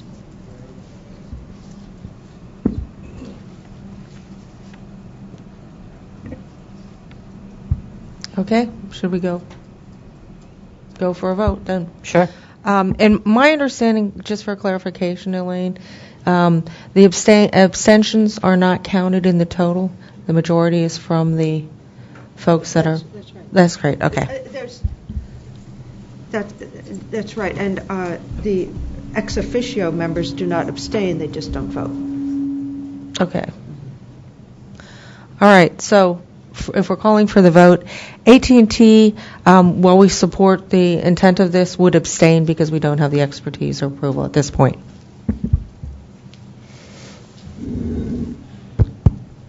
Matt Gurr, CTI.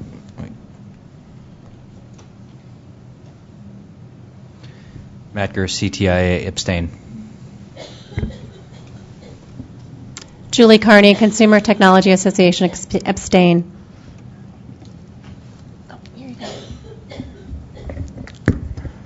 Sam Yale, SSB Bar Group, abstain. Joshua Paila, National Association of Broadcasters, abstain.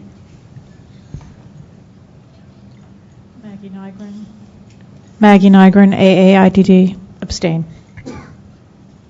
Tafad Tupuola, AUCD, abstain.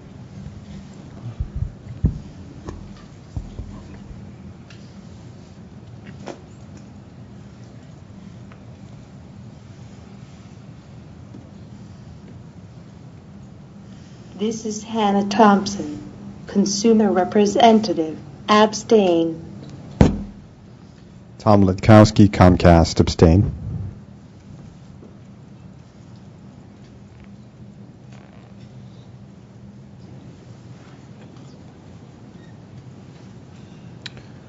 Brian Unashko, HKNC. I am in favor.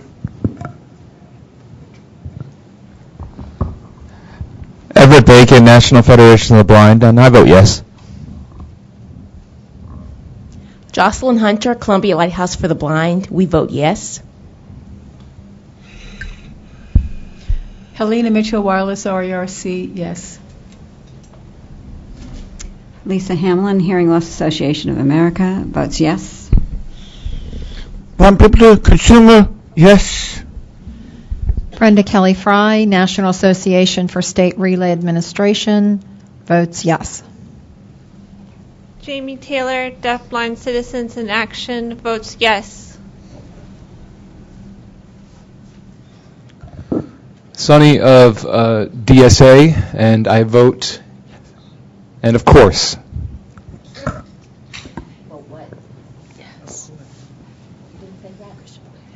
Christian Vogel of Yarda, I vote yes. Zainab, National Association of the Deaf. First of all, I'd like to thank Brian for all of the hard work. I've seen these recommendations through, and I am proud to vote yes. Sabrina Fields, TEDPA, yes. Marsha Brooks, Perkins School for the Blind, yes. Ian Dillner, Verizon, I abstain, but thank the committee for its work. Mark Fletcher with Avaya, vote yes. Tony Stevens with the American Council of the Blind, vote yes. Claude Stout with TDI, yes. Excellent. Well, thank you for all the hard work of the EDP and all the members. This passes. It's very exciting. Thank you for all your time and effort. You should congratulate yourselves. And now we open for public comment. Is there anyone online or in line who would like to speak? Okay, please go ahead. Hi, my name's Kevin Modis. I'm a person with a disability. I've been a disabilities advocate for 20 years with the California Brain Tumor Association. We work with 200 scientists from 39 countries, and you can see information at emfscientist.org. And you can see information more about what I'm talking about at saferemr.com. I've come to this group as kind of appealing to you to lead the way in other ways also, and be really the conscience of the FCC. We work with people who have developed brain tumors from their wireless devices, and we work with people who have developed neurological problems from wireless radiation. That doesn't exclude people who are also developing immune system disorders and are having reproductive harm from wireless radiation also. And the science certainly supports what we're seeing out there in the field, basically. The FCC, unfortunately, has led the way and made a concerted effort to hide wireless health effects and take systematic steps to kind of obscure it. The industry has filled the research with low-quality research, and they've used a weighted approach, a weighted evidence approach, to say, oh, well, we're not sure, because they filled really the picture and the landscape with all kinds of low-quality research. Most recently, the National Toxicology Program study that was commissioned through the U.S. government, it was a $25 million study that showed clearly that wireless radiation causes brain cancer and heart cancer non-thermally and is basically neurotoxic. This was the largest study of its type ever done, and it collaborates with other studies that have done in the past. It was a very important study because it collaborated. The cells that became cancerous in the subjects they looked at were the same cells that became cancerous in human studies from before. And it collaborated with the World Health Organization that's already classified wireless radiation as a possible carcinogen. So we expect with this study for the World Health Organization, according to its own rules, to have to increase wireless radiation from a possible carcinogen to a probable, if not a class 1 human carcinogen like cigarette smoke. So you're talking about blanketing our country with wireless radiation that is carcinogenic, neurotoxic, and genotoxic. And unfortunately, the FCC has chosen to do this in the name of people with disabilities, in the name of increasing access, when there's a very safe alternative, which is wired connections to the internet and phones. And the recent move away from landlines to pull up landlines and basically force people over to wireless, maximizing their exposure, is an absolutely harmful, horrendous step that they're taking. And again, they're using people with disabilities and their access as the reason to do these things. So for this reason, I'm asking that people with disabilities become the conscience, become informed, and step up. What we do know is that people with neurological disorders and other medical conditions are more vulnerable to this type of health effects. And I'm submitting to this committee, in my public comment, a letter from the former director of the radiation department at the EPA that says that our safety standards were never intended to be applied to people with medical conditions, people who are elderly or children, and yet that's exactly who they're focusing on right now and getting the maximum exposure. I'm also going to submit to this committee the Resolution 1815 from the European Parliament that acknowledges electrosensitivity, that people are becoming neurologically sensitive, people that don't have any type of neurological sensitivity before but are now developing it now. They also recommend that we minimize people's exposure and that for children we use wired connections. This is a European Parliament passing a resolution for all of Europe. This is not a marginal issue. This is not a few people that the industries try to marginalize saying there's a problem. This is a definitive problem that we've put underneath the carpets, and we're moving forward in the exactly wrong direction of maximizing exposure, starting people's exposure at very young ages, and moving it all the way through the spectrum. Maximizing people's exposure in terms of home, work, and in between work, and even from satellites. And now looking at focusing, like the cigarette companies did, on focusing on children, people with disabilities, and the elderly. It's truly wrong what they've done, and it's been a systematic, very conscious effort to do this. Wireless devices were never tested for health effects when they first came out. Because they emit microwave radiation by law, they were required to be tested before they were put on market. They were given an exemption. They were also required to be tested after they were put on market, so to look for health effects that they arrived in people using them. They were given an exemption for that, and that never happened. The FCC has developed and adopted a thermal standard for looking at health effects. We know that standard is completely inadequate and only looks at part of the problem. Most of the wireless health effects are due to non-thermal health effects. It has nothing to do with power or heating. That's what our scientists say. That's what the evidence says. What it has to do with frequency and modulation, the size of the wave and the modulation, how it's pulsed. None of these frequencies have been tested for this. The Internet of Things is based on 5G technologies and new frequencies that have never been tested for this type of non-thermal effect. Our safety standards are severely inadequate. And if you look at emfscientists.org, these 200 scientists have made appeal to the United Nations saying just this. The other thing the FCC has done is that they are regulating this, and the FCC has no one qualified to set, maintain, or modify standards looking at the health of wireless radiation. It used to be the EPA. They had done their own studies. They had appealed to the FCC, and they had proposed, and we have documentation of this, of a thermal standard and a non-thermal standard, which takes the limits much, much lower. Unfortunately, they were then banned from participating in any more EMF research. They were then defunded, the program that was doing it, and they were taken out of the loop. The next year, the FCC was given the responsibility of looking at health effects and monitoring and maintaining this. This is a conscious effort to hide health effects from the public and to not protect our people. The 1996 Telecom Act, which we still use today to proliferate transmitters, that we are going to use today to proliferate 5G transmitters across our country, has a Section 704. In Section 704, it has been used to ban local and state governments from looking at health and safety when they place transmitters in their communities. That is a conscious effort to hide health and safety issues when they're placing these wireless transmitters. We know the cancer rates around cell transmitters are 3 times what they normally are. With 5G, the plan is a transmitter every 12 homes because the frequencies do not travel very well. They're very dense, and the FCC will admit it'll take many, many transmitters, millions of transmitters, and we are not, and they will be exempt also from looking at health and safety. We appreciate your comment and concerns, and we'll open it for other comments or concerns online or in line. Just one more comment. The solution is to test these frequencies before we release them for biological effects, whether they harm the cells or oxidate the cells. That's all they have to do. There are frequencies that can carry data that do not cause harm. But right now, we don't have those frequencies. We have frequencies that are very powerful and travel very well.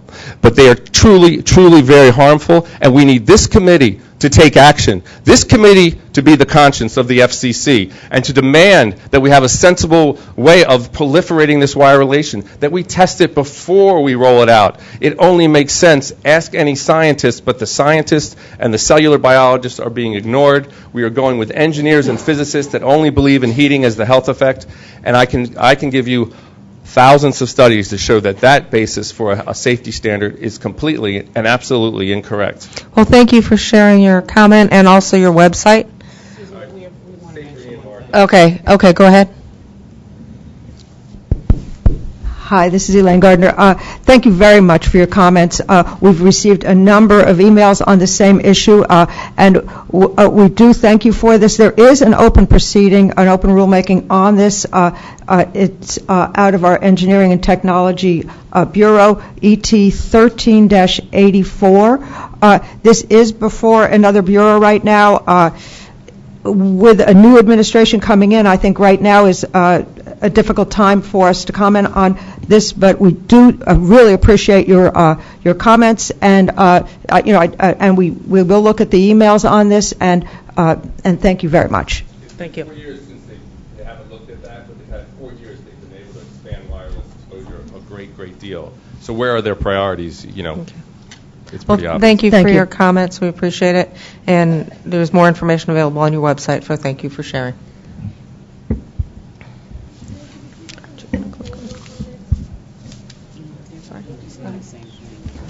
Oh, okay.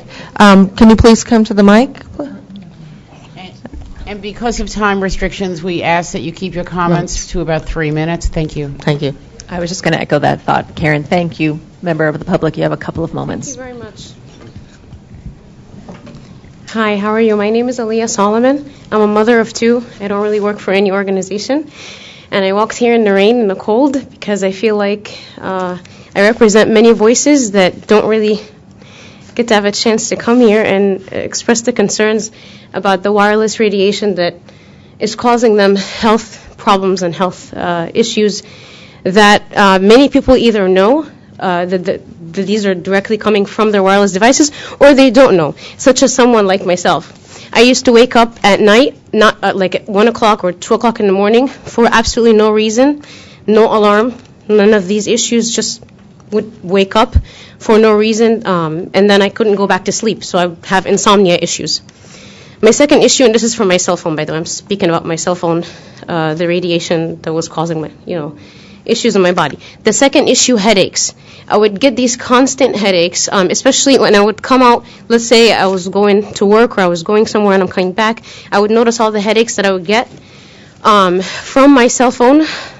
I get all these just random things that I didn't really know what was causing them until I met Desiree Jaworski, and I thank her very much for the awareness that she has explained to me that when I leave my antennas on, my wireless antenna, my data antenna, the Bluetooth antenna, or the location antenna, all these 4 different antennas that are internal in my phone, when I keep these on, and I didn't know that they were on or not, I would just use my cell phone, I would experience these negative side effects, such as also tingling in my hands, my fingers, heart palpitations, and I didn't know why I was getting heart. I mean, I'm 31 years old, too young for this, heart pain. And magically, after I learned from Ms. Desiree just to turn off these antennas at night or whenever I'm not using them, so I turn off my wireless antenna, my location, my Bluetooth, my data antenna, and all of a sudden, all these symptoms would go away. And I just came back from Egypt recently, 2 weeks ago, and my aunt was experiencing a problem with her arm, and she didn't know why her arm was hurting for the longest time, and I told her to turn off her router at night. And also her arm started to feel better. My cousin would sleep with his cell phone right next to his head, and he would get these headaches. And when he would turn off the phone or put it away from his head, these symptoms would go away. I just wish that the FCC today would think. Sorry, I do have to stop you there. I want to. We only had We had limited you to 2 minutes, and I believe that you're past that, but I do want to thank you for your comment. It has been recorded, and your comment will certainly be taken into consideration. As the FCC has explained, there is an open proceeding on this matter currently to address the issue. Thank you for coming to the FCC today and sharing that issue. Now, at this time, Christian and Zainab, you have a comment to make?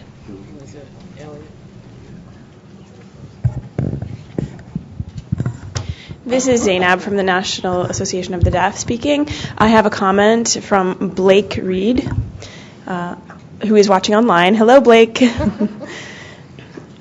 So he couldn't watch earlier, but he recently joined, and he suggests for the next DAC to consider, it's important to be proactive in considering these issues, copyright issues, to explain captioning and platform community and community relationship, particularly for accessibility efforts for inclusion and fair use.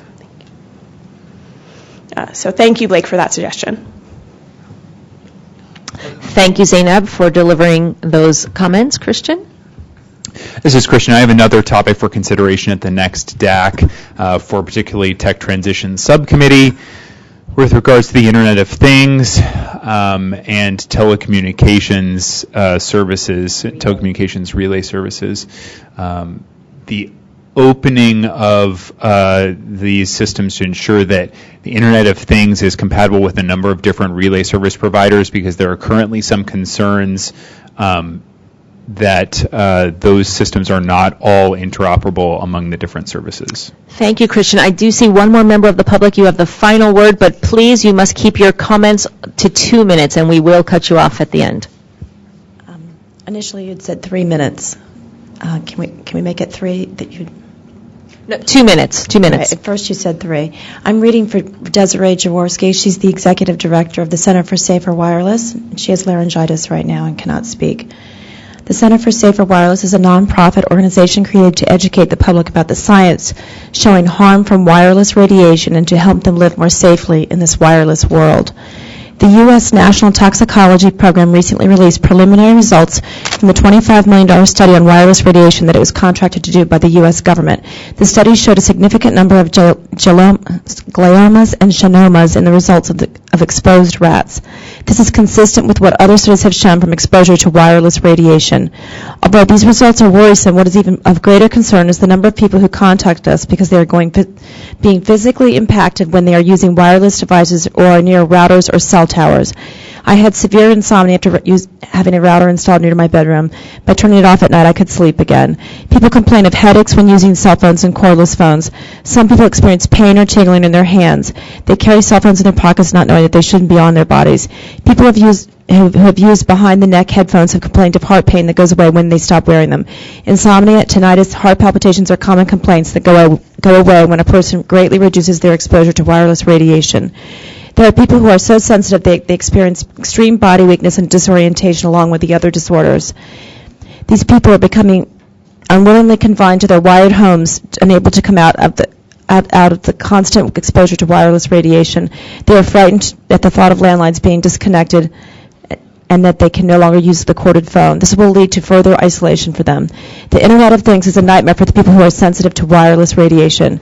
It makes it impossible for them to live a normal life. With many products being designed to be wireless and smart meters being put on homes, their ability to maintain their health disappears. It is horrible to create a world that causes a group of people who have this disability of electric sensitivity to suffer every day. As more people are exposed to this ever-expanding wireless world, we will be seeing more people with these symptoms. As with any allergen, the sensitivities increase with continued exposure. It is imperative that this committee recognizes this disability and adds to its mission the goal of finding a solution to prevent the occurrence of electrosensitivity and to help cure the people who currently have it. Thank you. Thank you. Thank you very much. I know that there was another person that wanted to make a comment, but I believe that we need to close. Is something happening? Hold on. I have to recognize David.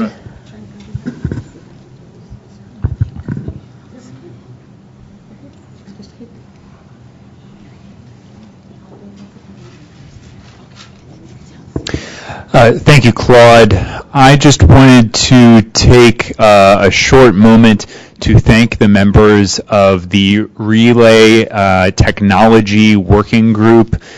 In the last 2 or 3 months, they have been very willing to meet not only the regular meetings, but twice as many meetings as we have done historically in order for us to be able to address deafblind issues as well as other issues that have already been on our plate. So I want to make sure to express my heartfelt gratitude for their contribution of their time, their patience, and continuing to work with us on all of the outstanding issues that we then were able to bring to the DAC today.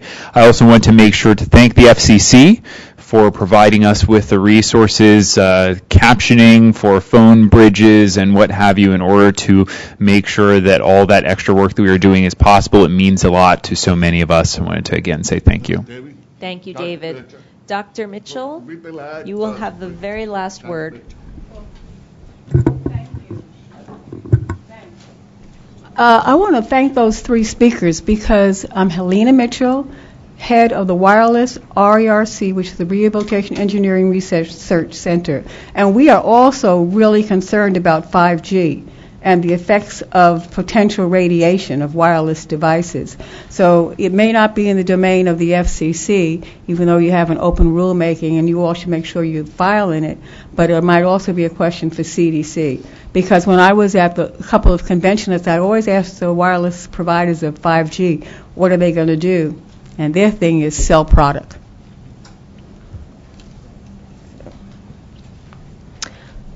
Okay, at this time we will actually adjourn this DAC with Karen having some final remarks on the first term, recognition of members and accomplishments, and some closing remarks. Karen? So first, this is Karen. I want to read to you a thank you from Chairman Tom Wheeler, who you know has been extraordinary with respect to disability access issues. He has been a real proponent of ensuring that people with disabilities have access to emerging technologies in a way that surpasses most chairmen in the FCC. He's been truly extraordinary. We've been very lucky the last few years to have his leadership, as well as the leadership of all of the commissioners here who have actually voted 5-0 on nearly every item that we've brought before them on disability access.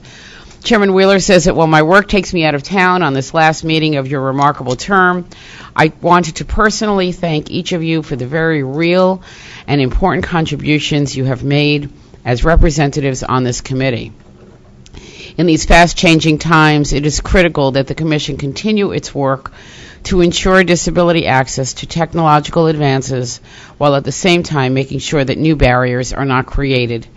Your work has done much to achieve these goals, and I feel certain that the next term of the DAC will be inspired by your extraordinary achievements. So congratulations to all of you from the chairman.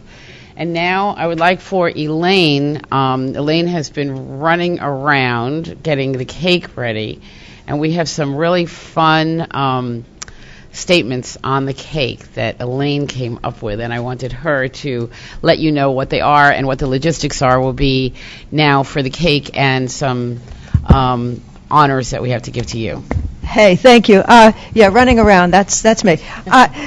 Well, we have two cakes here, one on each side. They taste exactly the same. The one on this side says, "Best DAC ever." And the one on this side says 2 remarkable years. They both say thank you to 2014-2016 DAC members. So we do thank you so much. What we would like to do is, if everybody can, we're fortunate we have Rosaline and Elliot cutting our cakes, and if everybody wants, it's going to be Robert instead of me. Okay, we got a substitute cake cutter. We got Robert and Rosaline cutting the cakes. If you want to go grab a piece of cake, and then we're going to. Karen and I are going to hand out certificates signed by Tom Wheeler for all of you, and for those of you in the audience who are DAC subcommittee members, we have your certificates as well. But I'm not sure who's here, so I'll try to get them all to you. Thank you so much. We really had such a great time with you. We really were so inspired by this DAC. I just hope that in the future the terms will be as productive and inspiring as this one. You know what it was? 20 recommendations. That's pretty remarkable. That's amazing. Okay, thank you so much. Get your cake and come back to your seat.